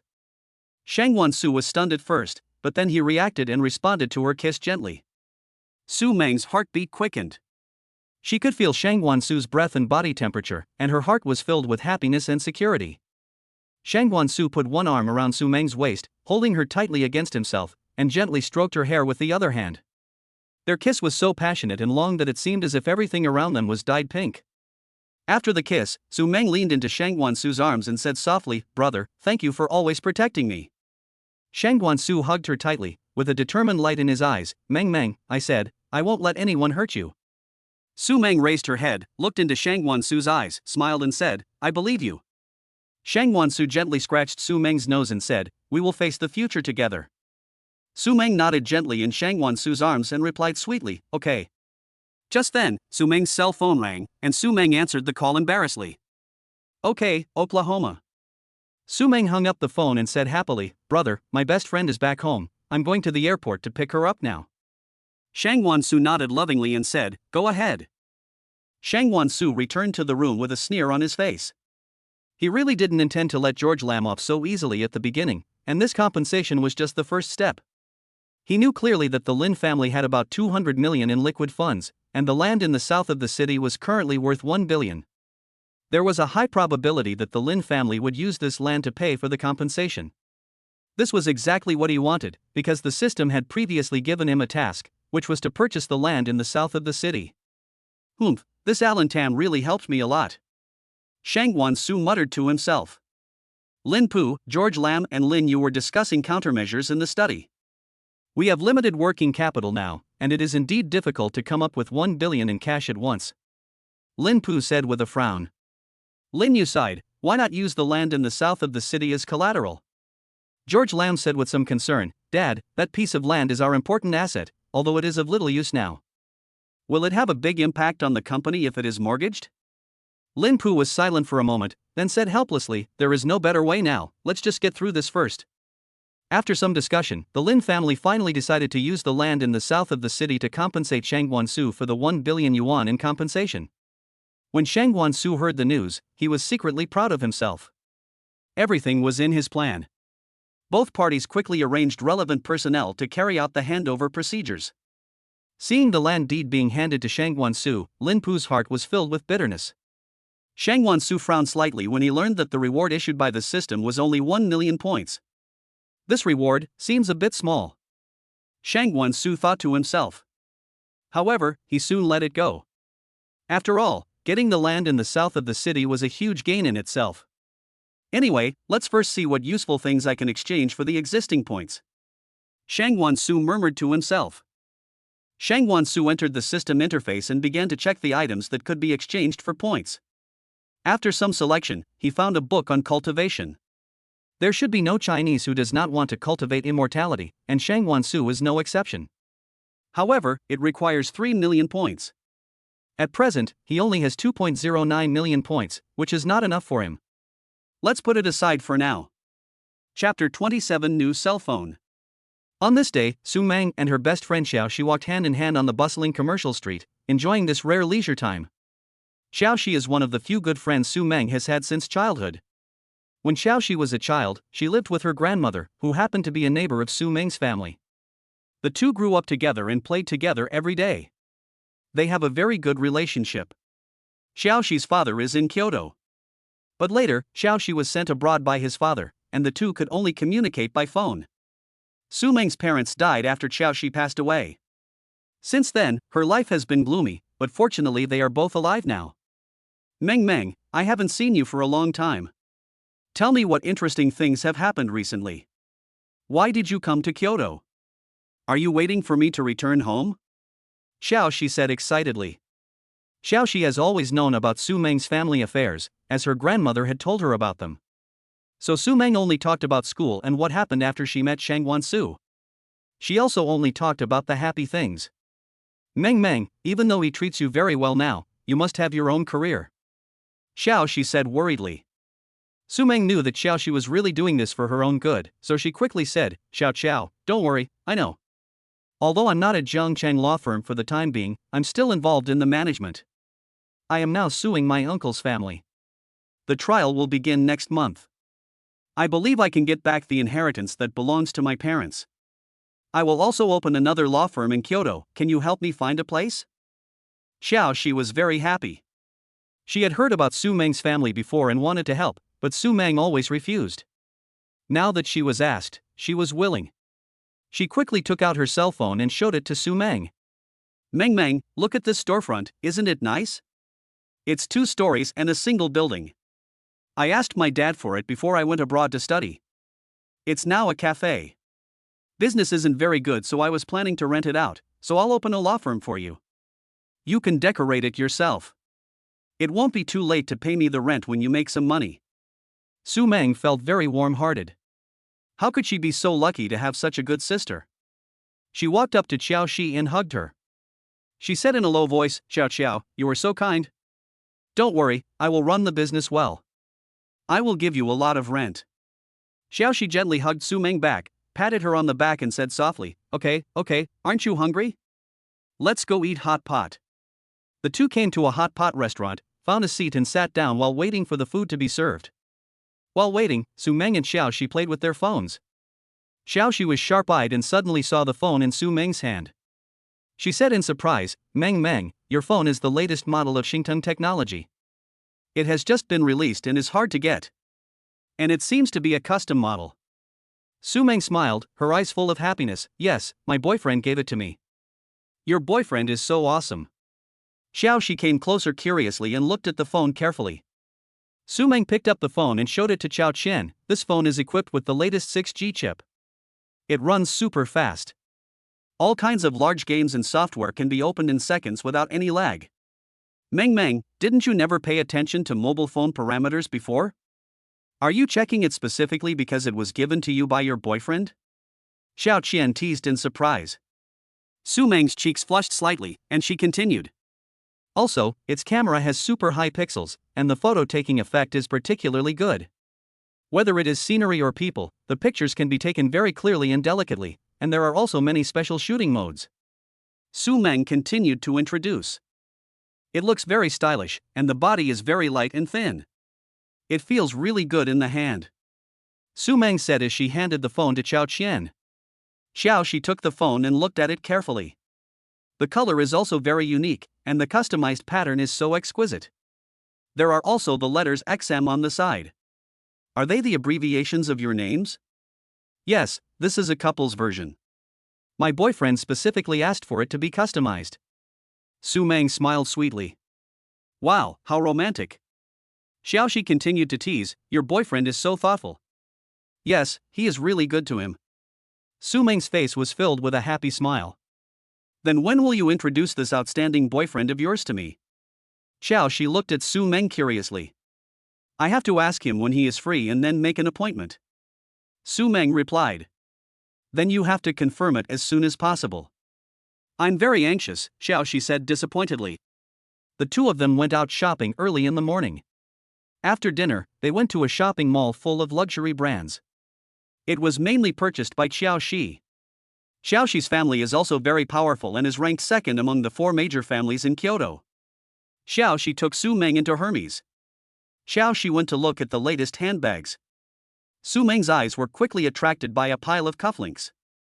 These cufflinks were extremely delicate and exuded a luxurious atmosphere. Su Meng picked up one of the cuffs and looked at it carefully. She saw that it was made of top-grade leather and was inlaid with tiny diamonds, which sparkled brightly under the light. This cuff is so beautiful. It seems to suit Shangwan Su very well. A hint of surprise flashed in Su Meng's eyes. The clerk walked up to me with a smile and introduced me enthusiastically. Miss, you have a good eye. These are our limited edition cufflinks. There are only 100 of them in the world, and they are made with the most exquisite craftsmanship. The salesgirl was not at all polite, mainly because of the two people's outfits. Xiaoxi was not to be mentioned. Su Meng was also wearing a set of small Chanel style that Lu Bo bought for her today. The matching jewelry was bought for her by Shen Yaoyao that day, and they were all very valuable. After listening to the clerk's introduction, Su Meng became even more excited. I want this one. Su Meng said without hesitation. The clerk smiled with satisfaction. Okay, miss, I'll pack it for you right away. Just then, a familiar voice came, if you can't afford it, don't pretend to be rich and buy the cheapest cufflinks. When Wu Ruoxuan saw Su Meng, a hint of jealousy and resentment flashed in her eyes. Su Meng turned around and saw that it was Wu Ruoxuan. Su Meng smiled and said, it's not up to you to decide whether it's good or not. I think it's fine as long as it suits my boyfriend. He will like whatever I buy, and then we will kiss and hug each other. But you, even if you buy the whole store as a gift to him, he won't even look at you. Su Meng responded neither humbly nor arrogantly. Wu Ruoxuan thought of Shangwan Su's attitude that day, and Wu Ruoxuan was unwilling to accept it. George Lam had already told Wu Ruoxuan that Shangwan Su was the heir of the Shangwan family. She had a good impression of him when she didn't know he was the heir of the Shangwan family. It was all Su Meng's fault. She was the prettiest girl among the 4 major families. If it weren't for her, she would have the best chance of marrying into the Shangwan family. She rolled her eyes, thinking it would be best to let her back out. She deliberately raised her voice, Su Meng, do you really think you can rest easy just because you have a rich boyfriend? The Shangguan family will never accept a woman like you who is nothing. I never thought that being rich was great. I just knew that feelings cannot be measured by money. Su Meng responded calmly. That sounds nice, but who knows if you're going after his money? Wu Ruoxuan continued to provoke. Su Meng looked at Wu Ruoxuan firmly. Wu Ruoxuan, don't make malicious assumptions about me here. The relationship between Shangguan Su and I is sincere, and it's not something that people like you can understand. Sincere? Do you think he will truly like you? You just look good. Men are all lustful. Wait until you get older and see if he still wants you. Wu Ruoxuan sneered. You don't need to question the relationship between us. Su Meng held the cufflinks tightly in her hand. Just when the two sides were at a stalemate, the clerk came over with the packaged cuffs and said to Su Meng with a smile, "Miss, your cuffs are packaged, please take them." Su Meng took the cuff and glanced at Wu Ruoxuan. "Wu Ruoxuan, I don't want to waste time with you here, I have something else to do, I'm leaving first." Then she went to find Xiaoxi. Xiaoxi was taken to a small room by the salesgirl to look at bags, so she didn't know what had just happened. Wu Ruoxuan looked at the backs of Su Meng and Xiaoxi leaving, feeling unwilling. If it was in another mall, it would be fine, but this mall belonged to Shangguan, so she didn't dare to go there. Looking at the familiar backs, she came up with a plan.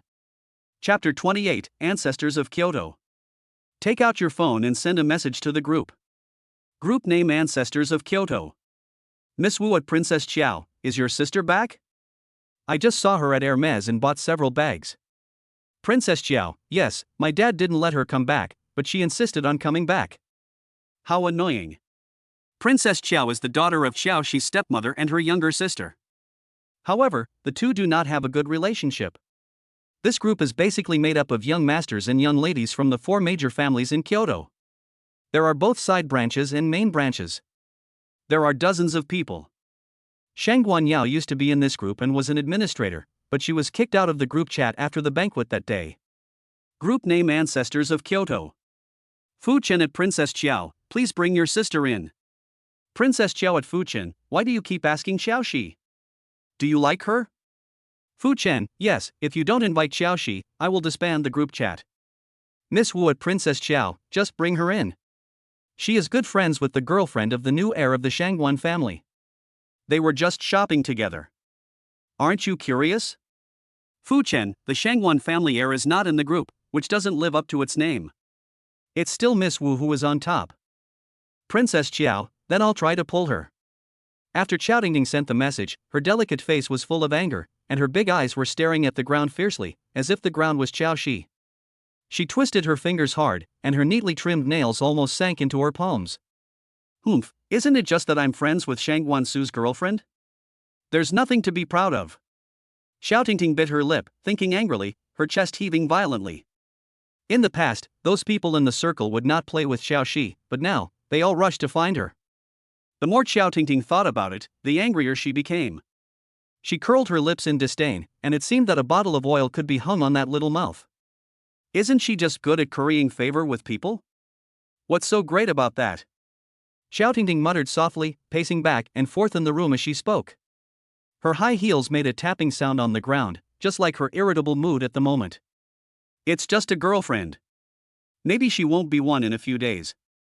Xiao Dingding stood in front of the huge mirror, looking at her charming self in the mirror, with a glimmer of fantasy in her eyes.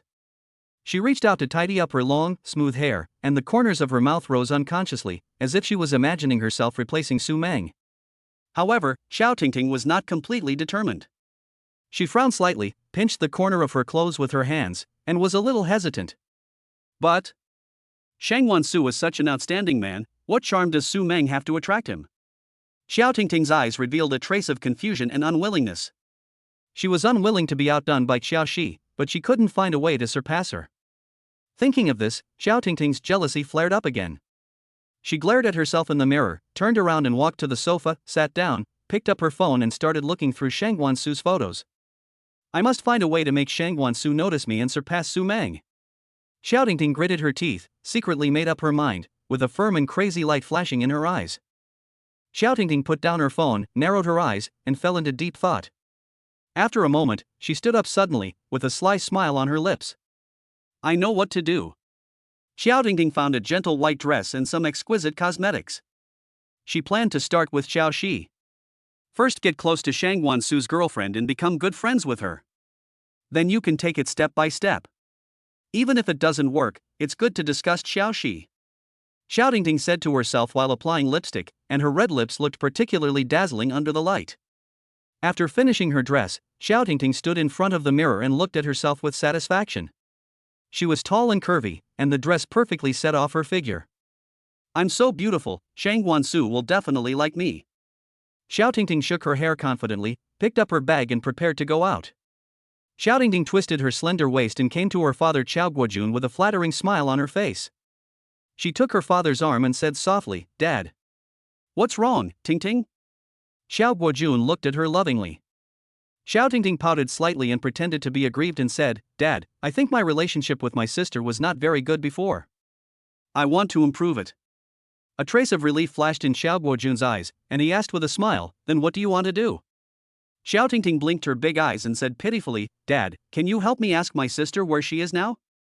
I want to find her and have a good chat with her to improve our relationship." "But you can't say that I asked."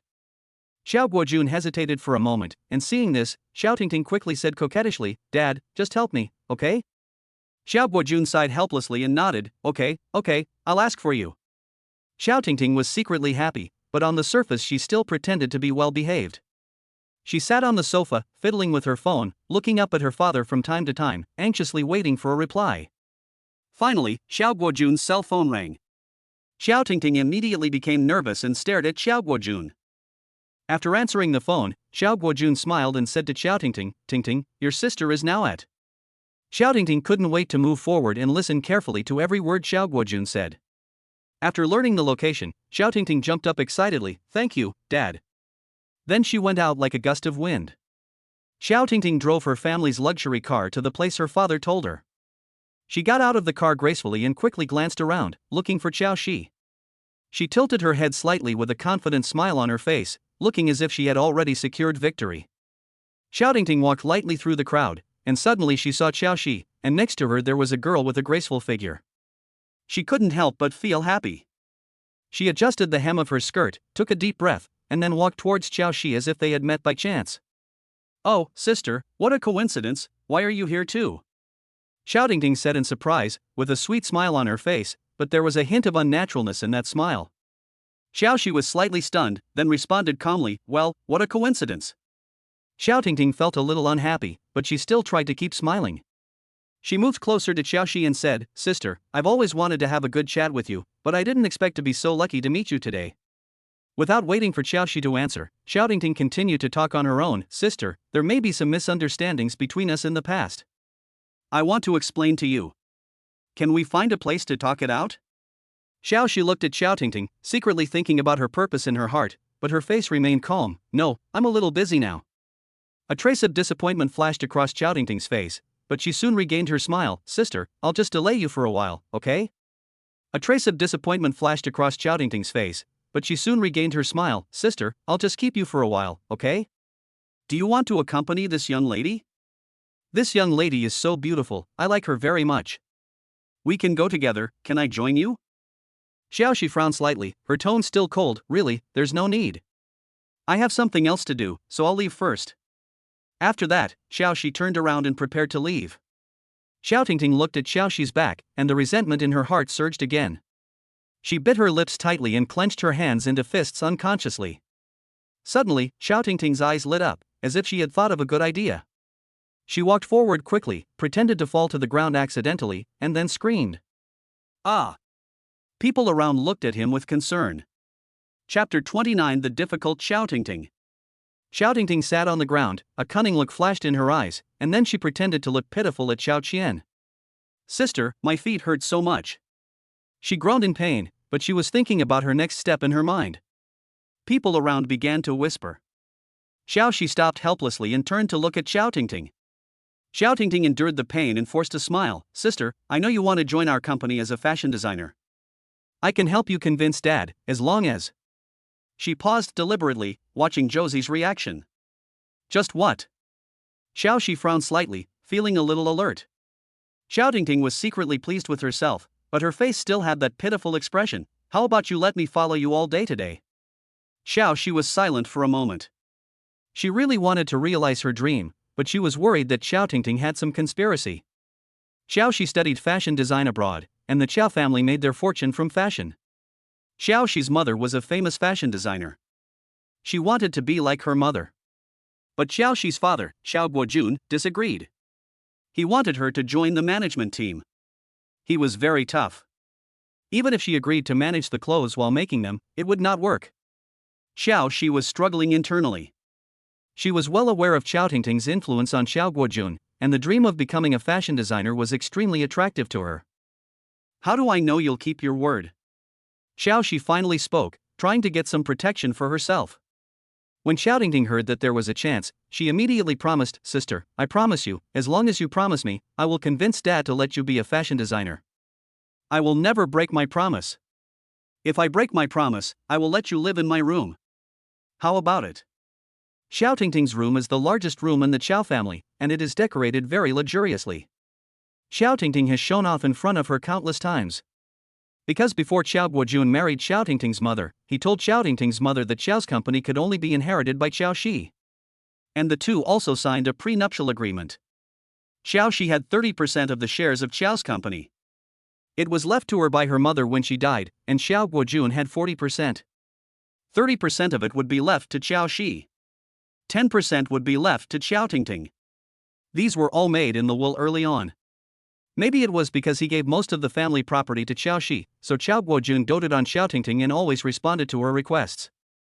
But he was particularly strict with Xiaoxi. Maybe God is really fair, allowing her to get rich, but she has lost most of her father's love since then.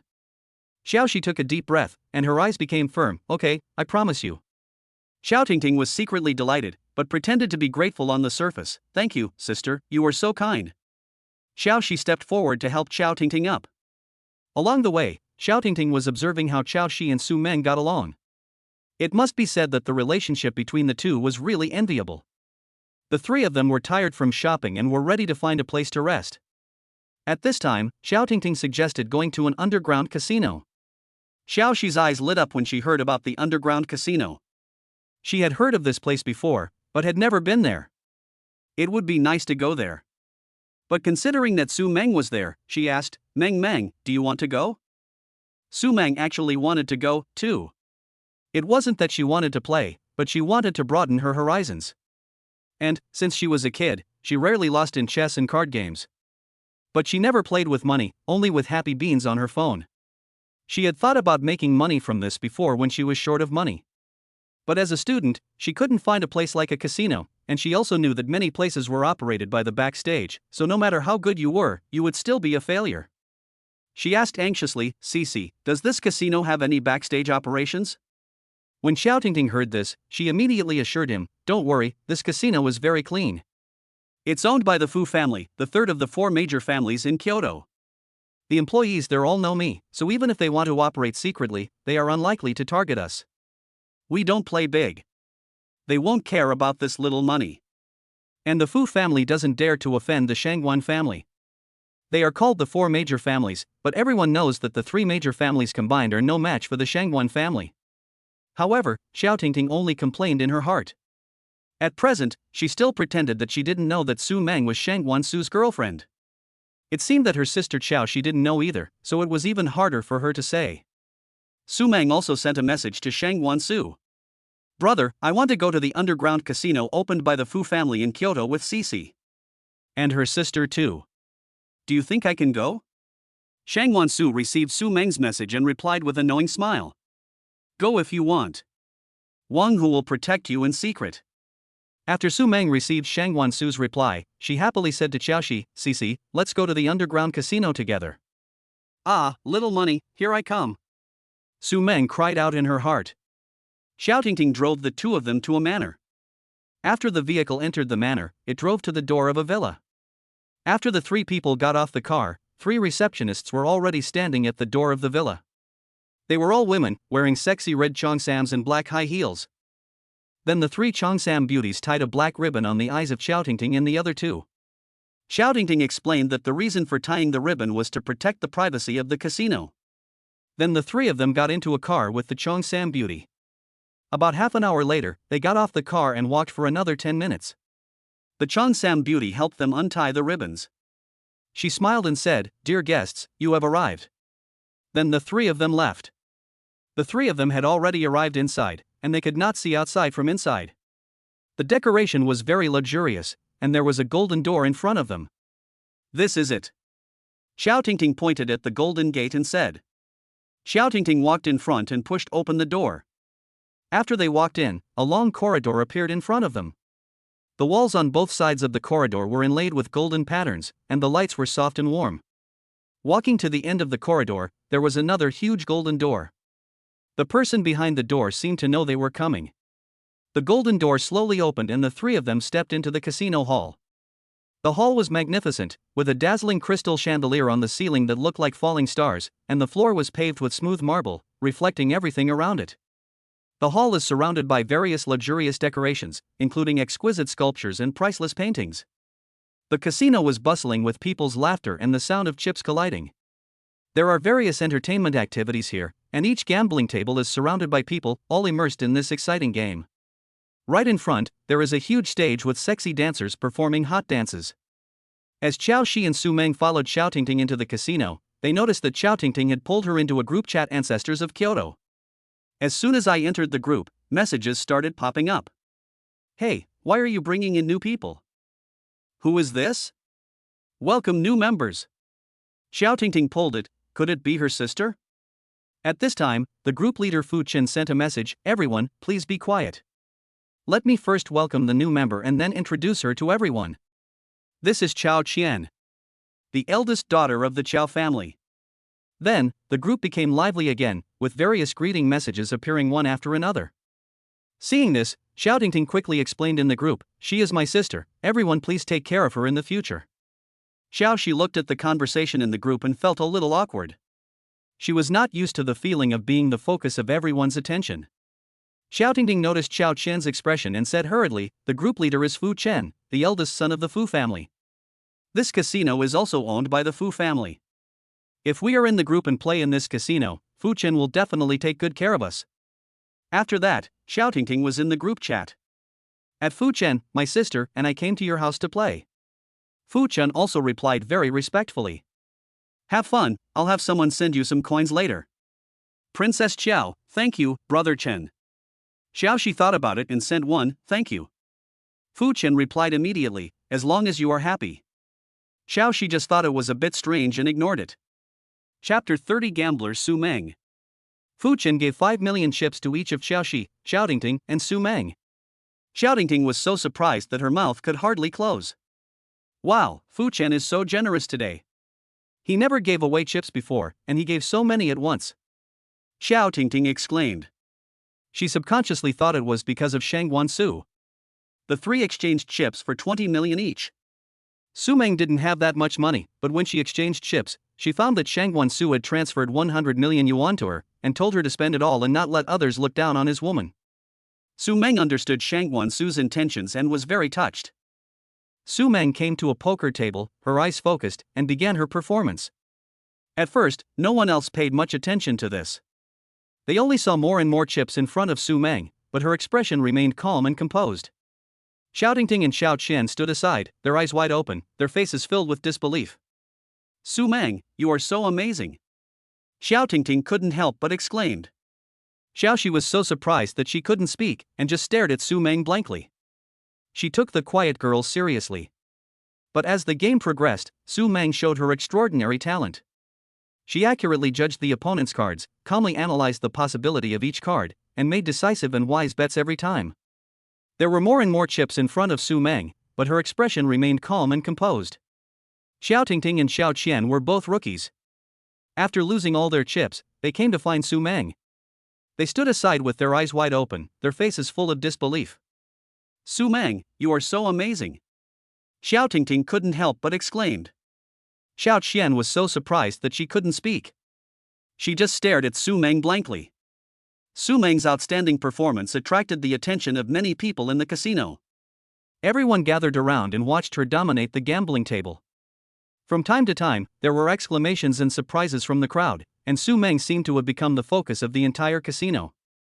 However, just when Su Meng was in the limelight, a man stood up and looked at her unkindly. Little girl, you're lucky. The man said sarcastically. Su Meng raised her head and looked at him calmly. The man obviously didn't believe it, and pressed on, really? Then let's have a big one, do you dare? Before Su Meng could answer, Xiao Tingting and Xiao Qian were not happy. Xiao Shi said, what do you want to do? Bully people? Xiao Tingting continued, if you want to find fault, you should ask around first. You can't bully anyone from my Xiao family. Just when the atmosphere was tense, a group of people came in a hurry, led by Fu Chen, the head of the Fu family. As soon as Fu Chen stood out, he exuded a powerful aura that no one dared to underestimate. When the man saw Fu Chen, his expression changed slightly, but he still pretended to be calm and said, "Mr. Fu, I'm just playing a game with this lady." Fu Chen sneered, "Playing games? I think you are looking for trouble." Fu Chen turned to look at Xiao Qian, Xiao Tingting, Su Meng, and others. His tone became gentler. "Are you okay?" Su Meng shook her head slightly. Fu Chen looked at the man again and said coldly, "Today's matter ends here. If you dare to cause trouble again, don't blame me for being rude." Seeing this, the man had no choice but to leave in shame. When the people around saw Fu Chen come forward to solve the problem, they also dispersed. Fu Chen glanced at Xiao Qian, then looked at Xiao Tingting and said, "Do you want to go with me to the private room? It's relatively private inside. There won't be any random people there." Su Meng, Xiao Tingting, and Xiao Qian looked at each other and thought that Fu Chen's suggestion was indeed good, so they thanked him and followed him to the box. Xiao Tingting followed behind Fu Chen and asked, "Why is Brother Chen so nice today?" "Not only did he give us chips, he also took us to the private room to play." Fu Chen turned around and looked at Xiao Tingting, then looked at Xiao Qian and Su Meng. He did not directly answer Xiao Tingting's question, but smiled and said, "You sit down first, I will arrange someone to play with you." The three of them sat on the sofa, looking around curiously. Xiao Tingting said excitedly, "How about I invite some people over to play with us?" As he spoke, he took out his cell phone and was obviously sending a message. Su Meng looked at the time. It was 5 p.m. and Shangguan Su was just getting off work. So she sent him a message asking if he wanted to come to the casino. Shangguan Su replied, "Okay, I'm here to pick you up and take you home." At this time, Xiao Tingting and Xiao Qian went to exchange chips. Su Meng originally wanted to share her chips with them, but Xiao Tingting said that it was a taboo in casinos to share chips, as it would take away good luck. For a moment, Su Meng thought that Xiao Tingting was actually not bad. She found that after a day of getting along, the relationship between Xiao Qian and Xiao Tingting had improved. After a while, Fu Chen and a few others walked into the box. Xiao Tingting and Xiao Qian also came back after exchanging chips. These people, both men and women, all look extraordinary. Fu Chen introduced them to everyone one by one. Fu Chen first pointed to a tall and burly middle-aged man. "This is Mr. Lin, he is a senior figure in the business circle." Then he pointed to a slim lady with elegant manners. "This is Ms. Shen. She is a top lawyer." Su Meng was surprised. She knew this person and he was quite famous in the legal profession. Then a young man with a slender figure and handsome face said, "This is Master Chen, he is the successor of the emerging enterprise." There was also a mysterious old man. "This is Mr. Zhao, with a majestic air." Fu Chen did not introduce his occupation. "These are the regulars here who often get together to play." Su Meng, Xiao Tingting, and Xiao Qian nodded politely to these people. Xiao Tingting whispered to Su Meng, "Wow, it seems like these people are not simple." Su Meng nodded slightly and glanced at everyone. The people that Xiao Tingting called had not arrived yet, and it would probably take a while, so everyone started playing first. As the new game began, the atmosphere became more tense. Mr. Lin spoke first. "Little girl, don't think that everything will go smoothly just because you won just now. Apparently I noticed her in the hall just now." Su Meng smiled faintly and did not comment.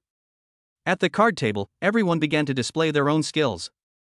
Ms. Shen plays her cards carefully and thinks carefully about every step. Young Master Chen is young and energetic, and sometimes takes bold risks.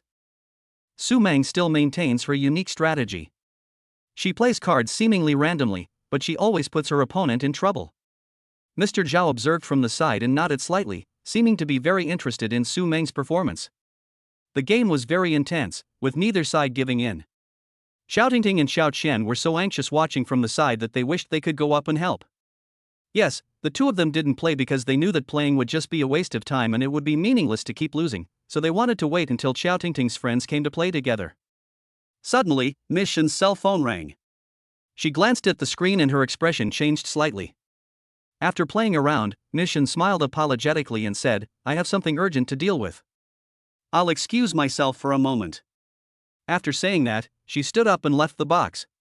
The game paused for a moment. After Ms. Shen left, the game started again. With one less opponent, the situation seems to have changed a little. Su Meng adjusted his tactics and began to take the initiative. Her bold move caught other opponents off guard. Mr. Lin frowned and thought about how to deal with the situation.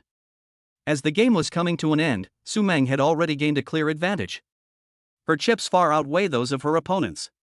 In the last hand, Su Meng ended the game with a perfect performance and won again. There was applause in the box, and everyone was amazed at her card skills. Chapter 31 Wu Ruoxuan is looking for trouble.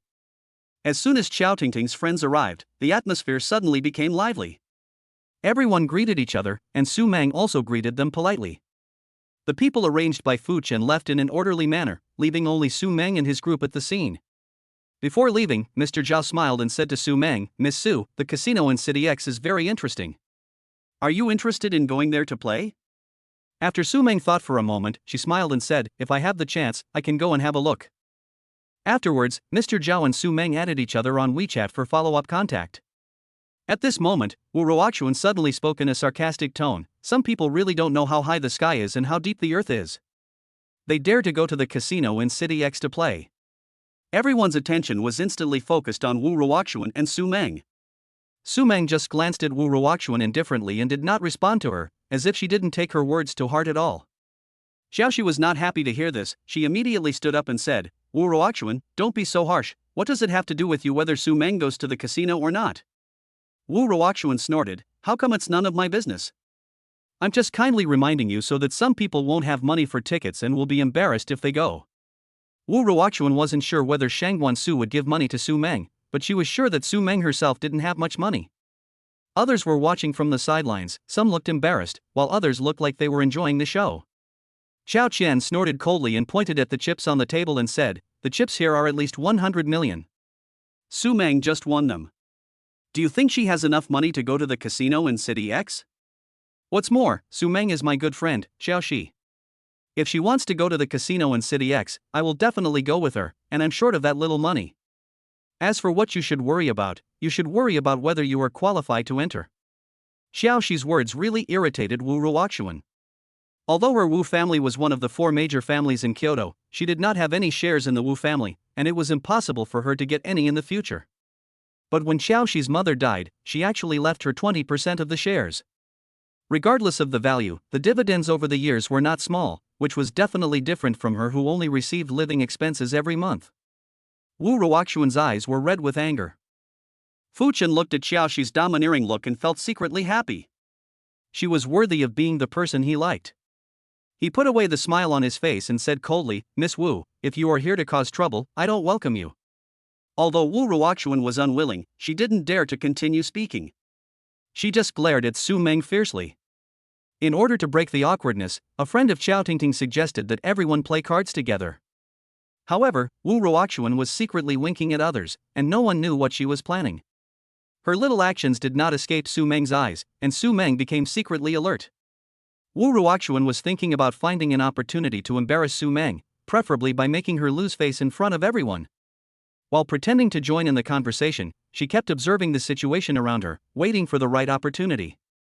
Just then, someone suddenly knocked on the door and said that they had something important to discuss with Fu Chen. When Fu Chen got up to leave, he said he needed Xiaoxi's help and called her away. Fu Chen had just helped him talk to Su Meng, so she couldn't refuse directly. She said something to Su Meng and left together. Since there were so many of them, they played poker together. After Fu Chen left, Wu Ruoxuan felt that the opportunity had come. She looked at Su Meng and gave a malicious smile. Originally, she wanted to play this and keep betting. Su Meng didn't have much money and she didn't dare to follow. But when she saw the chips on Su Meng's table, she hesitated because she didn't have that much cash. So I could only mock with words. Wu Ruoxuan deliberately raised her voice and said, "Some people just like to pretend, thinking they are great, but in fact they are nothing." Su Meng sneered, "Ms. Wu, you have been targeting me all along, aren't you just jealous of me?" Wu Ruoxuan was hit on by Su Meng's words and immediately became angry and said, "I'm jealous of you? You think too highly of yourself." Su Meng smiled slightly, "You look down on me, but you keep staring at my boyfriend, don't you? It's a pity that my boyfriend looks down on you. So do you still think you are nobler than me?" Wu Ruoxuan became even more angry when she heard Su Meng mention Shangguan Su. "You are just a plaything. Do you think the Shangguan family will accommodate you? Will Shangguan Su marry you?" After saying that, Wu Ruoxuan also felt that it made sense. The 4 major families pay the most attention to family background. Su Meng will never be able to compare with her in this respect. When these words came out, everyone took a deep breath. Many people became more active and wanted to get close to Shang Wansu through Su Meng. But seeing Wu Ruoxuan dare to embarrass Su Meng like this, they thought that Su Meng might not be important in the heart of the Shangwan family. For a while, they began to wait and see. Su Meng snorted coldly. She said calmly, "Miss Wu, Brother Su won't want you even if you're eager to be his plaything. That's why you're so jealous of me." It must be said that Su Meng was cute and obedient in front of Shang Wansu. This was the first time she showed this side of her. She knew how to poke people's hearts with her words. After saying that, she was about to leave the box to look for Qiao Qian. Looking at Su Meng's back as she left, Wu Ruoxuan was so angry that she wanted to pick up the bag in her hand and hit her. Xiao Tingting couldn't pretend to be deaf and dumb at this time. Wu Ruoxuan was brainless, but she was not. If Su Meng was beaten, let alone Shang Wansu, her sister Qiao, she would not let her go. After all, she was the one who called Wu Ruoxuan, and it was Xiao Tingting who brought her to the casino. So she quickly stepped forward to stop Wu Ruoxuan, who had been stimulated to the point of losing her mind. Xiao Tingting was not able to stop her. Just when Wu Ruoxuan's bag was about to hit Su Meng, Wang Hu appeared like a ghost and kicked the bag away. Almost at the same time, Shang Wansu also arrived. Shang Wansu quickly pulled Su Meng over and comforted her softly. "Are you okay?" "I'm here, don't be afraid." As soon as Su Meng saw Shang Wansu, she immediately changed into a different person and started to act coquettishly and complain, "Brother Su, she bullied me." Shang Wansu's eyes instantly turned cold, and he looked at Wu Ruoxuan, preparing to let Wang Hu beat Wu Ruoxuan up. In fact, he had already arrived when Wu Ruoxuan started to find fault, and he wanted to wait until Su Meng could not cope with it before coming out. Who knew that Wu Ruoxuan had no martial ethics? Suddenly, a mechanical voice sounded in my mind. The system issues a task. Win Wu Ruoxuan's 1 billion Chinese yuan, and you will be rewarded with 1 million points and 100% of the shares of Yuhua Casino in City X. Shang Wansu was slightly stunned, and then a cunning flashed in his eyes. "Then I won't beat her up for now. I'll beat her up after I win the money." Shang Wansu hugged Su Meng and whispered, Meng, let's play for a while and then go back, okay? Brother will help you get revenge." Su Meng nodded obediently. Shang Wansu took Su Meng to sit at the gambling table. At this time, Wu Ruoxuan was already controlled by Wang Hu. Her mouth was also blocked and she couldn't speak. But she didn't struggle too much, because she felt it was too embarrassing to be like this, with so many people watching. At this moment, she already hated Shang Wansu and Su Meng, as well as these bystanders. In fact, when Wang Hu caught Wu Ruoxuan, most people had already left, fearing that the fish pond would be affected. The excitement of the four major families was not a good look. Those who stayed were all from the four major families. Among them, there were some who had a bad relationship with Wu Ruoxuan. Chapter 32 Shang Wansu plays cards. Shang Wansu winked at Wang Hu, who immediately let Wu Ruoxuan go and took out the cloth that was stuffed in her mouth. Wu Ruoxuan was extremely embarrassed for a moment. As soon as she pulled out the strip of cloth, she started coughing. Wu Ruoxuan was still in shock. She didn't expect Shang Wansu to be so disregarding of the Wu family's reputation. She would never admit that Shang Wansu cared about Su Meng. He must be angry because someone bullied his girlfriend. It didn't matter who that person was. It must be someone else. Wu Ruoxuan hurriedly explained, "Shang Wansu, you misunderstood, However, Shang Wansu didn't want to hear her say more and interrupted her directly. "No need to say more, Miss Wu, let's play cards, just the two of us." Wu Ruoxuan was secretly delighted when she heard the two people at first. After calming down, she felt that Shang Wansu seemed to have some conspiracy, but when she looked around, no one dared to speak for her. The person who had just restrained her was now guarding behind the door of the box. The door was closed. Now it seemed that she could not refuse. "Okay, let's play," Wu Ruoxuan said, gritting her teeth. Shang Wansu had a plan in mind. He exchanged for 2 hours of X-ray vision in his system mall, spending 500,000 points. "How about playing Golden Flower?" Shang Wansu suggested. "This is simple and direct." Wu Ruoxuan's eyes lit up.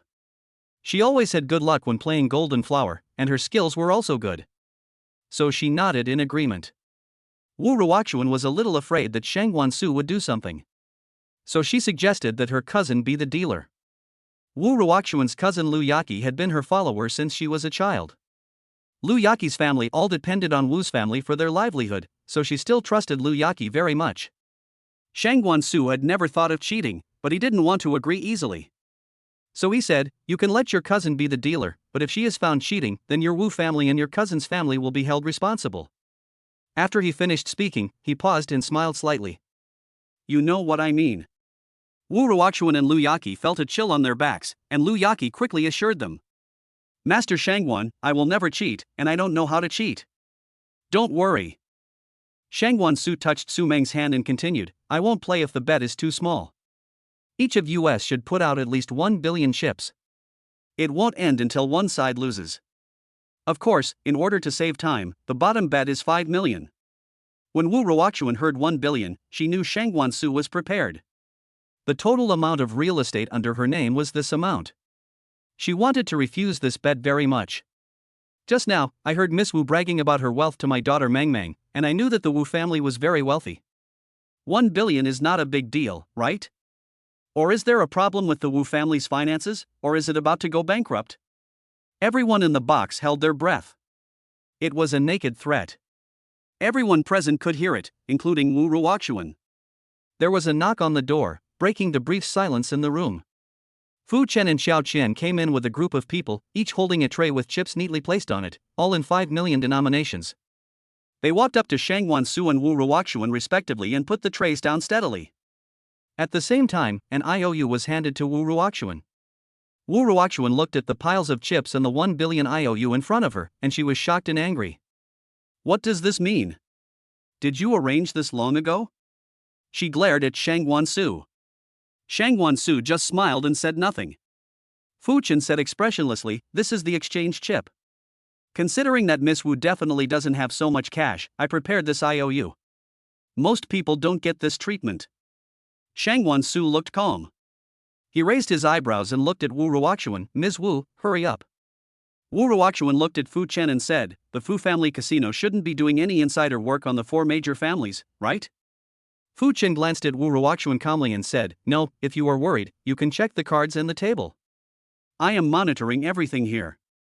You can also make a copy when you leave. Wu Ruoxuan bit her lip. She was struggling inside.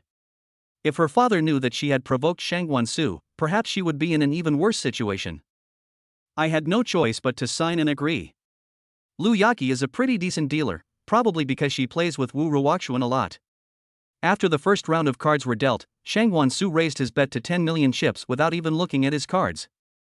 In fact, he saw his cards with his X-ray vision, so he didn't need to look at them. Shang Guansu had a pair of 2 of clubs and a 4 of diamonds. Wu Ruoxuan's hand is 5 of diamonds, A of diamonds, and 6 of diamonds. Jinhua has bigger cards than Shang Guansu.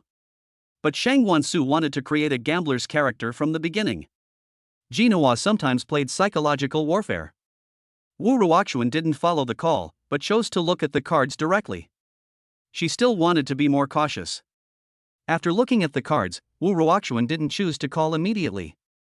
Instead, she hesitated for a while before calling 20 million chips. The bets of those who have looked at the cards must be twice as much as those who have not looked at the cards. Shang Guansu smiled in his heart. This Wu Ruoxuan is quite good at acting. The cards in her hand are not small. Especially when she called the bet without him looking at the cards. And Wu Ruoxuan even pretended to be entangled. Just when Wu Ruoxuan thought that Shang Guansu would automatically call or look at his cards, Shang Guansu directly chose to fold. Wu Ruoxuan felt it was a pity that she only won 15 million chips including the base points. In the second round, Wu Ruoxuan followed Shang Guansu's example and bet 10 million chips without looking at the cards. Shang Guansu appeared calm on the surface, but he was actually using his X-ray eyes to quickly scan the cards of the 2 men. In this round, Wu Ruoxuan's cards were still higher than his, a pair of 9s and an ace of hearts. Shang Guansu had a 9 of clubs, a 10 of clubs, and a king of hearts. He didn't even have a pair in this round. But he still didn't look at the cards and followed with 10 million chips. Wu Ruoxuan was a little unsure and chose to look at the cards. If there were only 2 people, this card was actually not small. But she continued to follow the bet, or the cost was a bit high if she opened it. The win was not much, but if she lost. So she chose not to open it and continued to follow the bet with 20 million chips.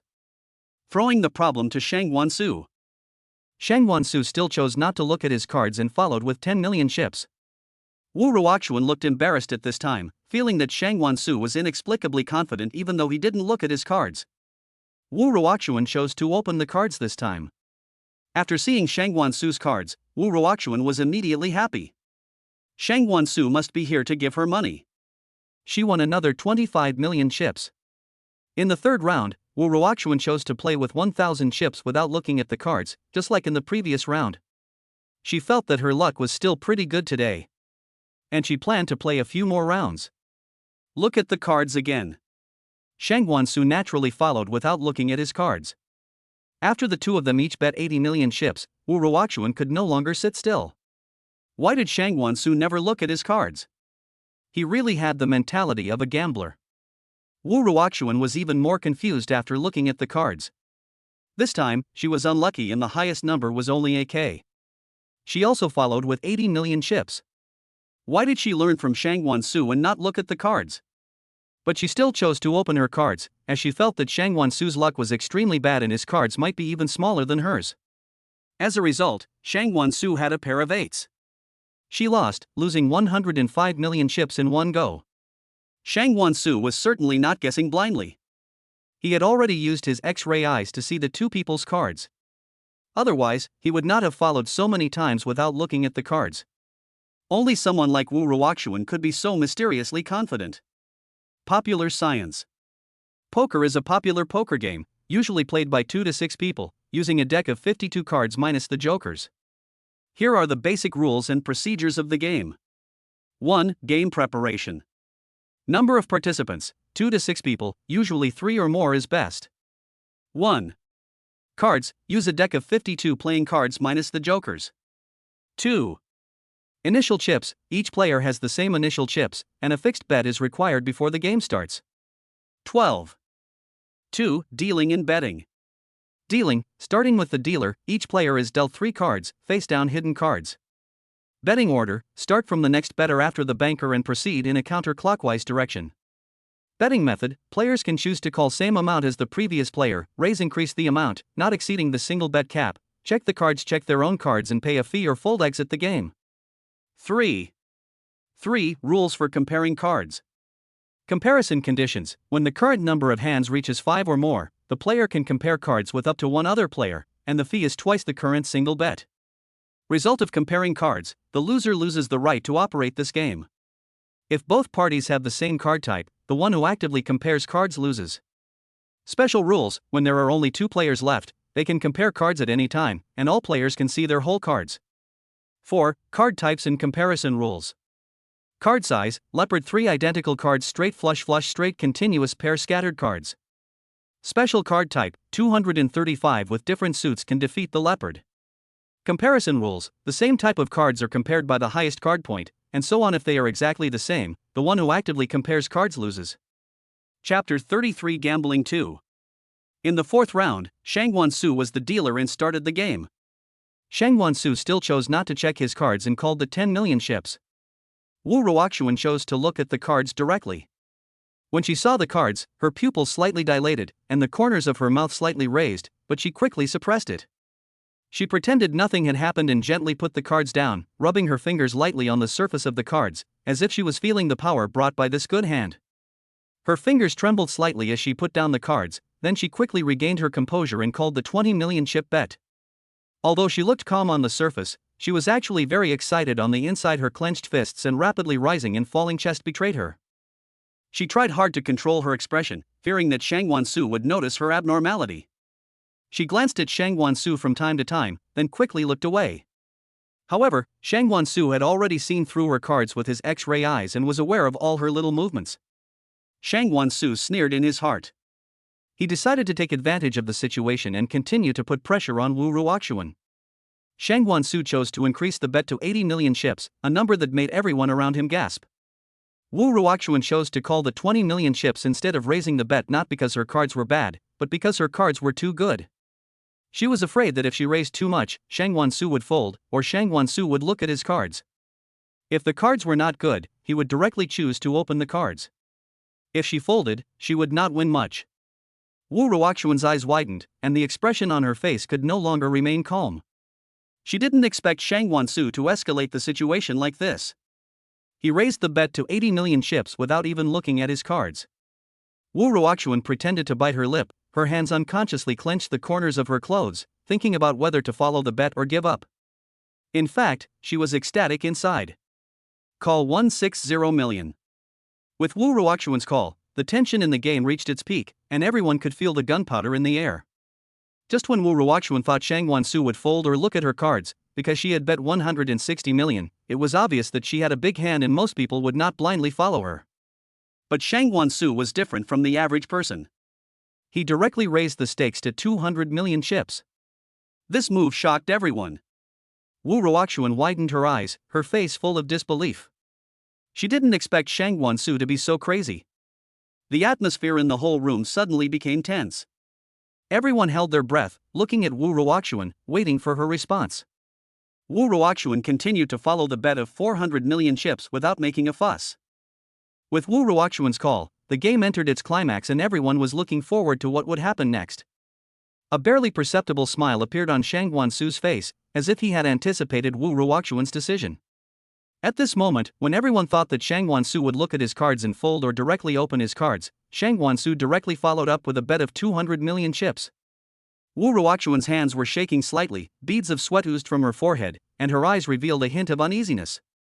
She stared closely at the cards in her hand, and the 3A seemed to tell her that she might win, but she was not completely sure. She had already bet 585 million chips in this round, and only had 455 million left. This huge pressure made her breathing quicken. She glanced at Shang Wansu and Su Meng from time to time, trying to find some clues from their expressions. Shang Wansu looked calm. He gently shook the wineglass in his hand, with a faint smile on his lips. His eyes were deep, making it impossible to tell what he was thinking, as if everything was under his control. Su Meng watched the game nervously, her hands clenched tightly together, her heartbeat accelerated, and her palms sweated. She hoped that Shang Wansu would win, but she was also worried that something unexpected would happen in this game. According to Wu Ruoxuan's personality, she would not keep calling so many bets if the cards were not big. Wu Ruoxuan chose to open her cards directly with 400 million chips, mainly because she did not have any extra chips to continue to follow the next round. Wu Ruoxuan didn't think Shang Wansu could get 235 without looking at the cards. She was silently calculating how many chips she could win in this round. If she won, her wealth would increase significantly, but if she lost, she didn't dare to think about it anymore. Everyone around held their breath and stared at the card table. Some people were whispering and guessing the outcome of this round. Their eyes were full of curiosity and nervousness. Finally, Wu Ruoxuan took a deep breath and slowly turned over the cards in her hand. The 3As were particularly dazzling under the light. She showed a confident smile on her face, and at the same time she was secretly happy in her heart. Shang Wansu looked down on her, but this time he should be able to look at her with a new eye. Shang Wansu only raised his eyebrows slightly, and his expression remained unchanged. He even picked up the red wine glass on the table, took a sip, then gently put the glass down, and then slowly turned over his cards. The heir of the Shangwan family doesn't care about these hundreds of millions at all. The atmosphere in the room suddenly became extremely tense, and everyone's eyes were focused on Shang Wansu's card. Time seemed to stand still, with only the sound of people's rapid breathing. When Shang Wansu's cards were completely turned over, everyone exclaimed. His cards were 235, not even a straight flush. But 235 just happened to restrain 3 aces. Wu Ruoxuan's face turned pale instantly. Wu Ruoxuan looked at Shang Wansu's cards in disbelief, and her body shook involuntarily. She lost. Shang Wansu still looked calm, as if all this was within his expectations. He gently pushed the cards aside and took a sip from the wineglass. Su Meng breathed a sigh of relief, with a happy smile on her face. She was happy for Shang Wansu's victory, and also admired his luck. The people around were all excited, talking about how exciting this game was. Some people even lamented Shang Wansu's good luck. Wu Ruoxuan slammed the table and stood up angrily, her eyes full of resentment and suspicion. You must have cheated. How could you have such a lucky hand? She questioned Shang Wansu loudly. Shang Wansu still sat steadily in the chair with a faint smile on his face.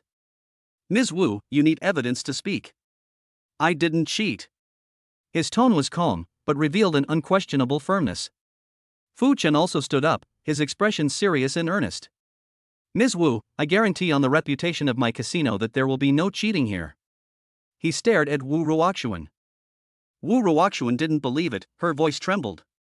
This card is too lucky, I can't think of any other reason except cheating. She clenched her fists tightly, and her body trembled slightly because of anger. Shang Wansu sneered and slowly stood up. Ms. Wu, if you lose, you're going to say I cheated. That's probably not appropriate. There was a hint of sarcasm in his eyes.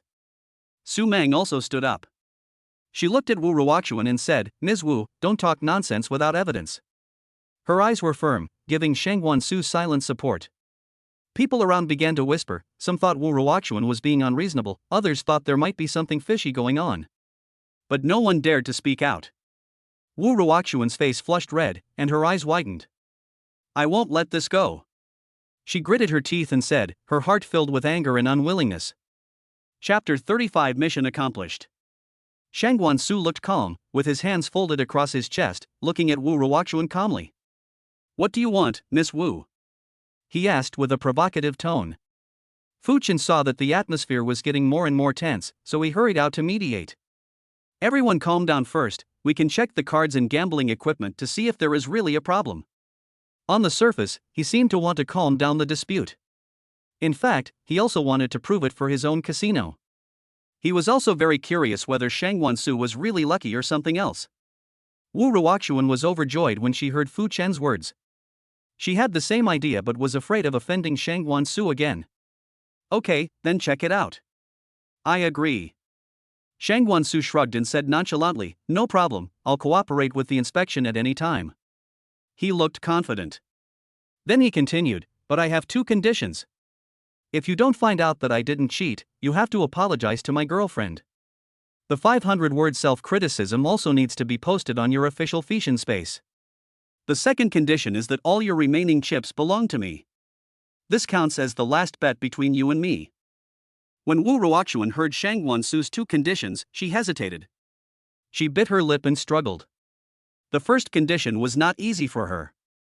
She thought for a moment and felt that if she didn't agree, she might miss this opportunity, but if she agreed, she was worried that she would lose even more miserably. Wu Ruoxuan took a deep breath and finally decided to agree. Okay, I promise you. Her eyes revealed a hint of determination. The people around were surprised. They didn't expect Wu Ruoxuan to agree to such a condition. Wu Ruoxuan has a lot of Fission fans. If she apologized directly, she would be socially dead. It seems that she has determined that Shang Wansu cheated. Some people are looking forward to the next development. Fu Chen immediately asked people to prepare to check the cards and gambling equipment. Everyone gathered around and watched the inspection process closely. The inspector took Wu Ruoxuan with him and carefully checked every card and every gambling tool, not missing any details. Time passed slowly in the tense atmosphere. However, after a thorough inspection, nothing abnormal was found. The inspectors looked at each other and said there was no problem. Wu Ruoxuan's face turned ugly. She was unwilling to give in. Impossible, there must be something that has not been checked. She shouted. Shang Wansu sneered, Ms. Wu, do you want to continue? Don't waste everyone's time. His eyes were full of sarcasm. Wu Ruoxuan finally couldn't help it. She grabbed the cards on the table angrily and threw them to the ground. This is impossible. You must have used some tricks. Her emotions were completely out of control. Fu Chen quickly stepped forward to stop Wu Ruoxuan's behavior. Ms. Wu, please stay calm. He didn't want to make things more chaotic. Shang Wansu was relentless. Ms. Wu, now that the test results are out, isn't it time for you to fulfill your promise? He stared at Wu Ruoxuan closely. Wu Ruoxuan stood there, her body trembling slightly. She knew she had to face this result, but she couldn't accept it in her heart.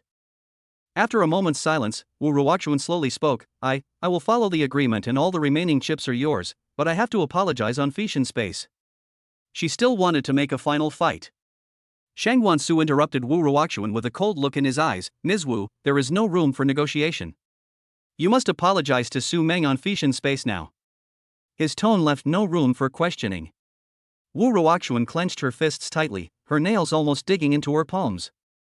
She was filled with reluctance, but she did not dare to disobey Shang Wansu. She knew the power of the Shangwan family very well. If she really offended Shang Wansu, the Wu family might face a huge crisis, and she would be completely abandoned by the family.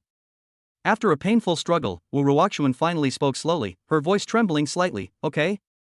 I apologize. Her eyes revealed despair and helplessness. Wu Ruoxuan opened her Feitian account with shaking hands and struggled to type out her apology letter. Every word seemed to come from the bottom of her heart. Her face was pale and her lips were slightly purple. When she finally finished writing the 500-word self-criticism and posted it, she felt as if all her strength had been drained away and she slumped in her chair. Shang Guansu looked at Wu Ruoxuan, his mouth corners slightly raised, revealing a smug smile. That's right, Miss Wu. His tone was full of sarcasm. Afterwards, Shang Guansu successfully got Wu Ruoxuan's last chip. His eyes flashed with excitement, as if this was the most precious trophy he had won. At this moment, the system's voice sounded in his mind. Congratulations to the host for completing the task and winning Wu Ruoxuan's 1 billion Chinese currency, 1 million points as a reward, and 100% of the shares of Yuhua Casino in City X. Shang Guansu's face instantly showed a surprised expression. He thought that he had to exchange it into Chinese currency to complete the task, but he didn't expect that chips would also count. This system is quite user-friendly. After it's all over, Shang Guansu took Su Meng back to the Shangguan old house. They sat in the car and looked at the night view of the capital with brilliant lights. The colorful lights illuminate the streets and alleys like a dream world. The tall buildings shine brightly, and the streets are crowded with cars and people. The neon lights are flashing, and the shops are full of dazzling things. It is full of prosperity and noise, making people lost in the decadence. The driver tactfully raised the baffle, separating the front and rear seats into two independent spaces. Su Meng looked at Shang Guansu with admiration in her eyes. Wow, Brother Su, your gambling skills are amazing. I really admire you. Her voice was gentle and a little coquettish. Shang Guansu raised his lips and looked at Su Meng lovingly. You are also great, Meng Meng. You won 80 million in one go. I was just lucky. As he said that, he gently pinched Su Meng's cheek. I was just cheating. Su Meng's cheeks flushed. She lowered her head slightly and gently leaned on Shang Guansu's shoulder. Shang Guansu took the opportunity to hug her shoulders, and the ambiguous atmosphere in the car became stronger. Su Meng's heartbeat quickened. She raised her head and shyly met Shang Guansu's gaze. When their eyes met, it was as if an electric current was flowing in the air. Shang Guansu couldn't help but hug Su Meng tighter. He gently hooked the hair by Su Meng's ear with his fingers, and then gently placed it behind her ear. Su Meng felt Shang Guansu's gentle gesture and a sweet smile appeared on her face. She gently held Shang Guansu's hand, and the two held hands tightly, conveying each other's warmth. Shang Guansu put his head close to Su Meng, and Su Meng could feel his warm breath spraying on her face. Su Meng closed her eyes nervously, and Shang Guansu looked at her cute appearance, and the smile on his mouth became even more intense. At this moment, the car slowly stopped and the driver whispered, "Master, we're here." But both of them seemed immersed in this ambiguous atmosphere and were reluctant to separate. Say to the driver, you can go home now. Then he hugged Su Meng and said, Meng Meng, I have something to tell you. Let's go to Ping Fong Lin Villa together. It's quieter there, okay? Su Meng nodded and said yes. Shang Guansu brought Su Meng to Ping Fong Lin Villa, where the environment was quiet and the night was even more peaceful and beautiful. The two of them nestled together on the soft sofa. Shang Guansu gently held Su Meng's hand and looked at her affectionately. Meng Meng, I've thought about our future for a long time. I want to get engaged to you first, are you willing? His voice was gentle and firm. Then he added, if you don't have such an idea or plan for the time being, you can tell me directly. Let's stay like this. After saying that, he stared at Su Meng nervously. A sweet smile instantly bloomed on Su Meng's face, and she said without hesitation, of course I do. As she spoke, she leaned into Shang Guansu's arms, feeling his warmth. Shang Guansu took Su Meng into his arms and let her rest her head on his chest. Su Meng could hear Shang Guansu's strong heartbeat, which made her feel safe and happy. Su Meng raised her head and looked at Shang Guansu lovingly. Shang Guansu lowered his head and looked at her. When their eyes met, it seemed that the air around them became hotter. Shang Guansu gently stroked Su Meng's cheek with his hand. Su Meng closed her eyes and enjoyed the gentle touch. The corners of her mouth slightly raised, revealing a satisfied smile. Shang Guansu looked at Su Meng's cute appearance and couldn't help but kiss her forehead gently. Su Meng's face flushed and she hugged Shang Guansu tightly. The two of them just hugged each other quietly, as if they were the only ones in the world. They looked forward to a happy life in the future, their hearts full of expectations. Shang Wansu hugged Su Meng tightly again, and whispered in her ear, "Meng Meng, I will definitely give you the happiest life." Su Meng nodded vigorously, her eyes full of trust. Shang Wansu held Su Meng's face gently in his hands and slowly moved closer. Su Meng tilted her head slightly to meet him. Their lips touched, instantly igniting passion. Su Meng closed her eyes, feeling Shang Wansu's passion, while Shang Wansu hugged her waist tightly, bringing them closer. Their kiss gradually deepened. Su Meng put her arms around Shang Wansu's neck, and Shang Wansu's breathing became rapid. Their kiss was full of desire and attachment, as if they wanted to integrate each other into their lives. Su Meng's face flushed, and Shang Wansu's eyes were full of love. Their kiss became more and more passionate and inseparable, as if time had stopped for them. Shang Wansu's hand gently rubbed Su Meng's back, and Su Meng let out a slight moan. Shang Wansu's eyes turned red when he heard this sound. After an unknown amount of time, they slowly separated, their breathing becoming a little disordered. Su Meng leaned on Shang Wansu's shoulder, with a shy smile on her face, while Shang Wansu gently stroked her hair, his eyes full of doting. Su Meng raised her head and met Shang Wansu's eyes, which seemed to still contain passion. She felt the changes under him. Su Meng lowered her head, holding Shang Wansu's shirt tightly with both hands, and whispered, "Brother, it's okay." Shang Wansu's voice was slightly deep and hoarse, and his big hand slowly moved to the back of Su Meng's neck. "Meng Meng, is this what your brother meant?" Su Meng's voice was so shy that it was almost inaudible. But when Shang Wansu heard it, the string that had been tense in his mind broke. He hugged Su Meng, kissed her, and carried her to the bed in the room. Su Meng gently pushed Shang Wansu, "I'm going to take a shower first." But Shang Wansu hugged her tightly, "Let's go together." Su Meng's cheeks blushed slightly, "How can that be?" Shang Wansu smiled evilly, hugged her and walked towards the bathroom. The two entered the bathroom, and Shang Wansu gently put Su Meng down. The bathroom was filled with light steam, and Su Meng's eyes were a little shy. Shang Wansu turned on the shower, tested the water temperature, and then looked at Su Meng with a smile. Su Meng bit her lip, feeling a little nervous and expectant. Shang Wansu took the shower and gently washed Su Meng. His movements were gentle and delicate. Su Meng felt his care and the corners of her mouth rose unconsciously. Su Meng blushed and had no choice but to let Shang Wansu do what he wanted. Shang Wansu carefully wet her body, and occasionally his fingers brushed her skin, which made Su Meng's heart tremble. The atmosphere in the bathroom became more and more ambiguous. Su Meng could feel Shang Wansu's fiery gaze. She lowered her head, not daring to look him in the eye. Shang Wansu suddenly turned up the water of the shower head, and the water splashed on Su Meng. Su Meng screamed, "Ouch!" Shang Wansu burst into laughter. Su Meng was not to be outdone and reached out to grab the shower head. The two of them started laughing and playing in the bathroom. Water splashed everywhere and laughter echoed throughout the bathroom. Chapter 36 Sweet Time. After taking a shower, Shang Wansu wrapped Su Meng in a bath towel and gently put her down. In fact, he was also very nervous. After all, he had no experience. Su Meng's whole body was pink. The palm-sized little face is very adorable. People who are attracted by it want to bully it severely. Shang Wansu slowly leaned over, gazing at Su Meng's eyes passionately and affectionately, as if he wanted to see through her eyes into her innermost heart. Su Meng also looked back at him without hesitation, and at that moment, it seemed as if the whole world was left with only the two of them. Shang Wansu's breathing became slightly rapid, and his lips slowly approached Su Meng's forehead. At the moment of touching, it seemed as if time had stopped. Then, his lips gently pressed against Su Meng's forehead, like a feather gently falling. The corners of Su Meng's mouth rose unconsciously, and Shang Wansu's kiss slowly slid along Su Meng's forehead to the tip of her nose. His movements were gentle and slow, as if he was savoring something. Su Meng closed her eyes, feeling his tenderness, and gently hooked her hands around his neck. Shang Wansu's lips finally came to Su Meng's lips.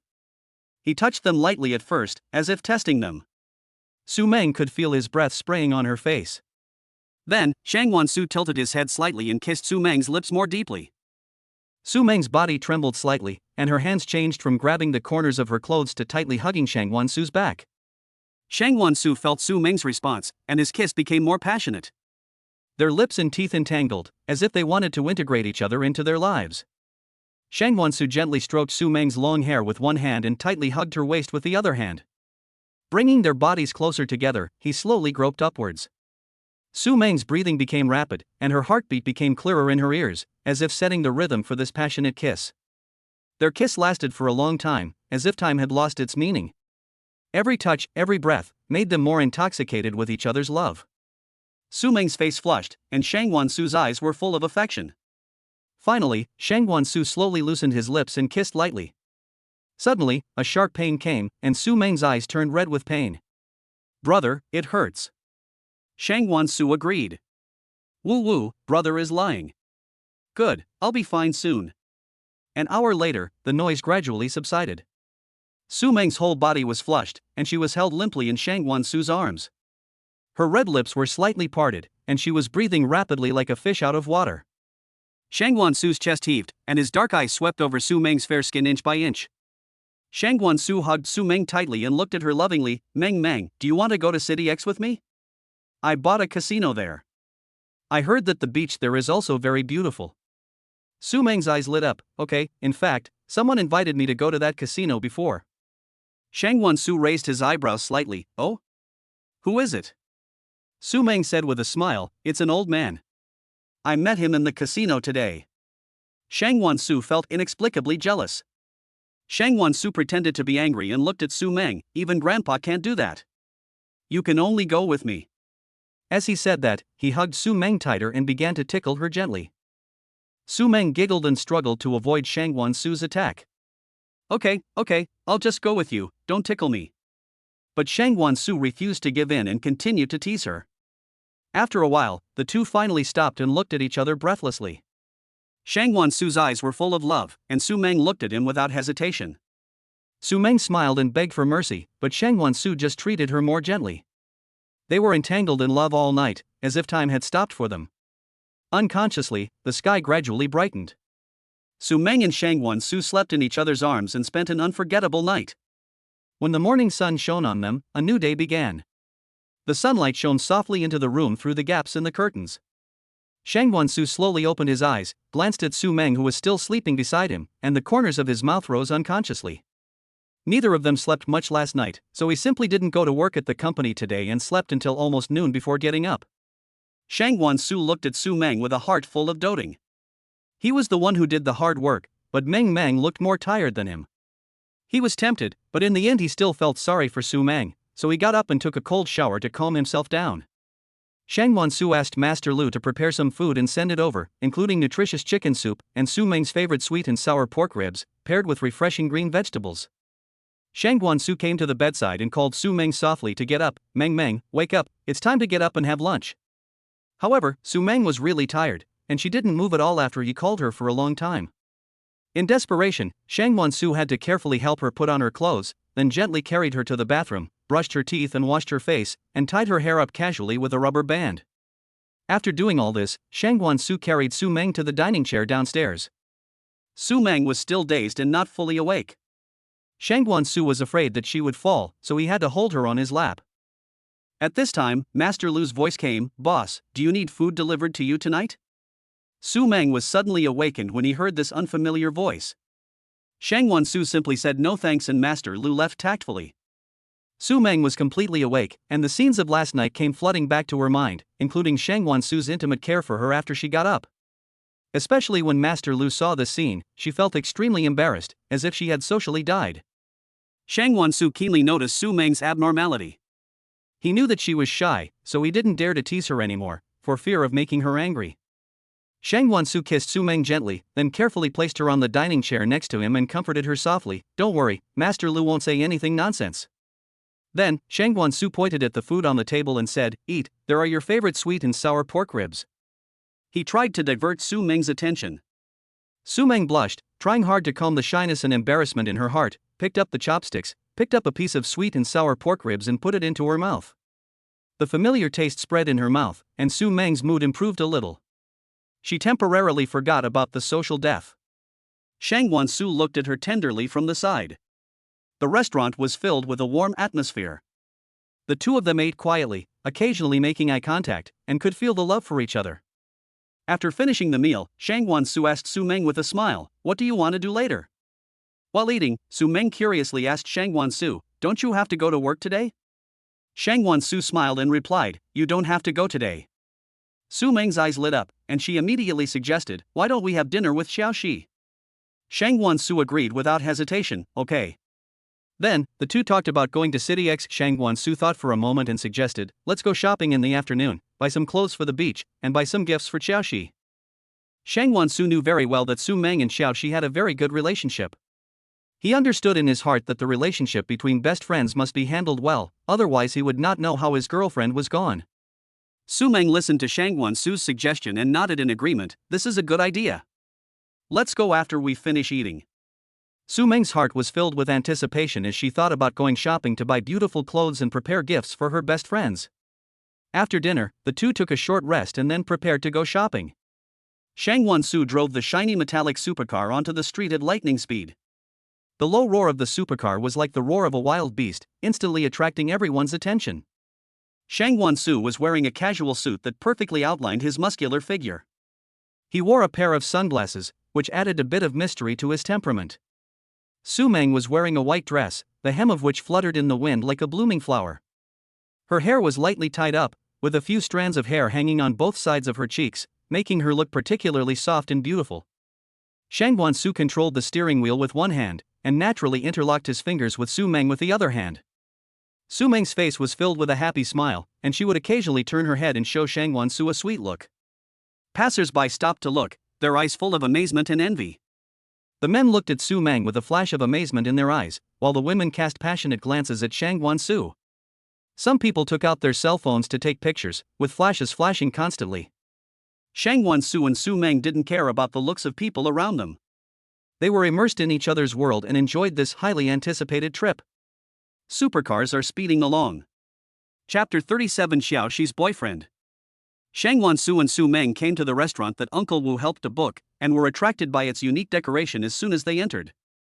The hotel is large in scale and makes extensive use of garden design. Exquisite pavilions and towers are scattered around, surrounded by gurgling water and lush green plants, making you feel as if you were in a water village in the south of the Yangtze River. Su Meng looked around excitedly, her eyes full of curiosity and love. Shang Guansu looked at her lovingly and said softly, "Do you like it here?" Su Meng nodded vigorously. "Yeah, it's very stylish and beautiful." Shang Guansu took Su Meng's hand and walked into a private room. Outside the window was a beautiful garden. The two of them enjoyed the scenery while discussing the dishes. Shang Guansu picked up the menu and ordered some signature dishes, as well as the sweet and sour pork ribs that Su Meng loved. Su Meng also took the menu with a smile and ordered some of Xiaoxi's favorite dishes. "I wonder when Xiaoxi will come," Su Meng said. Just as the dishes were about to be served, Xiaoxi came in a hurry, followed by a boy. The boy was wearing a baseball cap, and Su Meng looked closely and found that it was Zhang Feng, who grew up with them. However, Zhang Feng is now a well-known idol. He has a slender figure and a handsome face. Under the high-nose bridge, the thin lips are slightly upturned, with a charming smile. The deep eyes are as bright as stars, which makes people unable to help but fall into them. He wears a simple white shirt, a black casual suit, a pair of slim jeans, and a pair of exquisite leather shoes. The whole person exudes a fashionable and charming atmosphere. Su Meng looked at the two people holding hands. Su Meng looked at Xiaoxi in surprise. "Are you dating?" Xiaoxi smiled and nodded. "Yes, he." Shang Guansu stood aside and remained calm, thinking it was interesting. He saw that Fu Chen was interested in Xiaoxi at the casino that day. And Fu Chen also helped him. Shang Guansu inexplicably felt that this pretty boy was not a good person. He thought about helping Fu Chen when he had the chance. Su Meng enthusiastically handed the menu to Xiaoxi and Zhang Feng. "Come on, Cici, Zhang Feng, take a look at what you want to eat." However, when she called out the name Zhang Feng, Zhang Feng's face changed instantly. "My name is Zhang Haoshuan now," he said in a stiff tone. Shang Guansu frowned slightly, watching Zhang Feng retort without any courtesy, "Does it matter what you call me?" Su Meng pursed her lips a little aggrieved, and Xiao Qian immediately chimed in. "That's right, we are all acquaintances, you can call me whatever you want." Zhang Feng was even angrier. He didn't really want to come to eat in the first place, but Xiaoxi begged him for a long time, and he reluctantly agreed when he heard that they were eating at Yaij.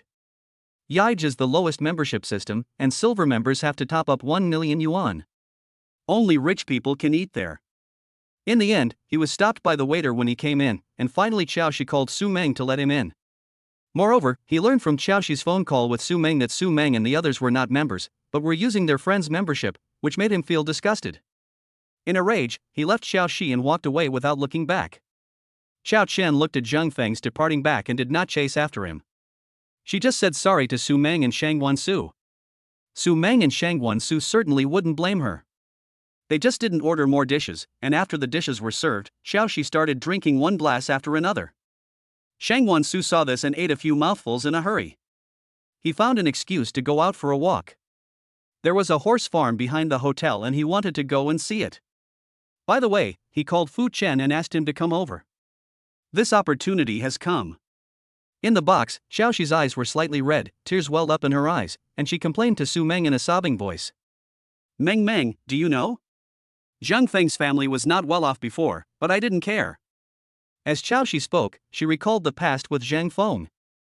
In the first few years, he was really good to me and often visited me abroad. We were really sweet at that time. But then he made his debut, and everything changed. Xiao Shi couldn't help but shed tears. He started to ignore me. I thought it was because we were in different places, but when I returned to China to surprise him, he was still very cold to me. He also warned me not to tell anyone about our relationship. I know he's famous now and doesn't think highly of me anymore. Maybe he was after my money from the beginning. Xiao Shi choked up, her body trembling slightly. Xiao Qian looked at Su Meng with tears in her eyes. Meng, I didn't tell you before because Zheng Feng asked me to wait for him to tell him later. He said that we would make our relationship public after I returned to China. Please don't be angry, okay? Su Meng gently held Xiao Shi's hand and said, I know you must have your difficulties. It's okay. No matter what, I will always be by your side. Look, you brought it here for me to see. Xiao Shi lowered her head, her voice trembling. I just didn't expect him to be like this. I'm really sad and confused now. Those sweet memories of the past are now like a knife, constantly stabbing me. Xiao Shi raised her head and looked ahead with empty eyes. Su Meng looked at Xiao Shi, her eyes full of determination. Xiao Shi, you have to be strong, you can't let him hurt you so easily. And you are really very good, it's him who is not worthy of you. But I really don't know what to do. I can't bear to give up this relationship. This is my first love. I thought we could be together forever. Xiao Shi hugged her head in pain. Su Meng hugged Xiao Shi tightly. Don't be afraid, I'm here, we'll face it together. He's just a man. I'll find you a better one tomorrow. Su Meng looked at Xiao Shi with heartache and continued, Cici, don't be sad. Such a person is not worth your sadness. Su Meng's eyes were full of pity. Shang Wansu strolled along the forest path, the sun shining through the gaps in the leaves, casting mottled shadows. Suddenly, the system's voice sounded in his mind. Slap Zheng Feng in the face, the mission is completed and the reward system points are 1 million, and the ownership of Yaich Hotel is also awarded.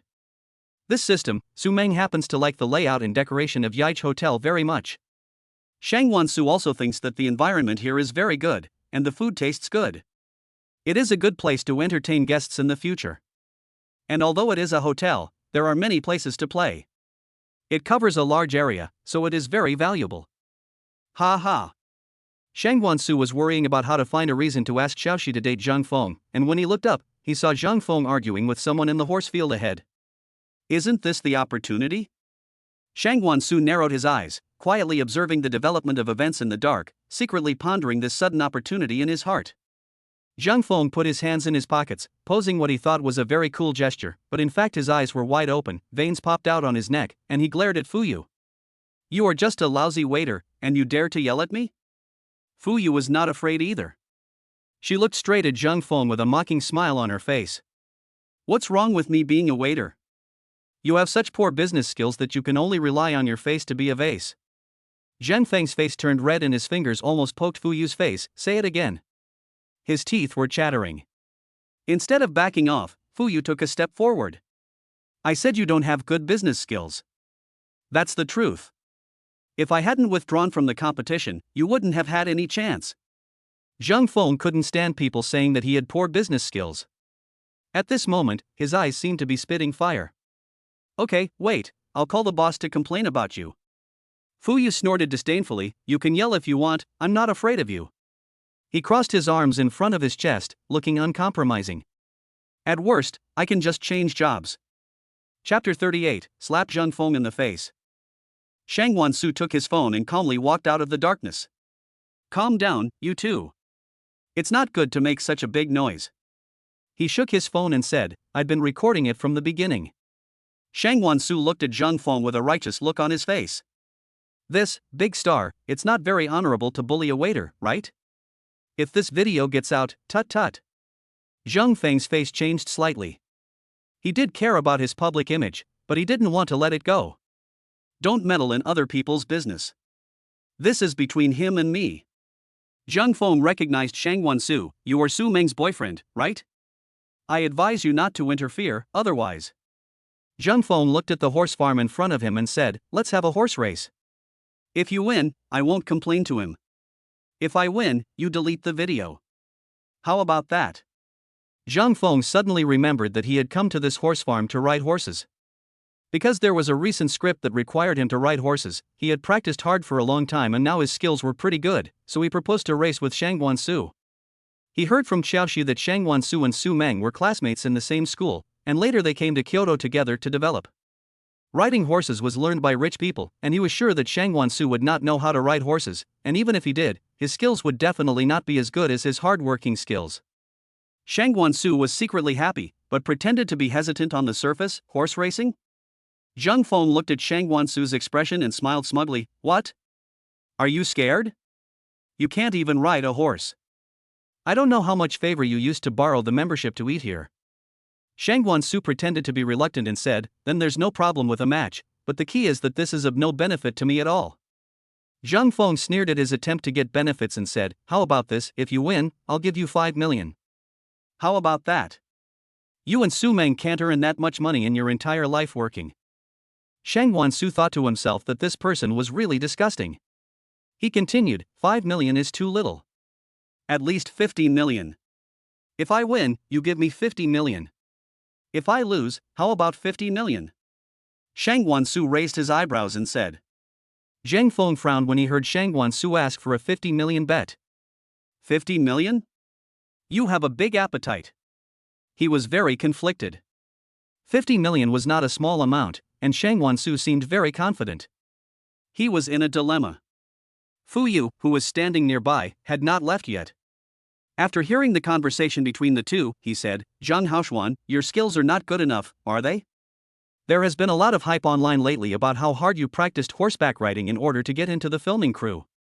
And how great your horseback riding skills are. Or do you not even have 50 million yet? And you still dare to establish yourself as a rich young man?" Fu Yu's stimulation instantly made him excited. "Okay, 50 million is 50 million. Zhang Feng stared at Shang Wansu with suspicion. "Do you really have 50 million? Don't let it be taken out when the time comes." Shang Wansu calmly talked about his farmhouse in Jiangcheng. "You can check it online. Many internet celebrities have reposted it, and I even appeared in it. If you are worried, we can sign a contract." After that, he sent a text message to lawyer Zhou Ming, asking him to draft a contract for the 50 million yuan agreement as soon as possible. Zhang Feng felt a little regretful, but the words had already been spoken, and he had always relied on his rich young man's persona to make his way in the entertainment industry, so he couldn't bring himself to go back on his words. He thought to himself, when Fu Yu was competing before, he wore famous brands and drove luxury cars, and everyone said he was a rich man. But he just relied on some small brand name gifts from his girlfriend to establish his image as a rich man in the entertainment industry. Now Fu Yu is a waiter, and he is also a popular idol. The racecourse had a special racetrack, and neither of them wanted to make it too complicated. They both wanted to finish the race quickly, so Shang Wansu and Zhang Feng each picked a horse, put on professional riding clothes, and looked very heroic. A referee was invited, and the winner was determined to be the one who finished 5 laps around the track first. Before the meeting started, Fu Yu came with 2 identical contracts. It turned out that Shang Wansu had arranged for Fu Yu to print them using the hotel's printer. Zhang Feng took the contract and looked at it. It clearly stated his real name, Zhang Feng, and stage name, Zhang Haoxuan. In addition to the signature pen, there was even ink pad. No matter how reluctant he was, he had to sign and put his fingerprints on it. Besides, he didn't think he would lose. Maybe he could even earn some money from a farm stay. The farm stay business was pretty good, and people in the circle would often go there to play. I even wanted to film a variety show before, but my boss didn't agree. If I win, maybe I can get more connections and job opportunities. The referee stood at the starting point of the track, holding a red flag in his hand. On your marks, get set. As the red flag dropped, the two men galloped out on their horses at the same time. Shang Guansu's movements were a little unfamiliar at first. After all, the advanced equestrian skills he had just exchanged had not yet been fully integrated. Seeing this, Zhang Feng was secretly delighted and rushed to the front.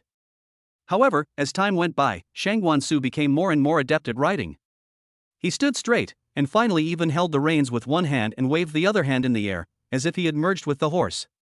Shang Guansu leaned forward slightly, and the horse accelerated like an arrow, and soon caught up with Zhang Feng.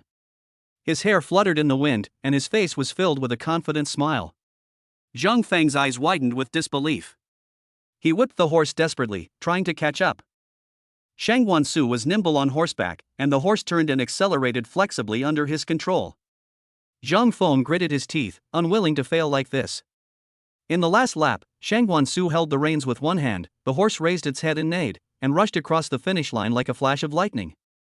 His figure looked particularly handsome in the sun. The final result of the race was that Shang Guansu completed 5 laps, while Zhang Feng did not even finish 3 laps, and was directly crushed. Zhang Feng's face looked a little ugly, but he quickly regained his composure. Shangguan, this time my skills are not as good as yours. I will transfer the money to the designated account according to the time stipulated in the contract. After saying that, he picked up the contract and turned to leave. Zhang Feng is a flexible person who knows how to judge the situation. Otherwise, he wouldn't have caught up with Chao Qian. And he wouldn't have gotten to where he is now in the entertainment industry.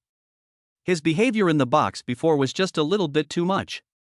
He walked with a firm step, without any hesitation. Shang Guansu looked at his back and secretly praised him. I didn't expect this guy to be so sensible.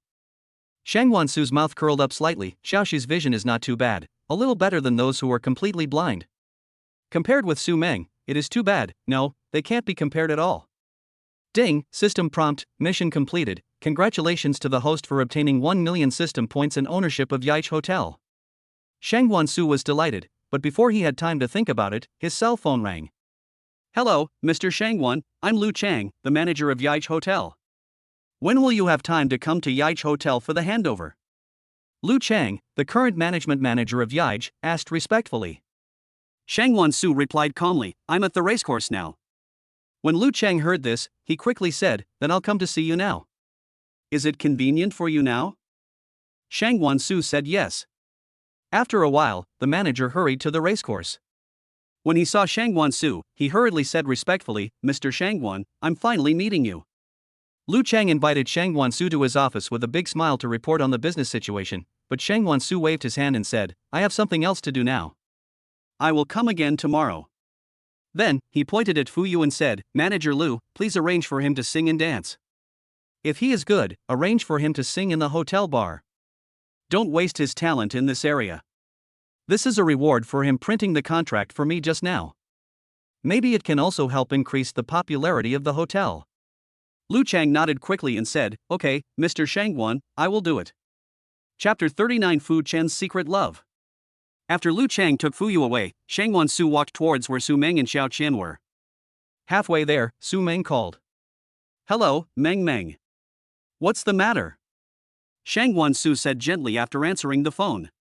Brother Su, Xiaoxi is drunk and is clamoring to go to the bar. We are already on our way there, so just come to the bar and meet her. Su Meng's voice came from the phone. Shang Guansu hung up the phone and quickened his pace to the bar.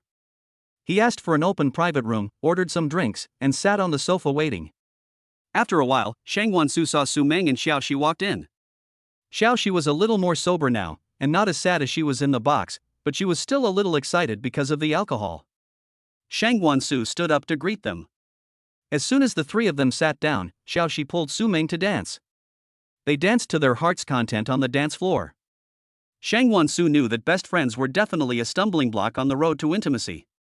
They finally went out on a date today, but Su Meng was taken advantage of, and he couldn't get angry.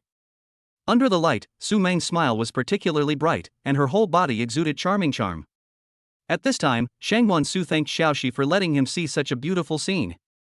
Perhaps he could only relax like this in front of his best friend who grew up with him. It seemed that Su Meng had also drunk alcohol. At first, when he smelled the alcohol on her, he thought it was Xiaoxi who rubbed it on her. Thinking of Su Meng drinking, Shang Guansu decided that they should go back to Ping Fonglin Villa tonight. His heart was burning with excitement. Fu Chen also rushed to the bar at this time, and he saw Xiaoxi on the stage at a glance. In an instant, those past memories came flooding back like a tide, and his heart palpitated violently again. Fu Chen's eyes followed Xiaoxi closely, as if everything around him disappeared. He recalled every moment he had spent with Xiaoxi, and those beautiful moments made his heart beat fast. Looking at the radiant Xiao Qian on the stage, Fu Chen's eyes were filled with complex emotions, including attachment, reluctance, and deep love. He stood there, unable to look away for a long time. The music in the bar was deafening, and people were partying hard on the dance floor.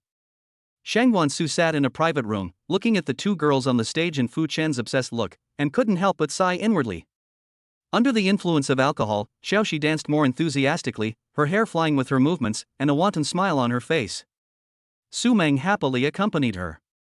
Fu Chen tried hard to control his emotions, but his heart beat faster and faster. He knew he couldn't go on like this, but he couldn't resist Xiaoxi's attraction to him. Shang Wansu picked up a glass of wine and shook it gently. He was thinking about the emotional entanglement between these people. He knew Fu Chen's feelings for Xiaoxi, but he also understood Xiaoxi's current mood. But judging from Xiaoxi's attitude towards Chen, it seems that she is not familiar with him. The lights in the bar flickered, illuminating everyone's face. Xiaoxi's dancing became more and more passionate, and she seemed to have temporarily forgotten her previous unhappiness. Her dancing infected the people around her. Fu Chen finally couldn't help himself and slowly walked towards the dance floor, his eyes never leaving Xiaoxi. He wanted to get closer to her, but he was a little hesitant. Su Meng noticed Fu Chen's actions. She looked at Xiaoxi, then at Fu Chen, and understood a little. She gently touched Xiaoxi. "Cici, Mr. Fu is here." When Xiao Qian heard Su Meng's words, she paused for a moment, then raised her head and looked at Fu Chen. Their eyes met, and sparks seemed to flash in the air. Seeing that Fu Chen seemed to have something to say to Xiaoxi, Su Meng tactfully returned to the box and sat next to Shang Wansu. Fu Chen finally walked up to Xiaoxi and whispered in her ear, "Cici, I've actually liked you for a long time. Are you willing to give me a chance?" Upon hearing this, Xiao Qian looked at Fu Chen in surprise. She really didn't expect Fu Chen to confess his feelings to her suddenly, and she felt that she was not familiar with Fu Chen, so she was a little at a loss for a moment. Fu Chen looked at Xiaoxi's puzzled expression and felt helpless. It seemed that she really had forgotten about her childhood. Fu Chen mustered up the courage and asked, "Can you be my girlfriend?" Xiaoxi smiled and said, "Okay, boyfriend." Fu Chen was surprised and happy about Xiaoxi's agreement. He didn't expect things to go so smoothly. It turned out that after losing the game, Zhang Feng sent a breakup text message to Xiaoxi and blocked her, which made Xiaoxi very angry, so she dragged Su Meng to the bar.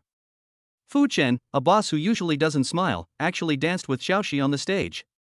The two of them looked particularly dazzling under the lights. Their movements were in perfect harmony, as if they were one.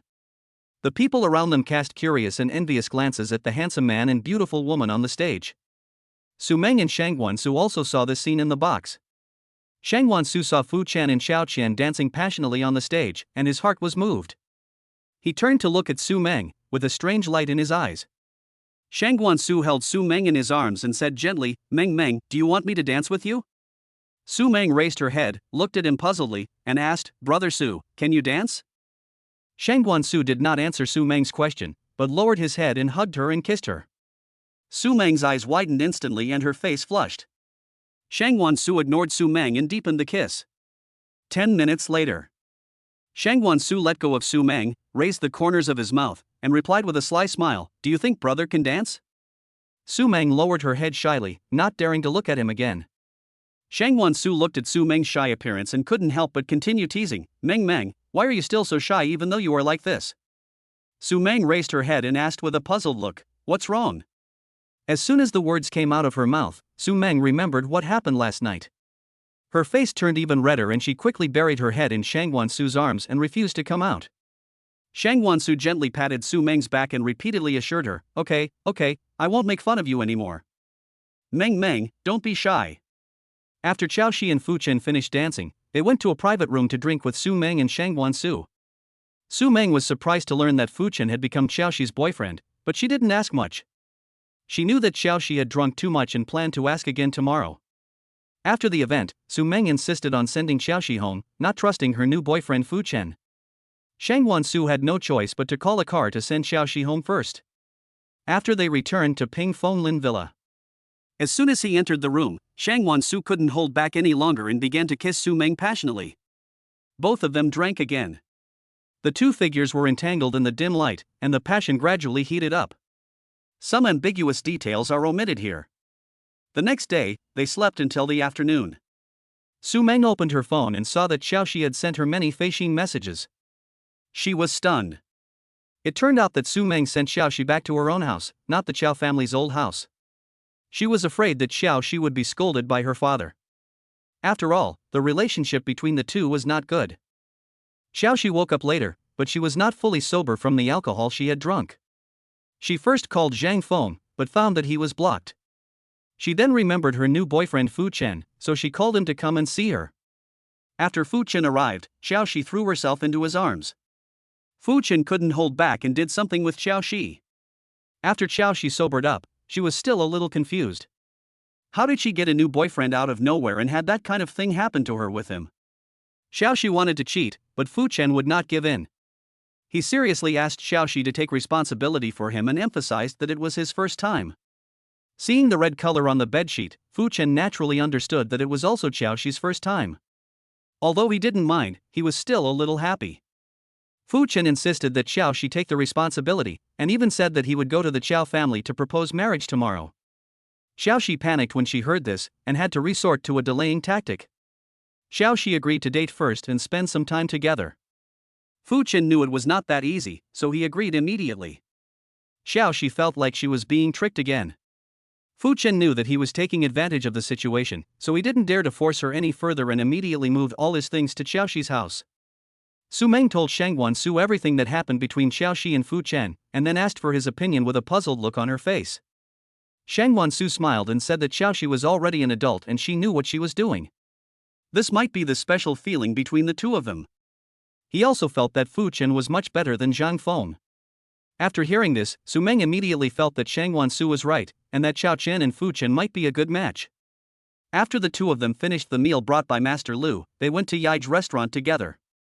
Chapter 40: The Conspiracy Behind. Su Meng went with Shang Wansu to take over Yai's hotel, and brought Li Ting with them.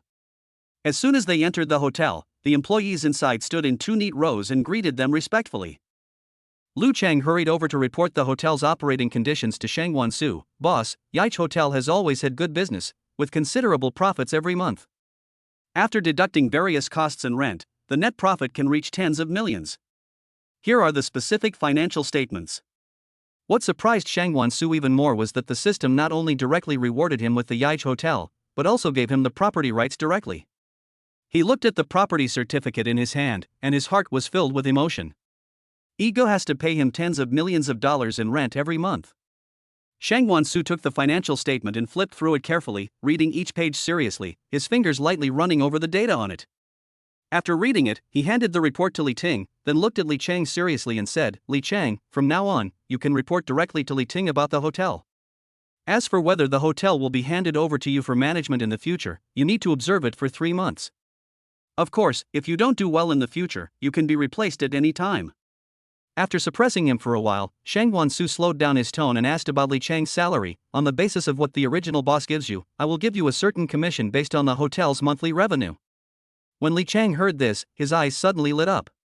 He knew that the monthly profit of Yai's hotel was tens of millions, and the commission was much higher than his previous salary. Moreover, he had heard that the current boss was the heir of the Shangwan family, and the future prospects of Yai's hotel would definitely be bright and would only rise with the tide. After the handover, Shang Wansu took Su Meng to stroll around the Yai's hotel. The rent of the Yai's hotel was tens of millions per month, and the area it occupied was indeed astonishingly large. As Shang Wansu was walking, he suddenly saw several habitable houses, and he asked Lu Chang curiously. Lu Chang quickly explained, this is the previous boss's residence. He often brings friends here to play.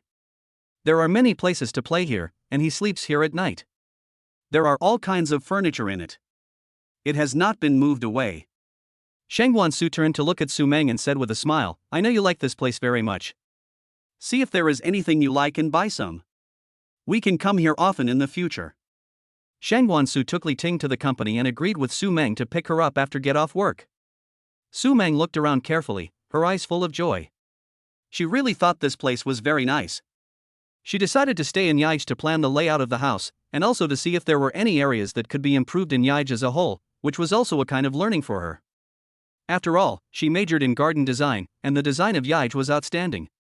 Shang Wan-su looked at Su Meng's focused expression, smiled indulgently, and let her express herself freely without any restrictions. Lu Chang on the side couldn't help but grumble in his heart, thinking that the boss really doted on the boss's wife. Such a big restaurant was actually run by the boss's wife, a recent college graduate. Shang Wan-su and Li Ting came to Wenmu Group together. He hadn't been to work for a day and a half. In fact, this was all arranged by him on purpose. He did this because he was truly addicted to the gentleness of his relationship with Su Meng, and also to expose the identities of those hiding in the dark, such as the people arranged by Du Yue and Shang Guanyao before, and those in the family who did not approve of him. He had previously arranged for Li Ting to join Wenmu Group with him, and he also had his own plan, which was to lower the other party's vigilance and make everyone think that Li Ting was just a simple beautiful secretary, so as to relax their guard against her. Just last night, Shang Wan-su was about to start bidding for a very important project tomorrow, but the bid was stolen and copied. The other party thought they were doing it very covertly, and even hacked the surveillance directly. They thought that in this way, Shang Wan-su would only think that the surveillance was broken when he checked it again. But in fact, Shang Wan-su had already prepared a backup plan. He arranged for the secret guard Li Yang to use the stealth skill to record the whole process in advance, waiting for the other party to reveal their true intentions after the bidding ended tomorrow. The person who came to steal the bid documents turned out to be the company's receptionist or even an intern. Shang Wan-su didn't think that this was something a small receptionist could do. There must be someone behind the scenes directing it. But he didn't want to alert the enemy. Shang Wan-su simply dealt with his work and left work early. When he passed by the company gate, the receptionist Su Li who stole the bid documents happened to be at work. He left work early on purpose to lower the other party's vigilance. Of course, he would not admit that he did it to meet Su Meng in advance. Su Li did not disappoint everyone's expectations. While Shang Wan-su was away, she quickly sent the news that he left work early to a middle-aged man. At this time, the middle-aged man was drinking tea in a private tea house, and sitting opposite him was Shang Guanyukin's ex-wife Du Yue. She was not really his ex-wife, after all, they were not actually married, nor did they get a marriage certificate. The middle-aged man said with disdain, "This Shang Wan-su is not to be feared, although he has some ability, he is too young and is still addicted to love." Du Yue stood up slightly and stood by the window looking down. She solemnly told the middle-aged man not to underestimate Shang Wan-su. She felt that Shang Wan-su was no ordinary person. However, the middle-aged man felt that Du Yue was too nervous, and he confidently stated that he could not deal with Shang Guanyukin. So, could he not deal with the young boy Shang Wan-su? As he said that, the middle-aged man hugged Du Yue from behind. Du Yue was wearing a gorgeous cheongsam, which tightly outlined her graceful figure. The high-slit design revealed her white and slender legs, which was sexy and charming. But at this moment, she was suppressing her deep disgust in her heart and could only pretend to go along with it. After the event, the middle-aged man proposed to meet Shang Guanyao and her daughter, and his eyes revealed his eagerness. The middle-aged man was obviously not satisfied with this arrangement, and he didn't want to wait any longer. Du Yue had no choice but to coax him again, and then the two of them had sex again. The middle-aged man let her go after he was satisfied in full, and turned to leave. After the middle-aged man left, Du Yue felt extremely disgusted, and her eyes revealed pain and helplessness. She has always loved Shang Guanyukin, but Shang Guanyukin has always been dismissive of her. Even after losing his memory, he has never had any improper thoughts about her. Originally, she had never thought of having a relationship with this middle-aged man, but he discovered her when she drugged Shang Guanyukin one time. In order to cover up the matter and not let Shang Guanyukin know, she had no choice but to give herself to this man. She hated God for being so unfair to her. Why could Shen Yaoyao make Shang Guanyukin fall in love with her without doing anything? Chapter 41 Project Bidding. The Kyoto Ring City project is the most important project of Wenmu Group today. When Shang Wan-su first received this project from the company, he overcame all objections. Fortunately, the current president of the company endorsed him, so he was able to take it on smoothly. As long as this project can be done well, Shang Wan-su's position in Wenmu Group will be as solid as a rock. He knows the importance of this project and has put a lot of effort and hard work into it. The next morning, Shang Wan-su took Li Ting to the bidding site. The site was very lively, with more than a dozen companies of all sizes, and the most eye-catching ones were Wenmu Group and Fu Group in Kyoto, and Lotte Group in High City. Shang Wan-su secretly guessed that the person who stole the bid documents might have sold them to Lotte Group. After all, as far as he knew, Fu Chen was a proud person and was unlikely to do such a thing. At this time, Fu Chen also saw Shang Guansu. He walked up to him with a smile and said, "Hello, Mr. Shangguan, nice to see you again." Shang Guansu also nodded and responded, "Mr. Fu, nice to meet you." Fu Chen continued, "I have to thank Master Shangguan for his help last time." Shang Guansu waved his hand, "Mr. Fu, you are too kind. It's just a small favor." Fu Chen's eyes were firm, but I, Fu Chen, am a person who clearly distinguishes between gratitude and resentment. However, in this bidding, I will not give in to Master Shangguan because of this matter. Shang Guansu chuckled, "Boss Fu, I, Shang Guansu, don't need you to be humble. Let's each rely on our own abilities." Everyone was surprised to see how familiar Fu Chen of Fu Group and Shang Guansu, the new heir of Wenmu Group, were with each other. After all, these were the two giants in Kyoto. However, the representatives of the Lotte Group and Haisher did not take them seriously. First, the largest shareholder of their company was an old Eagle countryman, who was not afraid of the old-school families in China. Second, they were confident in this bid. In a corner of the bidding site, the head of Lotte Group was talking in a low voice with his subordinates, with a confident smile on his face. "This time, Wenmu Group and Fu Group will lose to us." The subordinates echoed, "Yes, boss, we spent a lot of money to buy our bid documents, there must be no problem." The head smiled proudly, "Humph, wait until we win this project, let's see how long they can be so arrogant." On the other side, Shang Guansu noticed the movement of Lotte Group. He whispered to Li Ting, "Lotte Group seems to be very confident. Although we have made arrangements in advance, we still cannot be careless." Li Ting nodded solemnly, "Boss, don't worry, I will pay close attention." The bidding process was proceeding in an orderly manner and the atmosphere on site became increasingly tense. Finally, it was time to announce the winning bid. Everyone at the scene held their breath and stared at the stage. When the host read out the winning bidder is Wenmu Group suddenly cheered. Shang Guansu finally felt relieved, and a gratified smile appeared on his face. He and Li Ting looked at each other and saw the joy in each other's eyes. Fu Chen also walked forward with a smile and congratulated Shang Guansu. "Congratulations, Mr. Shangguan, Wenmu Group is indeed very powerful." Shang Guansu quickly responded, "Thank you, Mr. Fu, it was also a fluke this time." On the other side of Lotte Group, the face of the person in charge suddenly became extremely ugly. He glared at the stage fiercely and cursed a few words in a low voice. After the bidding was over, Shang Guansu and Li Ting walked out of the bidding site. Li Ting said excitedly, "Boss, we succeeded." Shang Guansu nodded, "Well, this is just the first step. The work ahead is still very arduous." Shang Guansu found that Fu Chen had not left yet and seemed to be waiting for him, so he arranged for Li Ting to go back to the company first. "Mr. Shangguan, please help me," Fu Chen said helplessly. Shang Guansu was a little confused. "Mr. Fu, what can I do for you?" Fu Chen told Shang Guansu the whole story, and Shang Guansu smiled and said, "Okay, I'll help you this time." Shang Guansu also had some thoughts. After Xiaoxi started dating Fu Chen, she didn't have as much time to date Su Meng. Now Su Meng spent more time with her than him. It turned out that Fu Chen didn't leave because he wanted to have dinner with Xiaoxi, but Xiaoxi and Su Meng made an appointment at Yi's restaurant, and they planned to continue playing after dinner.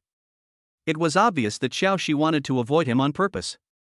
In desperation, Fu Chen had to find Shang Guansu, hoping that he could help create an opportunity for a chance encounter. The two then went to Yi's restaurant together. At this time, Xiaoxi and Su Meng were enjoying the food and chatting happily. Xiaoxi didn't expect Fu Chen to suddenly appear. When she saw him and Shang Guansu walking into the restaurant together, she frowned slightly.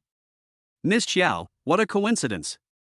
Fu Chen pretended to be surprised and greeted. Xiao Qian responded helplessly, "Mr. Fu, what a coincidence." Su Meng laughed at the side, she had already seen through Fu Chen's thoughts. When Su Meng saw Shang Guansu coming, a happy smile immediately broke out on her face.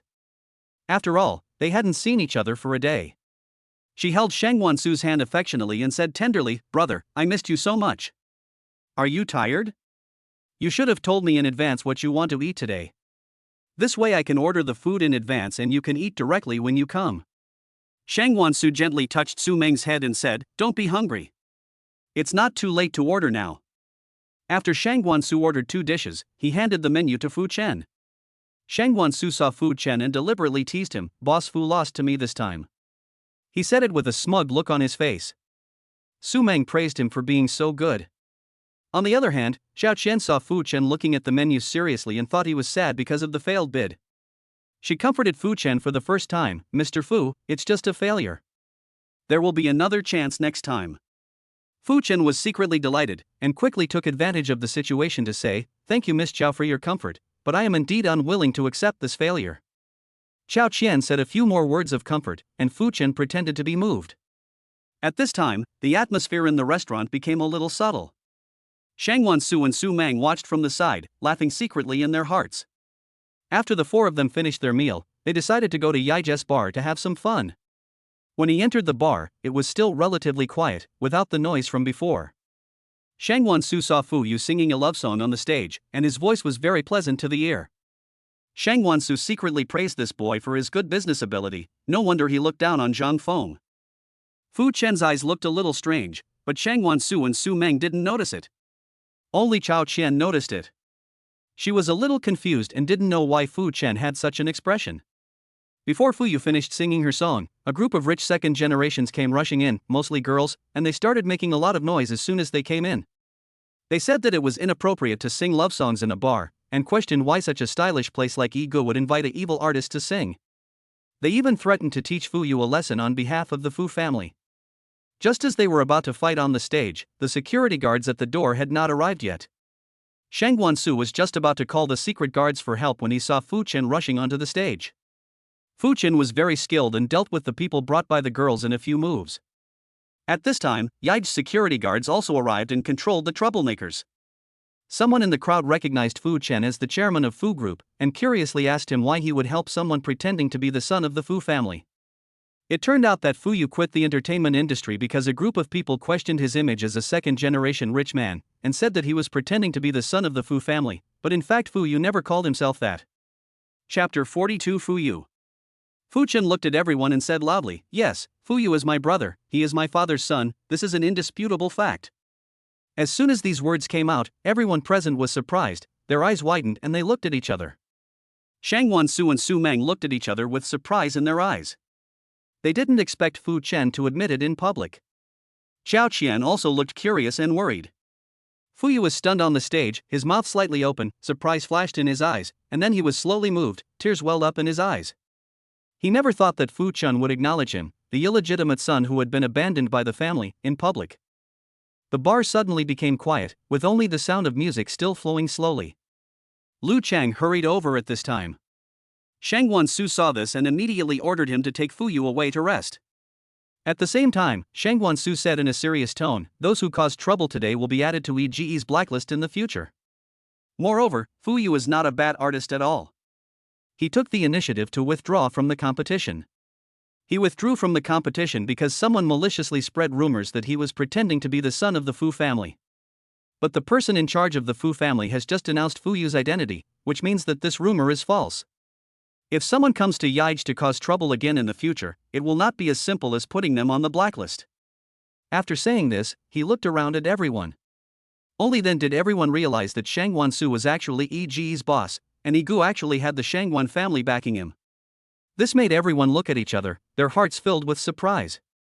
The lights in the bar were still flickering, new music was playing, and everything was back to its usual bustle. Fu Chen and Shang Wansu returned to the private room, and Xiaoxi immediately asked Fu Chen if he was injured.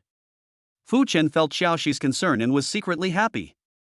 He met Xiaoxi's concerned eyes and talked about Fu Yu in detail again. "Fu Yu is indeed my brother, my father's illegitimate son. My father was afraid that it would affect my status as heir, and was also worried that other family members would have other ideas, so he never acknowledged Fu Yu. After he passed away, I took charge of Fu's company, and Fu Yu only got a portion of the money, which should have been tens of millions, but I don't know why he ended up singing in a bar. I don't have any hatred towards him. My mother died early, my father never remarried, and Fu Yu was said to be an accident. My dad didn't like him very much either, he just gave him more money than the average person, nothing more than that." Everyone sighed after hearing what Fu Chen said. Xiao Qian quickly comforted Fu Chen, "It's not your fault. This is something that happened in the previous generation. You chose to protect Fu Yu today, and you have done a good job." Fu Chen smiled dotingly at Xiaoxi, patted her head and said, "I'm not as good as you think. It's just that Fu Yu is from my Fu family. Bullying him is a slap in the face of my Fu family." Afterwards, Fu Chen rushed to Shang Wansu and said, "Fu Yu's ability may be quite good. Yuan Mu Group can actually consider signing him." This is a win-win situation. Shang Wansu understood Fu Chen's thoughts and teased, "You're a good brother." Fu Chen didn't say anything else. The four of them chatted for a while and then went home. As for Fu Yu, he still hasn't come to his senses. He sits on a chair backstage with a dull look in his eyes, and the words of Fu Chen acknowledging his identity keep echoing in his mind. Fu Yu sat backstage, his thoughts drifting back to his childhood. At that time, he tried very hard to get his father's favor. He didn't understand why his father never liked him. He was obviously very obedient. Why was Dad so bad to Mom? As he grew older, he learned the truth. It was Mom who set up Dad to have him, and she gave birth to him secretly without Dad's knowledge, all for money. He thought that no one would like a child born in this way. And he gradually realized that his father had another excellent son. His brother had all the love of his father, but he had never been recognized. But he didn't hate it. He felt that he really shouldn't be liked. However, after all his money was swindled away, he had to work everywhere to make a living and was targeted by his former colleagues. Finally, he met a mentor who helped him sing and dance again. He met a group of people who wanted to destroy his last hope. When he was most desperate, he even thought that he would never have the chance to stand on the stage again. My brother actually stood up and admitted his identity in person. This surprise came too suddenly. He should have smiled at this moment. Then Fu Yu sat on a chair backstage, his body trembling slightly, his hands tightly grasping the corners of his clothes. His eyes were red, tears uncontrollably slid down his cheeks and dripped onto the ground, as if to release all the grievances and resentment of these years with tears. His lips trembled slightly, as if he wanted to say something, but was blocked by endless emotions, and could only make some low whimpers. His breathing became rapid and heavy, and his chest rose and fell violently. Every breath seemed to be struggling to withstand the huge waves in his heart. The past scenes kept flashing through his mind. When he was a child, he watched his father's gentle smile to his brother in the corner, but he only got a cold look in return. He was mocked by his classmates at school for not having his father's love. He worked hard to practice his talents, just hoping that one day he could get even a little recognition from his father. Now, his brother's confession was like a ray of light shining into his dark world, causing his suppressed emotions to burst forth instantly. He cried because his wish of many years had finally come true, because he finally felt that he was not completely abandoned in this world. His shoulders kept twitching, and his hands gradually loosened the corners of his clothes and fell weakly on both sides of his body. He raised his head and looked at the ceiling, as if he wanted to push all the tears back, but found that he could not stop the surging emotions at all. After a long time, he slowly calmed down, wiped the tears from his face with his hands. His eyes were firm. He thought he knew what to do in the future. Su Meng and Shang Wansu stood in the corner of the backstage, quietly watching Fu Yu's emotional breakdown. He had planned to talk to Fu Yu about the contract, but at this moment, seeing Fu Yu so helpless, they both felt pity. Su Meng gently pulled Shang Wansu's sleeve and shook her head slightly, and Shang Wansu nodded in understanding. They knew that no one wanted to be seen at their most vulnerable moment, so the two of them turned around quietly and left the backstage with soft steps. The lights in the bar were still flickering, the music never stopped, but their minds were on the young man who was having a breakdown. Chapter 43 Return to Jiangcheng. Shang Wansu looked at Su Meng affectionately, his eyes full of seriousness, and promised solemnly, "Don't worry, I, Shang Wansu, will never do anything like having an illegitimate child, and I will not be calculated by others." Su Meng blushed when she heard this and said shyly, "We're not married yet." Shang Wansu raised the corner of his mouth, revealing a wicked smile, and then said, "Don't you plan to marry me?" Su Meng's face turned even redder, and her voice was as soft as a mosquito's hum. "You didn't propose to me."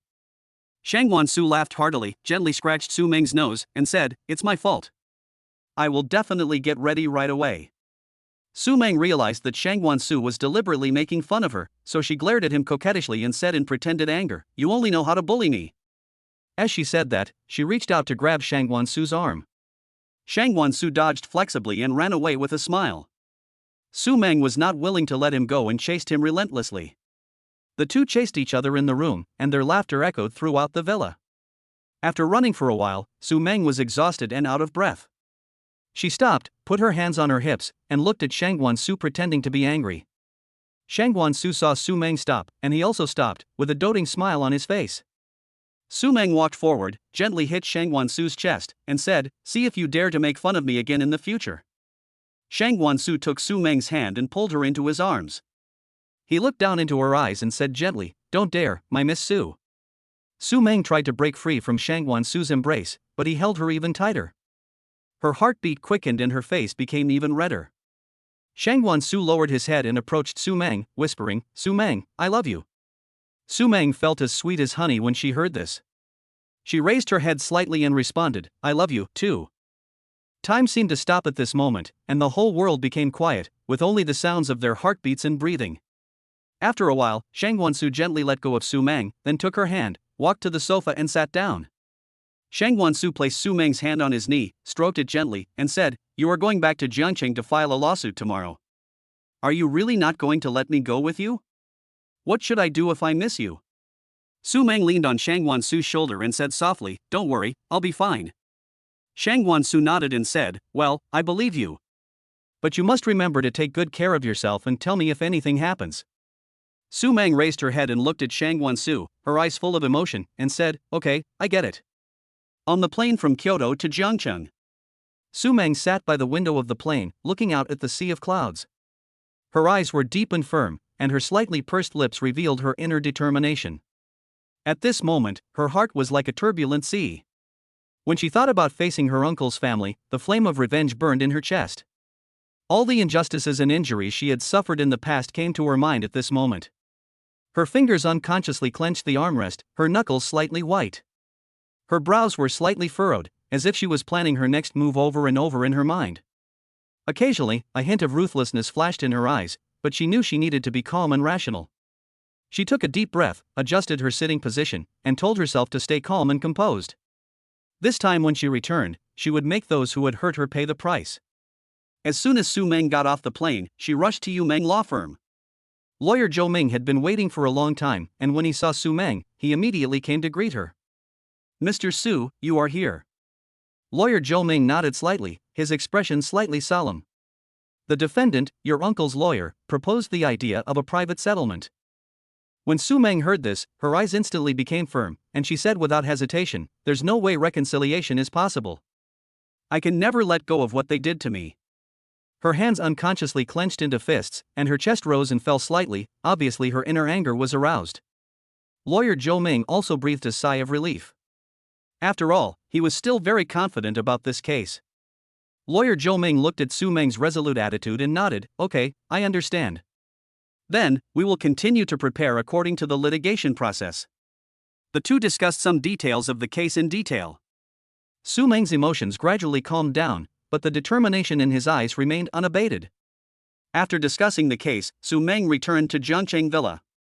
When she arrived at the gate, she suddenly heard a sharp cry. "Su Meng, you ungrateful thing." Her aunt blocked the door with her eyes wide open, her face full of anger and unwillingness. She cursed and waved her arms, as if she wanted to rush up and hit Su Meng. Su Meng looked at her aunt with a cold expression, fearlessly, and reminded her coldly, "There are cameras here, you'd better pay attention to your behavior." When the aunt heard this, she froze, then her eyes rolled and she immediately changed her expression and started to play the victim. She slapped her thighs with both hands, and tears came, crying, "Su Meng, how could you do this to me? I raised you since you were a child." Su Meng looked at her aunt expressionlessly, without any sympathy in her heart. "What you call raising me up means bullying me in every way." Her eyes were full of sarcasm, her voice was so cold that it seemed to freeze into ice. "Stop pretending here." The aunt continued to cry and slumped to the ground, trying to gain sympathy. "I did that all for your own good, why don't you understand my painstaking efforts?" Su Meng raised her head slightly and said disdainfully, "Your hard work?" Holding her hands in front of her chest, her eyes full of contempt, "You should leave this nonsense to yourself." "You?" My aunt was speechless for a moment, her face turned pale and blue, and she rolled on the ground, showing no image at all. Su Meng looked coldly at her aunt, who was throwing a tantrum on the ground, and said in a clear and firm voice, "It's useless to make a fuss. You just need to return my parents' inheritance to me." The eldest aunt raised her head and looked at Su Meng with tears in her eyes, still stubbornly saying, "When did I ever take your parents' inheritance? Don't slander me." Su Meng sneered and continued, "Aunt, you were so stupid." Her eyes were as sharp as a sword, as if she could see through people's hearts. "My uncle used you as a gun, and he was free and easy behind the scenes. If I'm not mistaken, most of the money is in your name." When the aunt heard this, she showed a look of doubt on her face, but she still didn't quite believe it. "Impossible, don't try to sow discord." Su Meng shook her head slightly, her tone a little sarcastic, "You are really naive." Holding her hands across her chest, looking confident, "Think about it carefully. If you return the money now, everyone will be fine. But if you don't, you will go to jail. You can ask your lawyer about this.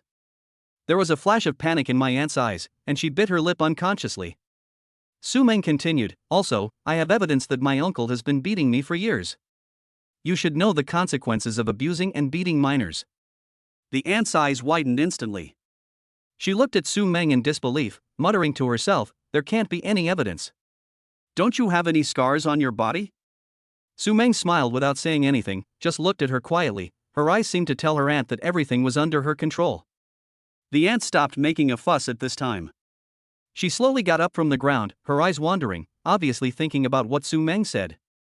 His eyes were flustered, his lips moved slightly, as if he wanted to say something but didn't. Finally, he stamped his feet, turned around and walked back. I have to go back and discuss this with your uncle. Su Meng looked at her aunt's back as she left, her lips curled up slightly, and she sneered inwardly. This alienation plan really worked, let's wait and see what happens next. Su Meng stood at the door of the villa, looking in the direction where her aunt left. Her thoughts gradually drifted away, and those painful memories came flooding back like a tide. Chapter 44 Su Meng's Memories. When her parents just passed away, her uncle's family moved into her house. At first, her aunt had a hypocritical smile on her face, and her cousin also pretended to be friendly. At that time, she thought her uncle's family would really treat her well. But gradually, everything changed. Her aunt began to treat her harshly, and her cousin became even worse. The cousin took a fancy to Su Meng's room and broke in, throwing her things everywhere. Su Meng clenched her fists tightly, her face gloomy. Su Meng tried to stop her, but was pushed to the ground by her cousin. This room is mine from now on, get out of here. My cousin put her hands on her hips, raised her head, and looked very smug. My cousin said viciously. The eldest aunt watched from the side. Not only did she not stop them, but she also said coldly, your cousin likes this room, just give it to her. The eldest aunt had a scornful smile on her face, and her eyes were full of disdain. Su Meng's clothes were not spared either. Her cousin always took away her beautiful clothes when she wasn't paying attention, and even cut a few holes in them on purpose. Su Meng's eyes dimmed a little, as if she saw the clothes that had been damaged before. Humph, you don't deserve to wear such beautiful clothes. My cousin said sarcastically while cutting the clothes. The toys were taken over by her cousin, and if Su Meng resisted, she would be beaten and scolded by her cousin. Su Meng's body trembled slightly, and the fear of the past seemed to envelope her again. My aunt always watched from the sidelines, sometimes even adding fuel to the fire by saying, what's wrong with asking you to serve us? Eat our food and drink our drinks. They also made Su Meng do chores for them, such as sweeping the floor, mopping the floor, washing dishes. If she did not do it well, she would be scolded. Su Meng lowered her head, her hair covered her eyes, her expression could not be seen, but her body was shaking slightly. Sometimes, they even didn't give Su Meng food. Su Meng was hungry, watching them eat and drink at the table, her heart was full of grievance and despair. Her eyes were slightly red, and her hands unconsciously hugged herself. What's even more hateful is her uncle. They are related by blood, and her father took good care of him when he was alive, but he... Su Meng's eyes turned cold, and hatred leaked from them. When he was drunk, he would beat and scold Su Meng.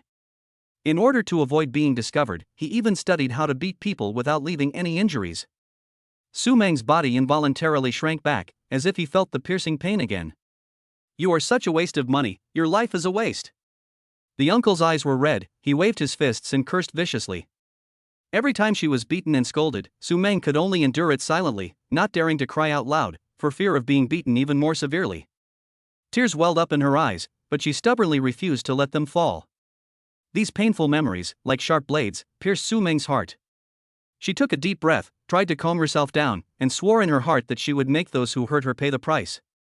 Su Meng slowly raised her head, took a deep breath, and tried to calm herself down. The cool light breeze blew on her face, trying to dry the tears that might remain in the corners of her eyes. She was glad that she was alone at the moment, and no one could see her inner fragility.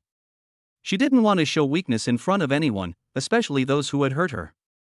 Hands clenched into fists unconsciously, nails almost digging into palms. In the past days, she had already learned to pretend to be strong. Although the pain in her memories followed her everywhere, she knew that she had to become stronger. Her eyes gradually became firm, as if she had made up her mind. Only in this way could she truly get rid of the shadow of the past and prevent those people from hurting her again. They tried to brainwash her, they tried to destroy her beliefs, they even wanted her to go crazy. But she wouldn't. Those who didn't defeat me will eventually be defeated by me. She stood there quietly, like a sculpture, exuding an aura that was hard to ignore.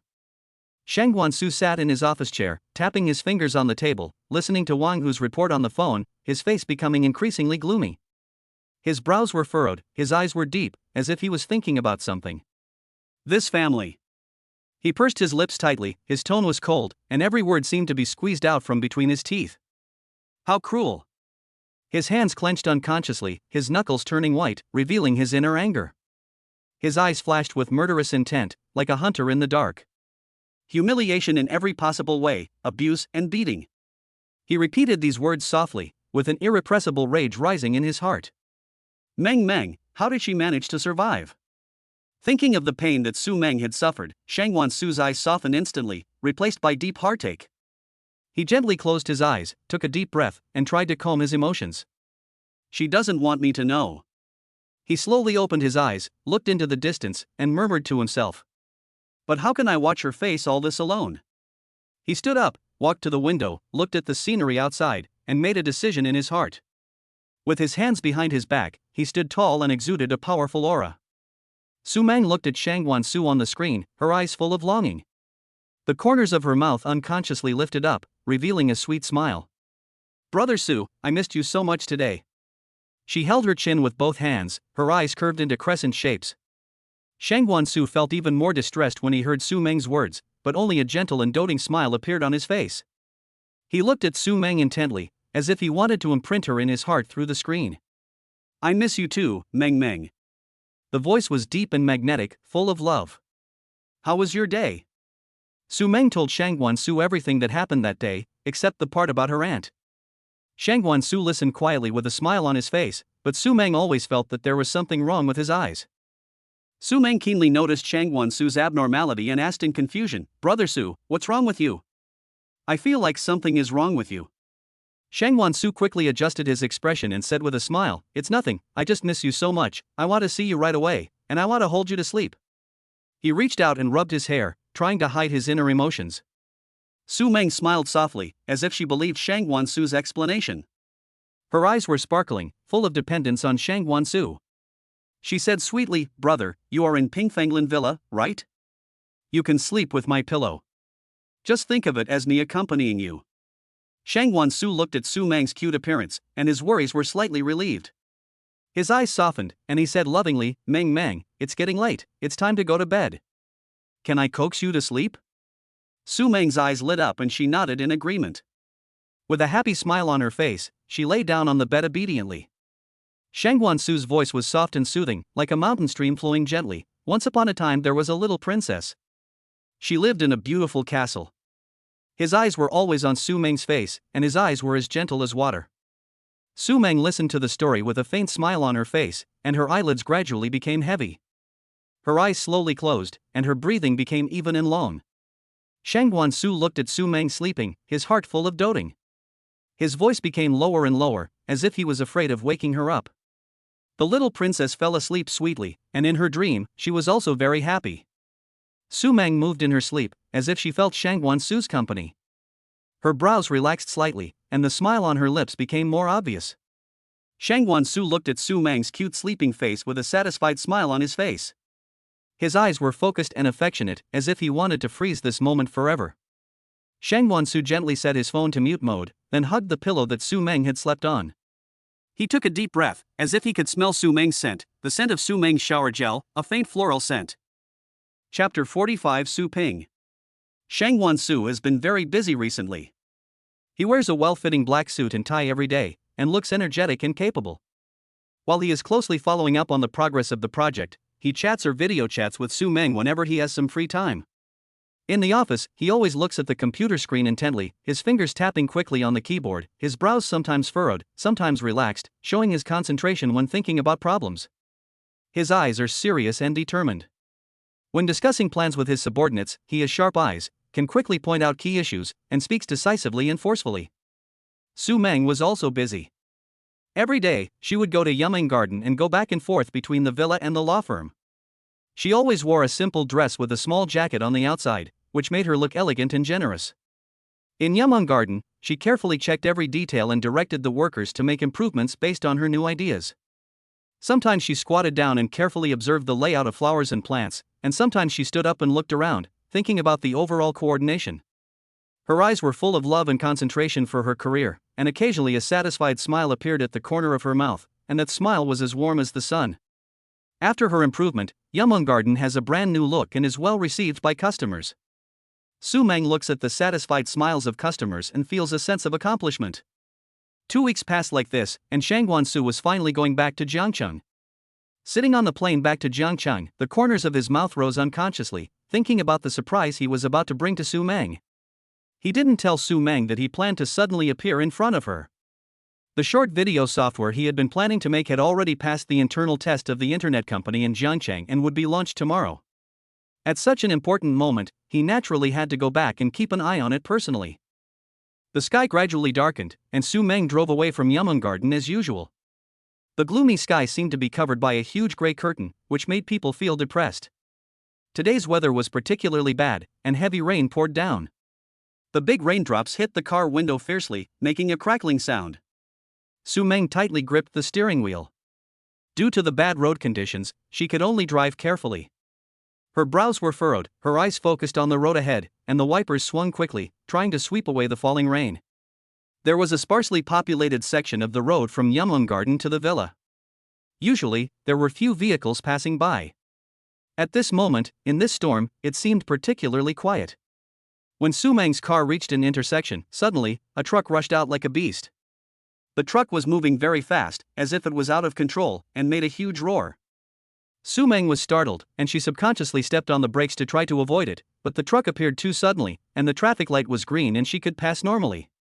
Although she slowed down, the huge impact still knocked her car out. Su Meng's car was like a helpless fallen leaf, crashing violently into the lake on the roadside. The lake was rippled by the heavy rain, and the moment the car fell into the water, it splashed huge water. The airbag popped out in time to protect her. At this moment, Wang Hu, who had been protecting her secretly, appeared in time. He swam quickly from the darkness to Su Meng's car like a ghost, with agile and powerful movements. He smashed the car window with all his strength and rescued Su Meng from the car. Su Meng could swim, and the two swam to the shore with great difficulty. After landing, Su Meng was soaked, her hair stuck to her face, and the rain kept flowing down her cheeks. She was panting and her face was a little pale. Wang Hu, you leave first. No matter what happens later, don't show up unless I call you out. Su Meng said with a firm look in her eyes. Wang Hu was stunned for a moment. I am protecting you under the boss's order. So if there is no danger, does that mean there is no need for protection? Su Meng asked. Wang Hu thought for a moment and nodded again.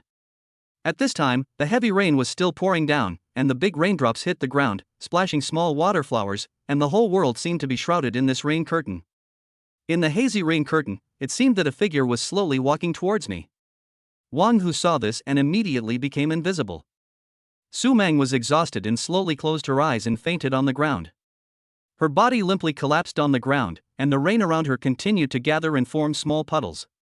When Su Meng opened her eyes again, she found her hands tied behind her back on a stool, her mouth blocked, and she was surrounded by a desolate abandoned factory.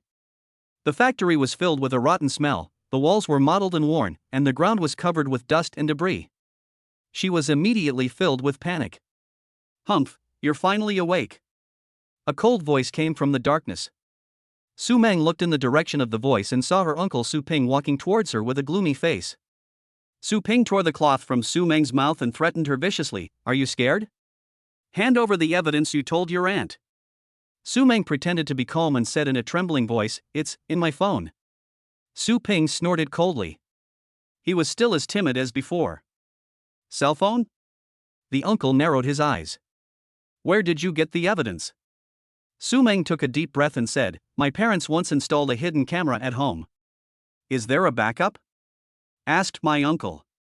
There is a backup in the network disk. Su Meng's voice became smaller and smaller. The uncle picked up Su Meng's cell phone from the side.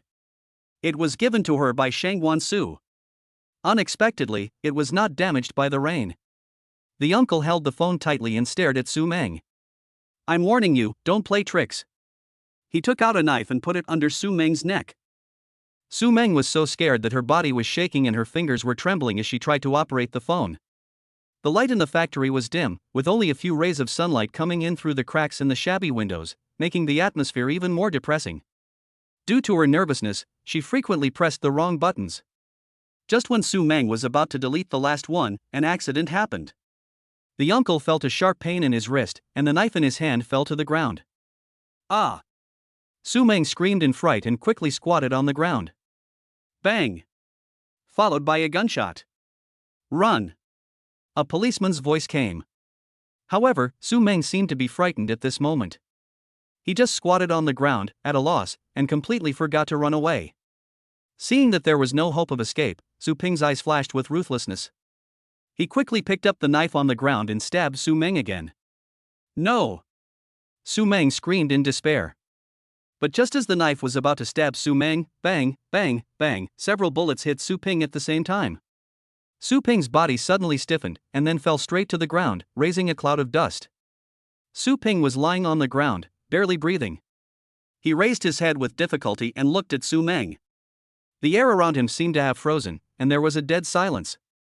Su Ping saw that Su Meng's eyes did not show the fear and panic he expected. She just smiled slightly. A trace of surprise and regret flashed in Su Ping's eyes. His lips trembled slightly, as if he wanted to say something.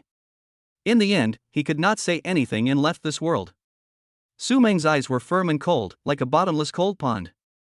She stared straight at Su Ping without any hesitation or wavering. In this look, Su Meng recalled the hardships she had suffered, the days of being bullied and framed. Painful memories flashed through her eyes, and then were replaced by the flames of revenge.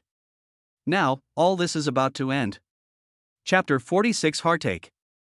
Shang Guansu rushed to the abandoned factory in a panic. His breathing was rapid, his forehead was covered with sweat, his whole body was soaked by the rain, and he looked particularly messy because of his haste. He rushed to Su Meng without hesitation and hugged her tightly in his arms. Su Meng slowly raised her hand and gently touched Shang Guansu's face. Her eyes were gentle and tired. Su Meng's face was as pale as paper, but there was a glimmer in her eyes. "Brother, why don't you hold an umbrella?" Her voice was as weak as a fallen leaf in the wind. After saying this, Su Meng could no longer hold on, her eyes went dark, and she fainted in Shang Guansu's arms. Shang Guansu's heart suddenly tightened. He quickly picked up Su Meng and asked the driver to drive to the hospital as quickly as possible. The hospital was filled with the smell of disinfectant, and the lights in the corridor were a little dazzling. At the hospital, Shang Guansu anxiously waited for the doctor to examine Su Meng. He paced back and forth outside the ward, his hands clenched into fists, his face full of worry. The doctor finally came out.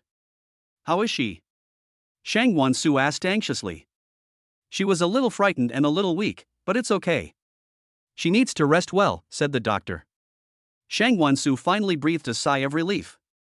He walked into the ward and looked at Su Meng lying on the bed, feeling mixed emotions. He gently sat down beside the bed, holding Su Meng's hand, his eyes full of pity. "Meng, why are you so silly?" Shang Guansu said softly, with a hint of sob in his voice. Shang Guansu's timely appearance. Shang Guansu sat by the window of the plane, the sun shining on him through the porthole. He closed his eyes slightly, listening to soothing music in his headphones, and suddenly a mechanical voice sounded in his mind. "Host, the mission has been issued. You need to cooperate with Su Meng to complete her plan. If the mission is successful, you will receive 1 million points and a wedding house in Kyoto." Shang Guansu felt an inexplicable uneasiness in his heart. What plan? In the small cabin, the air seemed to become heavy. He frowned and tapped the armrest unconsciously. This uneasiness lingered in his heart until the plane landed. He turned on his phone and found many missed calls. Wang Hu told Shang Guansu that Su Meng was taken away by Su Ping. Shang Guansu's heart sank instantly, his eyes became sharp, like a sword out of its sheath, revealing a chill, but he quickly calmed down.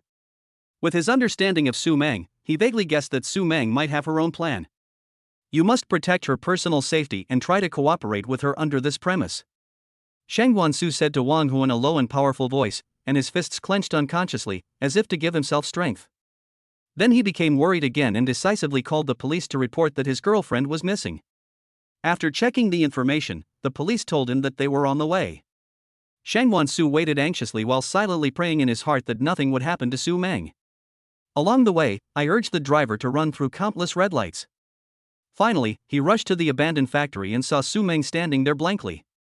He couldn't wait to hug his girl. The first thing she asked him when she saw him was why he didn't hold an umbrella. Shang Wansu sat on Su Meng's hospital bed, gently holding her hand, staring at her sleeping face with heartache. The system's voice sounded again, ding, mission completed, 1 million points have been received, and a wedding house in Kyoto has been issued. Please check it, host. Shang Wansu's eyes stayed on the property certificate in the system space. There was a hint of relief in his eyes, and the corners of his mouth rose unconsciously. Su Meng will definitely like this house. Su Meng slowly opened her eyes. She looked at Shang Wansu, who was sleeping beside the bed. Her eyes softened, and she touched his clothes to see if they were dry. She felt relieved. She reached out and gently wanted to touch his face. At this moment, her heart was filled with emotion. Just when Su Meng's hand was about to touch Shang Wansu, he suddenly woke up. He quickly grabbed Su Meng's hand and their eyes met. There was a trace of panic in their eyes. Are you awake? Are you still feeling uncomfortable? Su Meng shook her head slightly.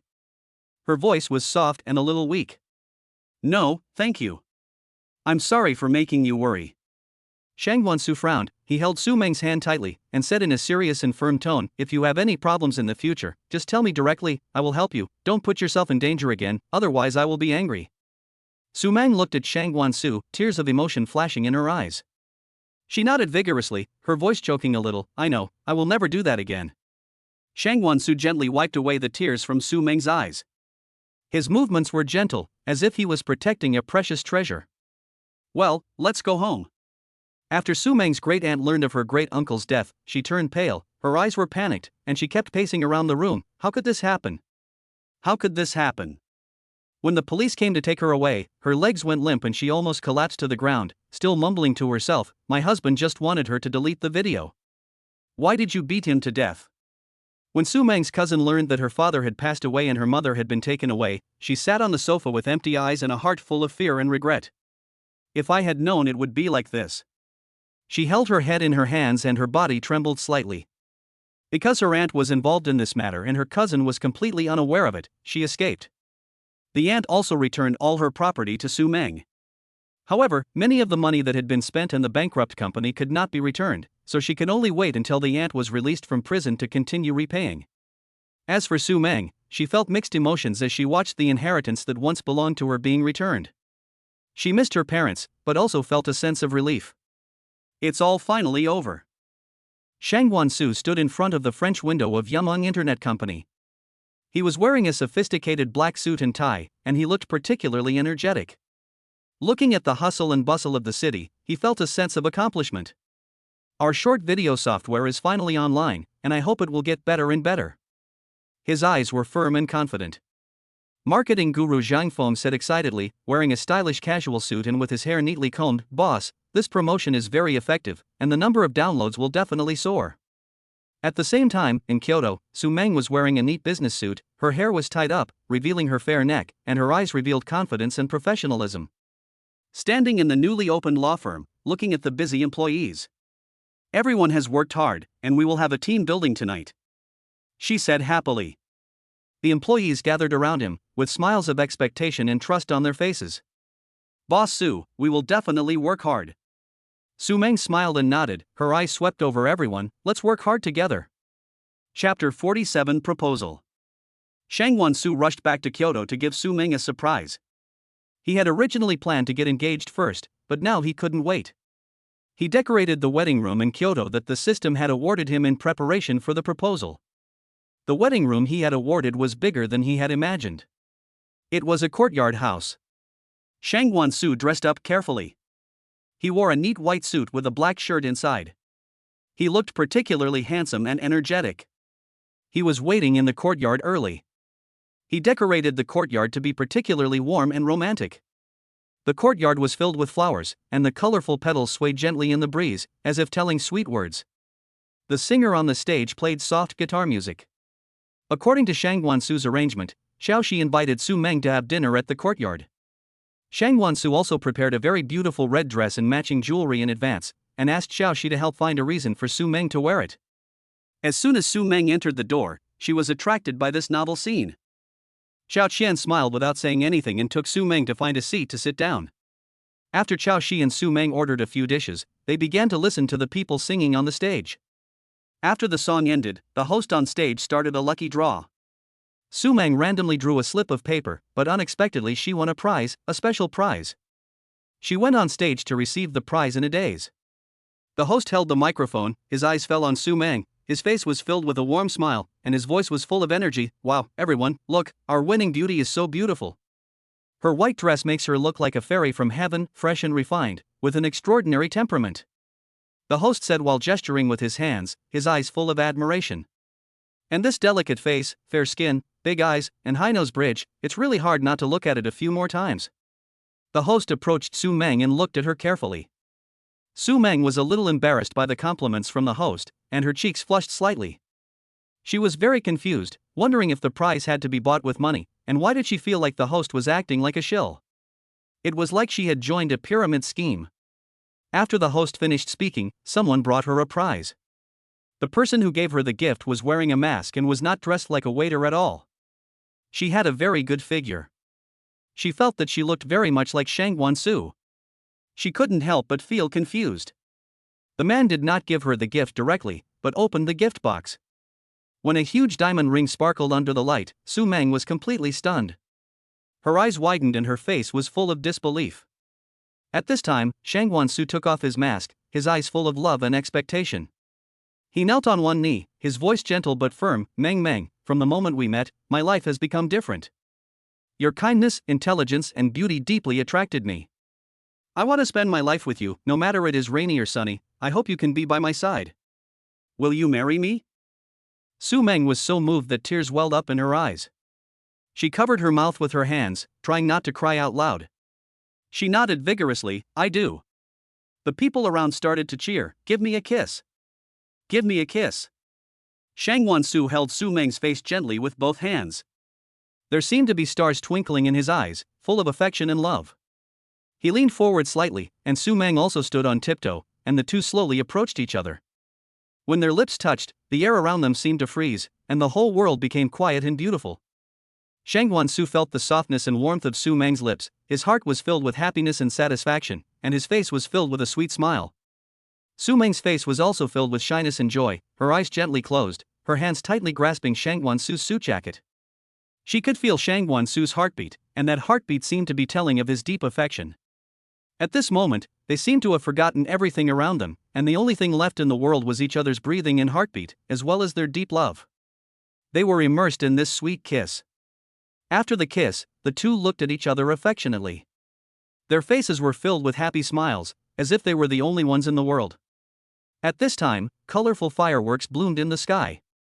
The sky is red as fire, passionate and unrestrained. The bright colors are like clusters of burning flames, jumping in the night sky. Pink like the clouds, soft and romantic, as if the clouds from the sky are floating in, bringing endless tenderness and dreams. It is as yellow as gold and dazzling. The dazzling light is like a golden meteor shower across the sky, which is dazzling. The shapes of the fireworks are even more varied. Some are like blooming flowers, with petals stretching out layer by layer, delicate and beautiful, and each petal sparkling with charming light. Some are like shooting stars, dragging long tails, leaving beautiful arcs in the night sky, as if telling good wishes. Some of them were like huge hearts, slowly unfolding and finally converging into Su Meng's name. The entire night sky was filled with love. Su Meng went to Shangguan Su's arms and whispered, "Is this custom made?" Shangguan Su touched Su Meng's head and said lovingly, "Yes, it's custom made for you. Do you like it?" Su Meng nodded vigorously. How could she not like it? The blooming of each firework seems to be telling a romantic story. They are intertwined together to form a colorful picture. Fu Chen looked at Xiaoxi's aunt's smile, a hint of smile flashed in his eyes, and the corners of his mouth slightly raised and asked, "You look so happy, do you like it?" Xiaoxi was immersed in the joy of eating candy. She nodded subconsciously, her eyes sparkling. She hadn't recovered from the atmosphere just now. Yes, I like it very much." Fu Chen's smile became even brighter. He moved closer to Xiaoxi, his eyes burning and focused.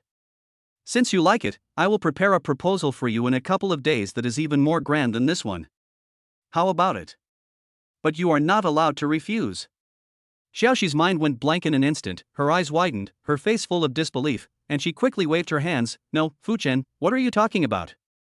I don't want to get married." Fu Chen looked at Xiaoxi's panic look, with a hint of fondness in his eyes, but his voice was firm and unyielding. It's okay, I can wait for you until the day you are willing. Xiaoxi felt like she was going crazy. She ran away in a panic, using the excuse of going to the bathroom. No, what should I do? Fu Chen looked at Xiaoxi's back as she ran away and smiled helplessly, but he already had an idea in his mind. Want to run? Not that easy. He quietly followed Xiaoxi, and when he reached a corner where no one was around, he pulled Xiaoxi over and pressed her against the wall, finally catching her. Just as Xiaoxi was about to scream, Fu Chen's lips had already pressed down on her. She struggled subconsciously, pushing Fu Chen's chest hard with both hands. Fu Chen, what are you doing? Let me go.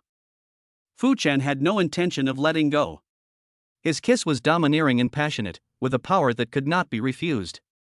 Xiaoxi tried to resist at first, twisting her head left and right, trying to break away from the kiss, but gradually, she became addicted. Her hands unconsciously changed from pushing him away to grabbing Fu Chen's clothes, and her breathing became rapid. Suddenly, Xiaoxi realized her reaction. She was frightened by herself and pushed Fu Chen away with a blush on her face. No, what am I doing? Fu Chen looked at Xiaoxi's shy appearance, his eyes full of smiles, but he still hugged her tightly. What? Are you shy? Xiaoxi wanted to break free, but she found that Fu Chen was holding her too tightly and she couldn't move at all. Let me go. Fu Chen's voice was low and magnetic, and he whispered softly in Xiaoxi's ear, "Promise me that you won't hide from me anymore, and I'll let you go." Xiaoxi's heart was beating like a drum. She took a deep breath and tried to calm herself down. Okay, I promise you. I'm really scared of you. Hearing this, Fu Chen showed a surprised expression on his face, and then slowly let go of Xiao Qian. This is what you said, you are not allowed to regret it. Looking at Fu Chen's smug look, Xiaoxi felt angry and annoyed, but also faintly sweet. Chapter 48 Family Chat. Su Meng and Shangguan Su stayed in the courtyard. Su Meng leaned lazily on the sofa, while Shangguan Su came over and hugged her with a happy smile on his face. Just as I was about to take action, Shen Yaoyao's video came over. Shen Yaoyao's voice came from the video. She pretended to be angry and blamed, "Shangguan Su, you little brat, why did you choose to propose to me when I was traveling? I only found out about it when I saw the video posted by someone else on Feishan Circle." Shangguan Su shrugged helplessly, but with a smile on his face, "Mom, you and my dad have been traveling for a month, and I just want you to have more fun. After all, you two finally reconciled and had the opportunity to go out and play together." At this time, he smiled gently at Su Meng. Meng, you are really beautiful today." Su Meng was a little shy, her cheeks slightly red, and she softly called out Auntie. Shen Yaoyao's eyes narrowed into slits as she smiled, and she jokingly said, "Oh, now you can call me Mom." Shangguan Mukan also came in front of the camera. He looked at Su Meng and said kindly, Meng, don't worry. We will hold a wedding for you when we come back from our trip. If this brat bullies you, tell me, and I will take care of it for you." He smiled again and said, "I transferred some pocket money to you. Buy whatever you want." Su Meng felt even more embarrassed and waved her hands repeatedly, "Uncle, no need, I still have money here." Shangguan Su said aside, as if it was a matter of course, "Oh, don't refuse it. Your father is the richest man, why should you be polite to him?" Shen Yaoyao also echoed and nodded with a smile, "That's right, I'll listen to Sur." Shangguan Mukan also said something, looked at Shen Yaoyao lovingly and said, "This brat is right, there's no need to save it." After that, he handed the video to Shen Yaoyao. Shen Yaoyao looked at the two people in the video, smiled and said, "Okay, then I won't disturb you too. Bye." Then she hung up the video. Su Meng looked at Shangguan Su in reproach and gently hit his shoulder. "It's all your fault. You insisted on hugging me and kissing me secretly just now. Auntie must have seen it." Shangguan Su, however, didn't care at all. He hugged Su Meng into his arms, smiled wickedly and said, "You've seen it, so you have to get used to it. You're my wife now." As he said that, he bent down to kiss Su Meng again. Su Meng quickly pushed him away and said with a red face, "She's my fiancée, not my wife." Shangguan Su nodded quickly, his eyes full of love, yes, it's not too much to let me kiss your fiancée." After saying that, without waiting for Su Meng's reaction, he picked her up and walked into the room. Su Meng came out of the shower, dried her hair and draped it over her shoulders. She picked up her phone and took a look at it. Then she handed it to Shangguan Su in surprise, "Brother Su, did uncle transfer too much money?" "He transferred 1 billion. This is not pocket money at all." Shangguan Su took the phone and took a look at it. He showed a familiar expression on his face and said nonchalantly, "Oh, my dad is like that, don't worry about it." Then he looked at Su Meng with a smirk. "Good for you, you still have the energy to look at your phone. It seems that I am not working hard enough." Su Meng's cheeks flushed instantly, and she shyly tried to push Shangwan Su away. "Stop it, there's so much money." Before she could finish her words, Shangwan Su pushed her down again. The room was filled with an ambiguous atmosphere. Su Meng's heartbeat was clearly audible. Her eyes were a little flustered, while Shangwan Su had a teasing smile on his face. The midday sun shone softly into the room through the gaps in the curtains. Su Meng slowly opened her eyes. She lay on her side on the bed, her hair a little messy on the pillow, her eyes half sleepy, her face still flushed. She moved subconsciously. Shangwan Su also woke up slowly. He put one hand on Su Meng's waist and rubbed her sleepy eyes with the other hand. A satisfied smile hung on the corner of his mouth. "Yeah, it's noon." Su Meng gently pushed Shangwan Su, her voice soft and mellow as if she had just woken up. "Hurry up and get up, it's already noon." Shangwan Su hugged her tighter and whispered in her ear, "Lie down for a while. You were so tired last night." After saying that, he deliberately rubbed her hair. Su Meng blushed and struggled for a while, then said angrily, "No, get up. I still have to go to the law firm." The two of them stayed in bed like this for a while, and finally Shangwan Su sat up first. He stretched and yawned. He was wearing a loose pajamas with the buttons a little unbuttoned, revealing his firm.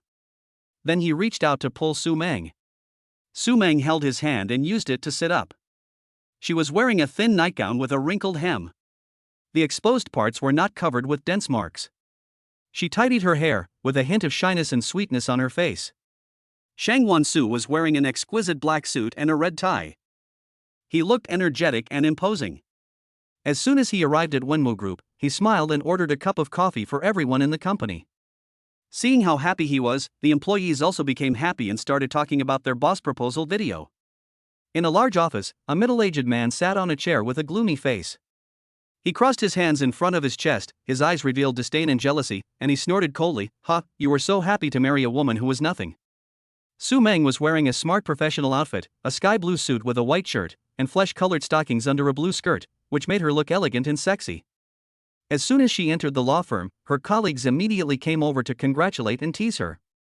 Su Meng's face was filled with a happy smile. She responded to her colleagues' blessings one by one, her eyes curved into a crescent shape, and then she ordered a cup of milk tea for everyone in the law firm online. "Thank you everyone." Shangwan Su would occasionally pick up his phone to send messages to Su Meng during his busy work, with a faint smile on his face. "Meng, how's work going?" Su Meng would also take the time to reply him, her eyes sparkling, "Su, I'm fine here, how about you?" Love really does make people less intelligent. Chapter 49 Mysterious Woman. Shangwan Su frowned slightly, wearing a neat suit and sitting in the conference room, tapping the table with his fingers, listening carefully to his subordinates' reports on the emergency of the project, his eyes focused and serious. This problem must be solved as soon as possible, adjourn the meeting. Su Meng came to Shangwan Su's company with a lunchbox. She changed out of her business suit and put on a light blue dress, which fluttered gently with her steps. After asking the front desk with a gentle smile on her face, she went straight to Shangwan Su's office. At the door of the office, Su Meng knocked gently, looking forward to meeting him, with a gleam in her eyes. "Brother Su, I'm here." Not hearing a response, Su Meng gently pushed the door open and walked in. Seeing that there was no one in the office, she felt a little disappointed, but still found a seat to sit down, put the lunchbox on the table, put her hands on her cheeks, and waited quietly, wait for him for a while. Su Meng decided to hide behind the curtains to give Shangwan Su a surprise. When she heard someone coming in, she secretly looked out through the gap and saw a strange woman sneaking around. Su Meng decided not to say anything for the time being. Su Meng hid behind the curtains lightly, her heartbeat quickening. She looked out nervously through the gap. "I don't know what this woman is doing here." The strange woman was wearing a black business suit. She walked into the office cautiously, looking around vigilantly with a furtive look. She tiptoed to Shangwan Su's desk and began to search for something. Su Meng frowned, secretly puzzled, holding the curtains tightly with both hands, forcing herself not to make a sound, and continued to observe the woman's every move. What on earth is she looking for? After a while, the woman found something in the drawer and prepared to take it away. Su Meng was anxious. Su Meng rushed out from behind the curtain, staring at the woman, holding her hand tightly, with anger and questioning in her tone. "What are you doing?" The woman was startled by this sudden scene, but then she reacted and turned the tables, raising her voice and asking, "Why are you hiding in the general manager's office? Are you trying to steal something?" At this time, Shang Wan-su came back from the meeting. When he entered the room, he saw the tense scene, frowned, and his eyes revealed confusion and displeasure. "What's going on?" Su Meng said hurriedly, her face full of anxiety, pointing at the woman. "Brother Su, she secretly rummaged through your office. She was going to take it away." The woman pretended to be aggrieved. Her eyes were slightly red, and her voice was tearful. "General Manager, I really don't know why she said that to me. I really just came to report to you. If you don't believe me, you can ask our supervisor. He asked me to come." Ding, the system task is released. Find out who is behind employee Chen Meng and see through their tricks. The reward for completing the task is 1 million points. Mysterious treasure chest. The mysterious treasure chest is a good thing, so Shang Wan-su decided to take advantage of the situation. Shang Wan-su remained calm on the surface, but he was actually calculating in his heart. He narrowed his eyes slightly, and then deliberately frowned. "Su Meng, how can you casually doubt others? Chen Meng is here to report on her work, this is also normal." Su Meng's eyes widened as she looked at Shang Wan-su in disbelief. She felt very aggrieved and her hands unconsciously clenched. Chen Meng secretly rejoiced, suppressed her excitement, and pretended to be innocent. "General Manager, it's okay, it might be a misunderstanding." Shang Wan-su waved his hand and said impatiently, Okay, go out and work first." After Chen Meng left, Su Meng was so angry that tears welled up in her eyes. She cried, "Shang Wan-su, you don't believe me." Shang Wan-su was upset when he heard the full name. He quickly walked to Su Meng's side, gently held her hand, his face full of guilt, and looked at her gently. Meng, don't be angry, I was pretending, I know you are not wrong, I just wanted her to relax her guard so that I can find out who is behind her." Su Meng turned her head away, still feeling a little aggrieved, with her mouth pouted high and her hands folded in front of her chest. "Humph, I don't care. I'm very sad that you just said that to me." Shang Wan-su sighed softly, hugged Su Meng in his arms, stroked her hair gently, and said softly, "It's my fault.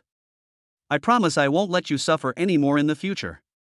How about this, as long as you are not angry anymore, you can punish me in any way you want, okay?" Su Meng struggled in his arms for a while, and the grievance in her heart gradually dissipated, but she still pretended to be angry and said, "Are you doing this on purpose? You know I can't bear to punish you, so you say this." Shang Wan-su quickly denied it and lowered his head to Su Meng's forehead. "Then I will punish myself, okay?" Shang Wan-su really picked up the keyboard and knelt down, with a flattering smile on his face, his eyes fixed on Su Meng. Meng, I really know I was wrong, please forgive me." Seeing him like this, Su Meng's heart softened, and she quickly reached out to help him up, her tone becoming anxious. "Hey, hurry up and get up, isn't that enough that I forgive you?" Shang Wan-su took advantage of the situation and pulled Su Meng, who staggered and fell to the ground. Shang Wan-su pressed on her, and their postures were very ambiguous. Their breaths intertwined, as if they could hear each other's heartbeats. Su Meng's face instantly turned red, her heart pounding, and she struggled with shame and annoyance. "Get up quickly, really." She pushed Shang Wan-su's chest with both hands, but she didn't use much strength. Shang Wan-su approached Su Meng with a wicked smile, his eyes full of pampering, and said coquettishly, "Good wife, please love me." As he said that, he gently kissed Su Meng on the lips. Su Meng's face flushed instantly, and she put her hands on his chest, wanting to push him away but reluctant to do so. "Stop it, we're still in the office." Her voice became quieter and quieter, until it was barely audible. Shang Wan-su had no intention of stopping. He gently stroked Su Meng's cheek with one hand and pinched her waist with the other hand. "Who made my Meng so cute?" Su Meng pouted and kicked Shang Wan-su lightly with her legs, trying to break free from his embrace, but she felt a little shy and powerless. Don't do this, what if someone sees us?" Shang Wan-su hugged Su Meng, whose face was flushed, tightly, with a sly smile on his face, and whispered softly in her ear, "My Meng is so cute. Since you don't want to be in the office, let's go to the lounge." Su Meng was too embarrassed to look up. She nodded gently and let Shang Wan-su carry her into the lounge, wrapping her arms around Shang Wan-su's neck. The lounge was softly lit and the atmosphere was warm. The two of them looked particularly intimate under the light. Shang Wan-su gently put Su Meng down and leaned over to look at her, his eyes full of love. After an unknown amount of time, it was already dark outside and the company gradually became quiet. Shang Wan-su and Su Meng just came out of the lounge, and everyone in the company had already left work. The two held hands, Su Meng's face still had a blush, and Shang Wan-su looked satisfied. They went out for a midnight snack and then went home sweetly. Chapter 50 Amazing Rewards. Secret guard Li Yang followed Chen Meng to a high-end apartment complex. He was wearing a black sportswear, blending into the night and observing his surroundings vigilantly. After watching Chen Meng enter the community, he used invisibility to follow in. When the moon was bright, a middle-aged man appeared. Li Yang observed carefully in the moonlight and saw that the man was of medium build, wearing a fine suit, with his hair combed meticulously and a slightly dignified face. It turned out to be Zhao Fu, the executive president of Wenmo Group. Li Yang followed them into their room quietly and squatted in the corner of their room eavesdropping all night. In the room, Chen Meng was wearing sexy pajamas, her eyes full of grievances. She held Zhao Fu's hand and acted coquettishly. "Boss Zhao, I was really scared today, I don't want to go anymore, okay?" Fortunately, Shang Wansu actually believed me, but I feel like he seems to be interested in me. Zhao Fu sat on the sofa, one hand around Chen Meng, the other hand groping her thigh. "Baby, don't be afraid, we won't go there anymore." He thought to himself that this idiot was quite confident. He had a top-notch beauty like Su Meng as his fiancée. He could be attracted to her. There was a vicious look in his eyes. But Chen Meng didn't notice. The next morning, after Zhao Fu left, Li Yang continued to keep an eye on Chen Meng according to Shang Wansu's instructions. Shang Wansu sat in the office, tapping his fingers lightly on the desk, thinking, and muttered to himself, "I didn't expect Chen Fu to get involved." Chen Fu was very trusted by Shang Wanmuken. Otherwise, he wouldn't have been made the executive president. Chapter 359 Amazing Rewards. Ding! A crisp prompt sound rang out in the quiet space, and Shang Wansu instantly perked up, his eyes fixed on the system interface in front of him. The task of developing a special medicine for pneumonia has been completed, and the rewards are issued. 2 million mall points, 10,000 square meters of factory space, and a mysterious treasure chest. A gratified smile appeared on his face, his hands unconsciously clenched, and excitement surged in his heart. This is a major breakthrough. At this moment, the phone rang. It was Wang Wan calling. I quickly picked up the phone, and my excitement was hard to hide in my tone. "Hello, Wang Wan. Boss, the patent application for the pneumonia-specific medicine we developed has been approved." Wang Wan's voice came from the other end of the phone, also full of joy. "Well done," Shang Wansu said excitedly, with a brighter smile on his face and a gleam in his eyes. "These senior talents are really useful." After hanging up the phone, Shang Wansu walked quickly into the office lounge, his heartbeat gradually quickening, and with a bit of anticipation and nervousness, he took out the mysterious treasure chest from the system space. He took a deep breath and slowly opened the treasure chest. When I saw what was in the treasure chest, I found out that they were actually some machines. He frowned, picked up the manual and read it carefully, his expression focused, his eyes scanning the contents of the manual without blinking, and the shock on his face became more and more obvious as he read deeper. After reading it, he was completely stunned. This is actually a 6G chip production line. Shang Wansu muttered to himself, beads of sweat oozing from his forehead, a chill on his back, and his hands shaking unconsciously. This thing is worth hundreds of billions, it's too advanced, and China doesn't even have the technology for 5G chips now. His mind was in a mess, he paced back and forth in the lounge, frowning, with a very tangled expression on his face. He was a little scared and a little hesitant, not knowing whether he should take out this production line. If it is revealed, it will certainly cause a huge sensation, but it may also bring unknown risks and troubles if it is not revealed. It is really unwilling to let such advanced technology be buried. Shang Wansu fell into deep contemplation, and his fate seemed to be facing a major choice at this moment. Outside the office, the company's daily operations are still proceeding in an orderly manner. No one knows that something big is about to happen here that will change the entire industry landscape. Shang Wansu finally decided to put the 6G chip production line that made people entangled in the system space first. He sighed slightly, a complex emotion flashed in his eyes, and then turned his attention to the newly developed pneumonia medicine. This pneumonia medicine must be promoted by the marketing master throughout the country. Shang Wansu immediately arranged for the production of special medicine for pneumonia with the new 10,000 square meters of factory building awarded by the system. He was busy arranging various matters in the office, with a focused and serious look, only occasionally revealing a trace of imperceptible worry. However, the vague uneasiness in his heart was always difficult to dissipate. He always frowned unconsciously. Su Meng was still careful and soon discovered that something was wrong with him. Su Meng walked to his side, gently held his hand, and her eyes were full of concern. "Brother, what's wrong with you? Are you worried about something?" Shangwan Su looked at Su Meng's worried eyes, and his heart warmed up. He forced a smile and said, "It's okay. I just have a lot of things to do recently. I'm a little tired." Su Meng hugged him gently, patted his back tenderly, and comforted him softly. "Don't put too much pressure on yourself.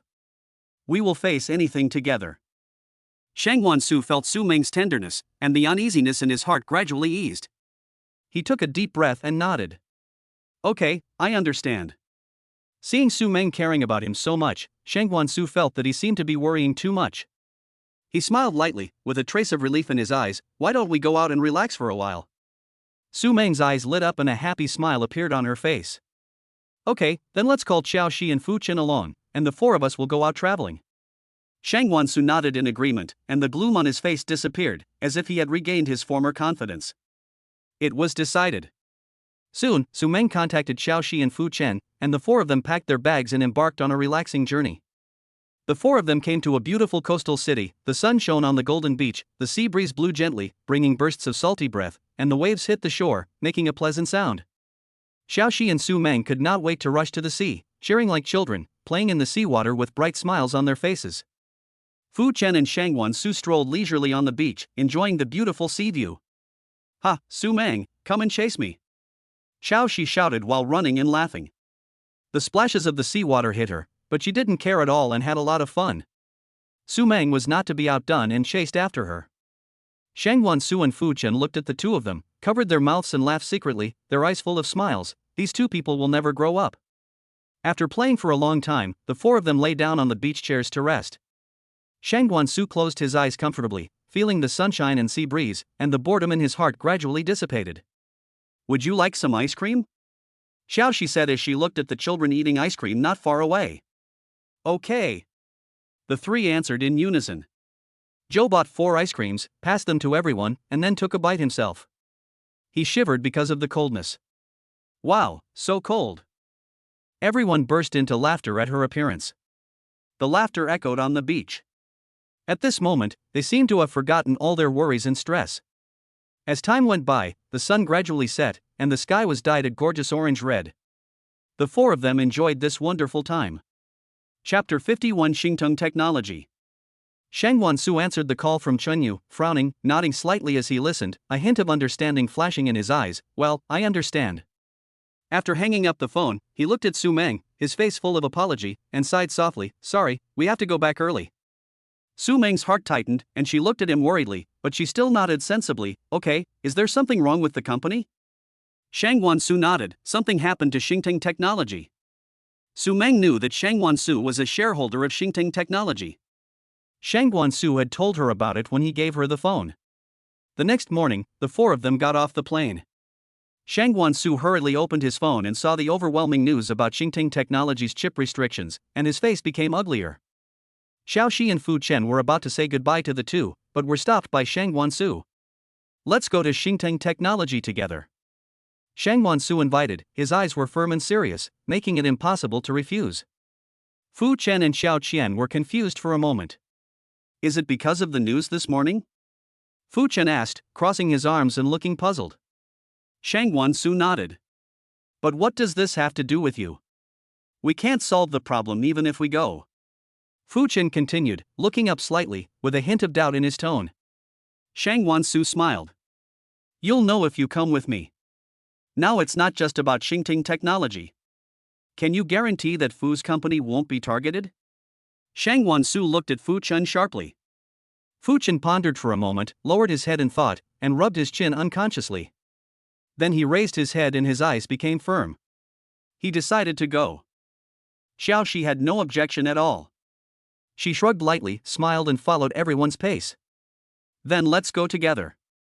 The group walked quickly towards the parking lot. Shangwan Su's steps were firm and powerful, as if he had already prepared himself for anything. Shangwan Su and his 4 companions came to Xingteng Technology Company. The company building was towering into the sky, and the glass curtain wall reflected dazzling light under the sun. People were coming and going at the door, and the employees were in a hurry, full of a busy atmosphere. Chen Yu was already waiting downstairs in the company. He was wearing a neat suit, his hair was combed meticulously, and he had a respectful expression on his face. "Chairman Shangwan, the meeting room you requested is ready." Chen Yu bowed slightly, extended his hand and made a gesture of invitation, his voice steady and respectful. Shang Guansu nodded, his expression indifferent. Fu Chen was stunned. His eyes widened, his face full of disbelief. He looked up and down at Shang Guansu and Chen Yu, his mouth slightly open. Mr. Chen of Xingting Technology actually called Shang Guansu the chairman. Xingting Technology belonged to Shang Guansu? The employees of Xingting Technology were also very curious. They slowed down their pace or pretended to glance over here casually, their eyes full of doubt and curiosity, and whispers filled the air. Why was their president nodding and bowing? Shang Guansu seemed unaware of the gazes of the people around him. He walked steadily into the company building, looking calm and composed. He was wearing a simple and decent business suit, which made him look more calm and steady. Fu Chen and Xiao Chen looked at each other and hurried to catch up. The group walked into the building.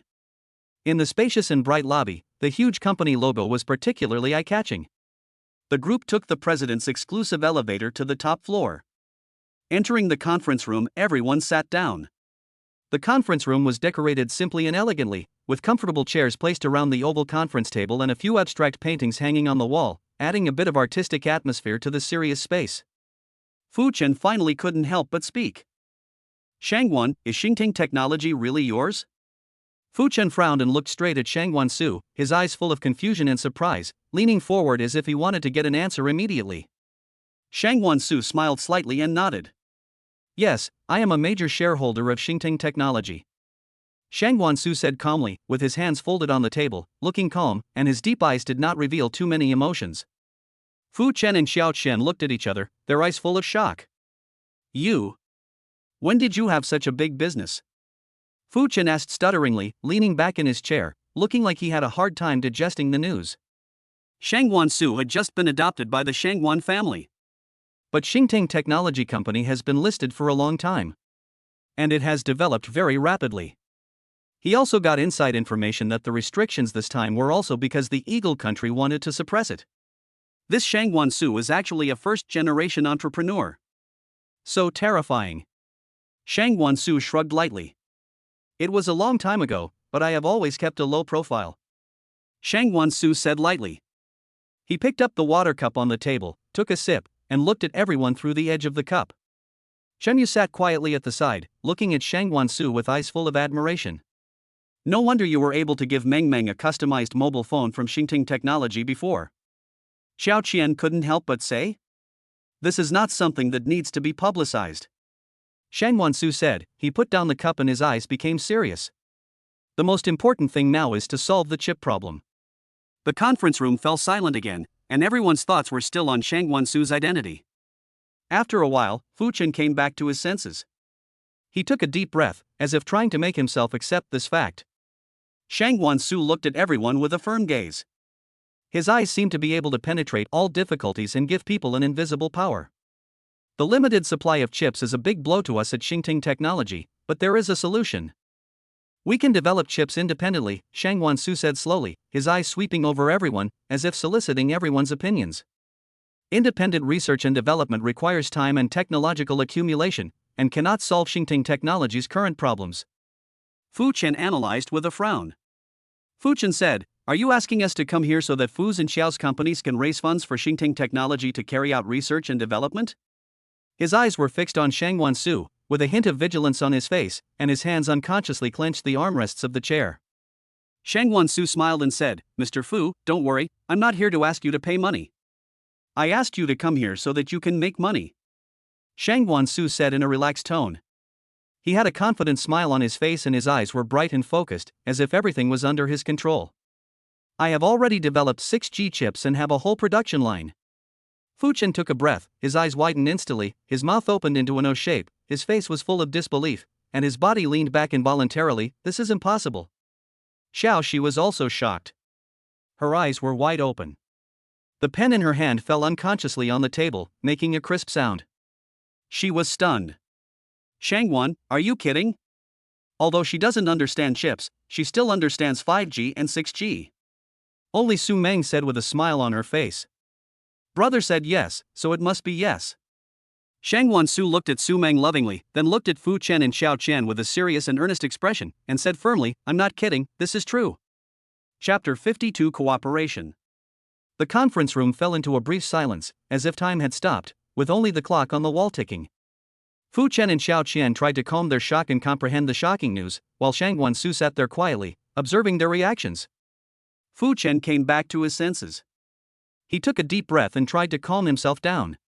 He tapped the table with his fingers and thought for a moment before saying, "Shangguan, even if you develop a 6G chip, it is not easy to bring it to market." Shang Guansu smiled slightly, his eyes full of confidence, leaning forward with his hands on the table. "This is exactly why I came to you. I need your help. How can we help you?" Xiaoxi asked doubtfully, frowning slightly, her eyes moving back and forth between Fu Chen and Shang Guansu. Guansu looked at Xiaoxi, then at Fu Chen. The influence and resources of the Fu and Xiao families in the business field are unquestionable. Shang Guansu said slowly.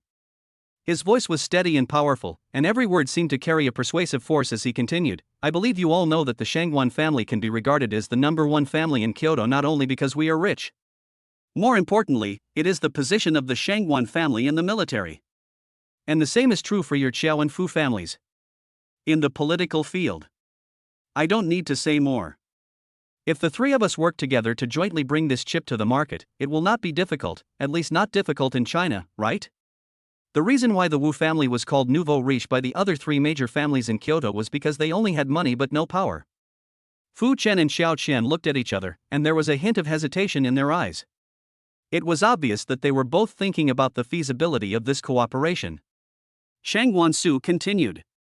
"I promise that as long as we cooperate, the three of us will reach new heights."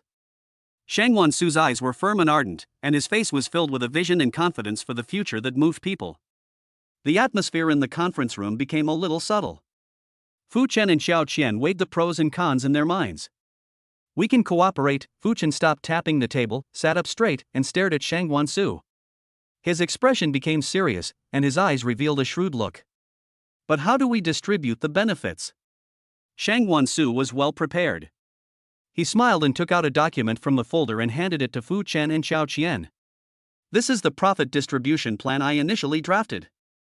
Take a look." Fu Chen and Xiao Qian took the document and looked through it carefully. The conference room was so quiet that only the sound of flipping papers could be heard. The two people's eyes moved quickly on the document, and their expressions kept changing, sometimes frowning, sometimes nodding. "This plan." After reading it, Xiaoxi raised her head and looked at Shang Guansu. She frowned slightly, and seemed to have some opinions on the plan. Shang Guansu looked at Xiaoxi. "Any questions?" Shang Guansu asked, his eyes gentle and focused, waiting for Xiaoxi's answer.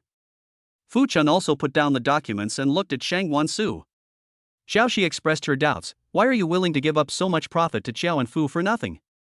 It turned out that the document stated that once the 6G chip came out, the profits generated would be shared by Fu and Xiao respectively at 10%. She knew very well that 10% was a huge profit, and Xiao didn't need to do anything in the process, so why was Shang Guansu willing to share 20% of the profit with Fu and Xiao? Fu Chen also looked puzzled. Shang Guansu smiled slightly, his eyes were clear and firm, making people feel that he had thought it through. "For me now, money is just math. What does the advent of 6G chips mean? It means that our life experience is more convenient and richer, medical care is more secure, and travel is safer and more efficient. This means that we can promote industrial upgrading, promote the development of the digital economy, and improve the level of social governance. It means that our country can enhance its economic competitiveness, and applying it to the military field can ensure national security and enhance China's international influence. It means accelerating the global digitalization process, promoting international scientific and technological cooperation, and promoting cultural exchanges and integration. All you two here need to do is to relay what I said to your elders in your family. I believe they will make the right judgment. This time tomorrow I will still be here waiting for good news from you too." Xiaoxi returned home, her high heels making crisp sounds on the floor. She walked straight to the study and knocked on the door gently. "Dad, I'm back. I have something to discuss with you." "Come in," Xiao Guojun's voice came from the study. Xiaoxi pushed open the door and saw her father sitting at the desk, wearing reading glasses and reading a book. "Dad," Xiaoxi walked to the desk, resting her hands on the table, looking serious. "Today, Mr. Fu and I discussed a cooperation project with Shang Guansu, which is about 6G chips." Xiao Guojun put down the book in his hand, raised his head, looked at his daughter through his reading glasses, and said with a flash of surprise, "6G chip? Are you planning to develop it together? Is it because of the news this morning? This is a big project. Chao Qian shook her head and said, Shengwan Su has already successfully developed a 6G chip and has an entire production line. As long as our Chao family gives political support, we can get 10% of the profits. Dad, please take a closer look at this contract. After hearing this, Xiao Guojun immediately put on his reading glasses and carefully read the contract handed over by his daughter. After a while, Xiao Guojun put down the contract, stood up, walked to the window, turned his back to Xiaoxi, put his hands behind his back, and was silent for a moment. Said, the kid from the Shangwan family seems to be really good, even if he doesn't make concessions. How can our Chao family not support such a good thing that benefits the country and the people? But he has taken people's hearts into account. Only by dividing the cake can everyone be united. We are not afraid of the enemy's strength, but we are afraid of our own family's disunity. Cici, you should learn more from him. Xiao Guojun smiled with satisfaction and said, Before, I asked you to manage the group, but you insisted on doing fashion design. Now, without saying a word, you have negotiated such a big cooperation. Not bad. Fu Chen returned home, untied his tie, loosened his collar, and sat on the sofa tiredly, holding the contract in his hand. He still had to discuss this matter with his uncle. He picked up his phone and prepared to call his uncle, but then he thought it would be better to talk about this matter in person. He drove to his uncle's house and waited until he got home from get-off work. Fu Chen's uncle was sitting in the spacious study. He was wearing a neat suit, his hair was combed meticulously, and his eyes were deep and sharp. After listening to Fu Chen's report on Shangwan Su's cooperation with 6G chips, he showed a shocked expression on his face. He was silent for a long time, tapping his fingers on the table, making a rhythmic sound, as if he was thinking about some important decision. Then he slowly said, Is this Shangwan Su really so capable? The 6G chip is no joke. Fu Chen stood in front of his uncle, nodded slightly, and looked serious. Uncle, I have met Shangwan Su, and he does have extraordinary talent and determination. Now that you have made up your mind, just go for it, but be sure to act with caution and keep a close eye on the progress of the project. Fu Chen felt a warm current in his heart, because he knew that his uncle trusted him. After Fu Chen left, the uncle slowly stood up and walked to the window of the study, with his hands behind his back. He was wearing a black Chinese-style double-breasted jacket, the buttons on the jacket were exquisite and simple, his hair was neatly combed, revealing a few strands of silver hair at the temples. Looking at the busy city outside the window, he felt a lot of emotions in his heart. He raised his head slightly, his deep eyes looking at the distant sky, the setting sun shining on his face, reflecting his determined outline. It seemed that he had seen the day when China would be proud of itself in the field of science and technology. Those old friends will be shocked when the time comes. The uncle laughed softly, his laughter full of anticipation and pride. The study was filled with a solemn and hopeful atmosphere. The uncle stood quietly in front of the window, immersed in his own thoughts, as if he was already in that proud moment. Chapter 53 Signing Contract. The next morning, sunlight shone through the windows into the hall of Xingting Technology. Xiaoxi was wearing an exquisite business suit, her high heels making crisp sounds, and she walked into Xingting Technology with a firm step. Xiao Guojun was wearing a neat suit, his hair was combed meticulously, and his face was full of excitement. Fu Chen and his cousin Fu Zhengting also arrived early. Fu Chen was still wearing the simple yet elegant black suit, while Fu Zhengting was wearing a dark gray suit. Both of them looked a little nervous and expectant. Fu Zhengting adjusted his tie from time to time, looking towards the door, waiting for Shangwan Su to arrive. Shen Yu, the current president of Xingting Technology, warmly entertained them. Shen Yu was wearing a decent business suit, with a smile on his face and confidence and composure in his eyes. Please sit down for a while. Chairman Shangwan should be here soon. Just after 8:30, Shangwan Su arrived on time. He was wearing a white shirt with a black suit jacket on the outside, and he looked energetic. He walked into the hall with a brisk pace and a confident smile on his face. Xiao Guojun and Fu Zhengting were both excited. Xiao Guojun stood up unconsciously, staring at Shangwan Su with his hands clenched. Fu Zhengting also stood up with an expectant look on his face. Good morning, everyone. Shangwan Su greeted everyone with a smile. His voice was clear and powerful, and his eyes swept across everyone's face. I'm sorry to have kept you waiting. Shangwan Su walked to the conference table under the gaze of everyone. His eyes were firm and focused. He gently placed the documents in his hand on the table and said, Thank you very much for your trust and support. He looked around at everyone present, with a sincere and warm smile on his face. Here, I promise that once the products supporting the 6G chip are made, I will invite everyone to witness it as soon as possible. Xiao Guojun and Fu Zhengting were even more excited after hearing Shang Wansu's words. Xiao Guojun's eyes were shining with excitement, and Fu Zhengting nodded vigorously. They were all looking forward to this promise. However, before the news is released, everyone must keep it confidential. Shang Wansu's expression became serious, and his eyes became sharp, as if reminding everyone of the importance of the matter. And everyone must sign a confidentiality agreement this time. I hope everyone can strictly abide by it. When the secret guard Li Yang brought the news, Shang Wansu was handling affairs in the office. His expression was stern, he stopped writing, and his eyes became sharp. Chen Meng was assassinated? Li Yang stood up straight and reported respectfully, "Yes, boss, but I have saved her."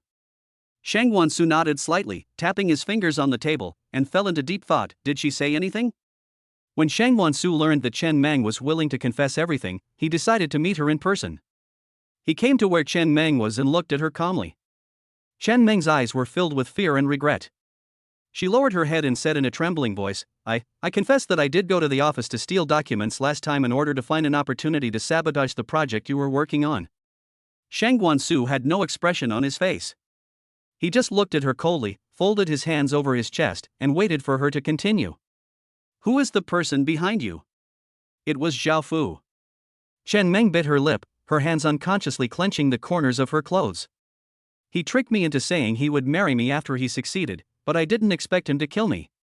A trace of anger flashed in Shang Wansu's eyes. He clenched his fists slightly, then loosened them. "What else do you know?" "I also know." Chen Meng hesitated, glanced at Shang Wansu secretly, and then said, "He had an affair with Du Yue, who pretended to be the chairman's wife. They even colluded with the Lotte Group in Jiangcheng." Shang Wansu's face became even gloomier. He took a deep breath, trying to calm himself down and think deeply. Shang Wansu directly asked Li Yang to tie Zhao Fu up. He sat on a chair and looked at Zhao Fu, who was escorted in with cold eyes. "Zhao Fu, do you have anything else to say?" Zhao Fu was terrified. He struggled to break free from Li Yang's restraints, with beads of sweat on his forehead. "Shang Wansu, why did you tie me up?" Shang Wansu ignored his shouting and exchanged a truth pill from the system mall. He played with it in his hand and said, "Take it and tell me everything you have done." Zhao Fu looked at the truth pill, and a trace of fear flashed in his eyes. Although he didn't know what it was definitely not a good thing. But he still pretended to be calm and shouted, "Shang Wansu, don't mess around, I am Shang Wanmukin's childhood friend." Shang Wansu sneered and winked at Li Yang, who immediately stepped forward, pinched Zhao Fu's chin, and forcefully fed him the truth pill. "This is not up to you." After taking the truth pill, Zhao Fu's eyes became confused, his body trembled involuntarily, and his facial expression became ferocious. Shang Wansu's cry worked, and he asked, "Why did you steal the bid? Why did you betray my father?" Zhao Fu tried to control himself at this time, but he couldn't resist the effect of the truth pill and said everything in detail. "Shang Wanmukin is old and confused. Yao Yao has always called him dad and refused to recognize me. But he doesn't care about her at all. He even drove them out of the house. I let you, a kid who came out of nowhere, inherit Wenmu Group. I worked hard to run Wenmu Group. Why should I let you, a kid, inherit it? It can only belong to Yao Yao. You want to do the project, right? I will make you fail in the bid and make you unable to stay in Wenmu Group." Shang Wanmukin stood at the door, his face was a little pale, and after hearing Zhao Fu's words, he seemed to be struck by lightning. He looked at Zhao Fu in disbelief. "Zhao Fu, why?" Shang Wanmukin's voice trembled. He walked slowly into the room, staring at Zhao Fu closely. "I asked you to be the president of my company, and the salary you offered is quite high. We are childhood friends." Zhao Fu raised his head, his eyes full of resentment and unwillingness. "Shang Wanmukin, you only treat me like a dog. I like Du Yue, but she only likes you, even if you don't like her. In the end, she gave herself to me just to be close to you. Every time she was with me, she was acting. Sometimes when she was emotional, she still called your name. I really hate it." Shang Wanmukin's body shook after hearing these words, his eyes full of pain and disappointment. "I never thought you actually thought of me like this." He was silent for a moment, took a deep breath, and tried to calm himself down. "Shang Wansu, let him go." Shang Wansu frowned and looked at Shang Wanmukin in confusion. "Dad, he has done so many bad things, are you just going to let him go?" Shangguan Mukin shook his head helplessly, his eyes became dim. Fire him and make what he did public. Shangguan Zhengting looked at Shangguan Mukin, who was walking away unsteadily, his eyes revealing worry and helplessness. Then he turned around and patted Shangguan Su on the shoulder. Good boy, the Shangguan family will rely on you from now on. Shangguan Su nodded slightly, his posture straight, his eyes firmly meeting Shangguan Zhengting's. I understand, Grandpa. Shangguan Zhengting continued, with a hint of emotion in his tone. Although your father is also very good, he is indecisive. The main reason is that I protected him too well since he was a child, so he didn't know that people are treacherous. Shangguan Su listened to his grandfather's words, thinking deeply. He let his hands hang naturally at his sides and responded seriously, well, I will pay attention, Grandpa. If you have any problems in the future, you can tell Grandpa directly. Grandpa will support you. Shangguan Zhengting's eyes were full of love and trust. Shangguan Su nodded again, a look of gratitude on his face. Thank you, Grandpa. Don't worry, I will try my best. At this moment, the system's voice suddenly sounded. Ding, reward for completing the system task is issued, 1 million system mole points and a mysterious treasure chest. A hint of surprise flashed across Shangguan Su's eyes, and the corners of his mouth rose unconsciously, and he couldn't help but feel secretly happy in his heart. He liked the mysterious treasure chest the most. Chapter 54, Mysterious Treasure Box. After seeing his grandfather off, Shangguan Su returned to the empty room. He gently closed the door, looked around to make sure no one was there, and then he couldn't wait to open the mysterious treasure box. There were 3 cards. His eyes fell on the pattern on the card, his eyebrows raised, and he murmured thoughtfully, it's a person, could it be another high-level talent? Shangguan Su reached out and took out one, looking at it carefully, stroking the card gently with his fingers, with a focused expression. It says introduction on it. Name, Chu Tian. Gender, male. Height, 185 centimeters. Specialties, management, organization, negotiation, and all the abilities of a secret guard. Seeing this, Shangguan Su was so surprised that he could not express it in words. This was even more powerful than his secret guards. Then he picked up the second card and stared at the information on it, his expression becoming more and more excited. Name, Jiaingzi. Gender, female. Height, 170. Specialties, specialty in designing weapons, including cold weapons, hot weapons, aircraft, and cannons. Possesses all the abilities of a secret guard. This. Shangguan Su opened his mouth slightly, his face full of disbelief. The card in his hand seemed to weigh 1,000 pounds. This is too amazing. Finally, he picked up the third card, took a deep breath, calmed his excitement, and continued to check. Name, Chu Han. Gender, male. Height, 195 centimeters. Specialties, he is proficient in using various cold weapons, hot weapons, airplanes and cannons, and possesses all the abilities of a secret guard. Shangguan Su nodded slightly, quickly analyzing the current situation in his mind, thinking to himself, these 3 are indeed a perfect combination. He gently stroked his chin, frowned, and fell into deep thought, considering the legal restrictions in the country. Jiangzi is responsible for the design, Chu Han is responsible for the use, and Chu Tian is responsible for the management, but these things are illegal in the country. Suddenly his eyes lit up, as if he had thought of a good idea, and the corners of his mouth rose unconsciously. It seems that I have to go abroad. It would be interesting to set up an organization similar to the mafia. Then let them stay in the card for the time being. I will go there after I finish dealing with the matter in Kyoto. 3 months later, Shangguan Su took Su Meng to visit City X. The person in charge of the Yuhua casino there kept calling him. The matter in Kyoto was also settled. A special car took the 2 people to Yuhua Casino Hotel to rest. After arriving at Yuhua Casino, we saw that the casino had a magnificent exterior and the architectural style was a blend of modern and classical elements. The golden signboard shone brightly under the lights and it was bustling with people coming and going around. The casino manager Shumi received them personally. The 2 first moved into the presidential suite arranged by the person in charge of Yuhua Casino. I plan to take a rest first and then go to the interior of Yuhua Casino in the evening. Shangguan Su came out after washing up, his hair was still a little wet, and his eyes were instantly attracted to Su Meng. Su Meng was wearing a sexy silk suspender light purple pajamas, the hem of the skirt just covering her buttocks.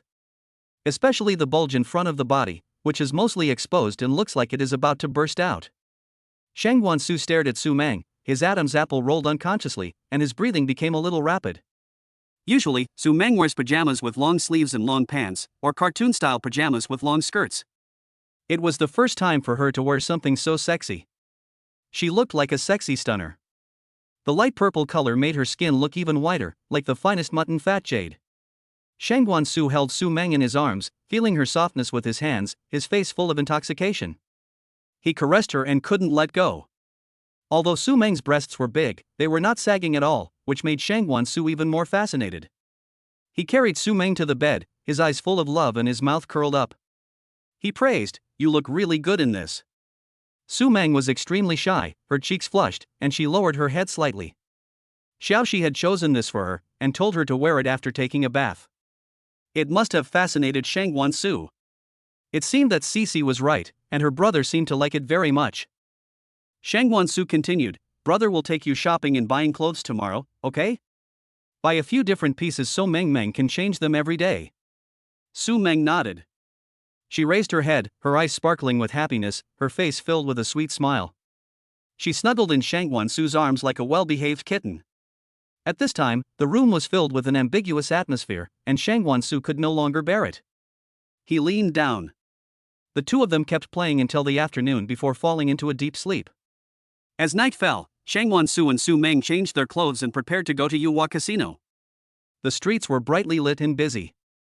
Shang Guansu was wearing a black custom-made suit, which made him look taller and more handsome. He exuded a noble and mysterious temperament. He wore a red tie, which made him look particularly energetic. Su Meng wore a red long skirt, the slim design perfectly outlined her body curves, the skirt fluttered in the wind, like a blooming rose. Her fair skin looked even more dazzling under the light. The two walked out of the hotel arm in arm. When they arrived at the Yuhua Casino, the security guard standing at the door saluted respectfully.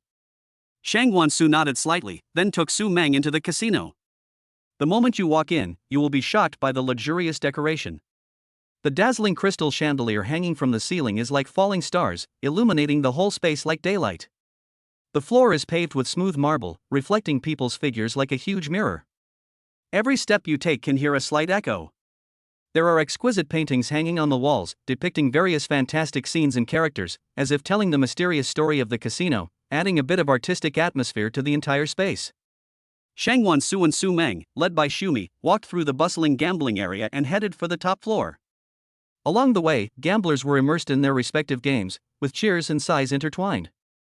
Finally, they arrived at the huge office on the top floor. The door of the office was tall and solemn, inlaid with golden patterns. Xumi gently opened the door and walked in with the two of them. The layout of the office is equally luxurious, with a huge solid wood desk in the center, on which are placed exquisite stationery and decorations, and the bookshelf behind it is filled with various books and documents. There are several abstract art paintings hanging on the wall, and the colorful pictures give people a strong visual impact, adding a sense of fashion to the whole office. Shang Guansu walked to the desk, put his hands on it, looked around, and nodded with satisfaction. His eyes revealed a confidence that he was in control of everything. Xumi stood aside, lowering his head slightly, waiting for Shang Guansu's instructions. He reported the casino's operating and financial situation to Shang Guansu in detail. Shang Guansu listened to Xumi's report quietly, tapping his fingers on the table, as if thinking about something. His eyes sometimes focused on Xumi, and sometimes looked at Su Meng, who was standing by the French window looking at the scenery outside. The casino's revenue was even greater than he had imagined, with a net profit of 2 billion per month. After a while, Shang Guansu raised his hand slightly, signaling Xumi to pause. He looked at Xumi and said, "The current business situation is not bad, but we still need to pay attention to risk control and not take it lightly." Xumi nodded quickly, a respectful look on his face. Shang Guansu continued, "In terms of finance, we must ensure that every account is clear and transparent, without any loopholes." Xumi carefully recorded Shang Guansu's instructions, and the pen in her hand danced quickly on the notebook. Shang Guansu also reminded her of some other matters before letting Xumi leave. Only Shang Guansu and Su Meng were left in the office. Shang Guansu walked over to Su Meng and gently put his arm around her shoulders. "Meng, do you think your brother is very serious when he's working?" Su Meng smiled and shook her head, her eyes full of love. "Brother looks very handsome when he is serious." Shang Guansu heard this and showed a satisfied smile on his face. Chapter 55 Yuhua Casino. The casino was even more lively at this time, and the atmosphere of tension and excitement was filled among the crowd. They came to a baccarat table. Some of the gamblers around them looked nervous, while others looked calm, waiting for the next round to start. Shangwan Su smiled and asked Su Meng, Meng, do you want to play? Su Meng's eyes sparkled as she nodded slightly, her cheeks flushed with excitement. Shangwan Su then signaled the dealer to start dealing the cards. The cards flew in the dealer's hands and were quickly dealt to everyone.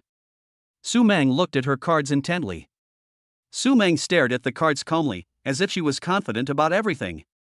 Su Meng looked calm and composed, as if everything was under her control. Her pretty face became even more charming under the light, her delicate features seemed to be carefully carved by God, and her bright eyes sparkled with confidence. She was seen sitting elegantly in front of the gambling table, her hot body curves faintly visible under her slim-fitting clothes, attracting the attention of people around her. Her slender fingers gently fiddled with the chips, and every movement seemed so skillful, as if she was performing an art. When dealing the cards, her eyes were focused and sharp, staring closely at the cards. When she won several games in a row, people around her exclaimed in amazement. Some people whispered about her identity, while others marveled at her gambling skills. However, Su Meng just smiled slightly, not caring about these looks and discussions. Shangwan Su stood aside, his eyes full of doting and fascination, looking at Su Meng, feeling secretly proud. He wanted to take Su Meng back to the room immediately. His hands clenched and unclenched unconsciously, and the expression on his face was very complicated, showing his love for Su Meng and a hint of irresistible impulse. He tried hard to control himself and accompanied Su Meng to leave the gambling table. Su Meng took Shangwan Su to another area of the casino, which was relatively quiet and the lights were slightly dim, giving people a mysterious feeling. The surrounding layout style was different from other places. There were some strange symbols and patterns hanging on the wall, and it was hard to figure out their meaning. Su Meng looked around curiously, and Shangwan Su followed closely behind her. "Brother, this place feels a little different," Su Meng said softly, with a curious light in her eyes, and she reached out and gently touched the pattern on the wall. Shangwan Su frowned slightly and looked around vigilantly. Suddenly, a masked man appeared in front of us, and his figure looked a little strange in the dim light. The masked man walked towards them, and Shangwan Su subconsciously protected Su Meng behind him. The masked man stopped a few steps away from Shangwan Su and Su Meng. His voice was low and hoarse, as if coming from far away. "You two, are you interested in participating in a special gambling game?" Shangwan Su's eyes shone, staring at the masked man's eyes, trying to find some clues from his eyes. "What special bet?" The masked man chuckled, with a hint of mysterious laughter in his voice. "A gambling game that will allow you to experience the ultimate excitement, and there are unexpected surprises." Su Meng was standing aside, feeling curious. She gently tugged at Shangwan Su's sleeve, with a hint of anticipation in her eyes. Shangwan Su sensed Su Meng's emotions and hesitated. The masked man seemed to sense Shangwan Su's hesitation and continued, "Not everyone is eligible to participate in this gambling game. You two should think carefully about it."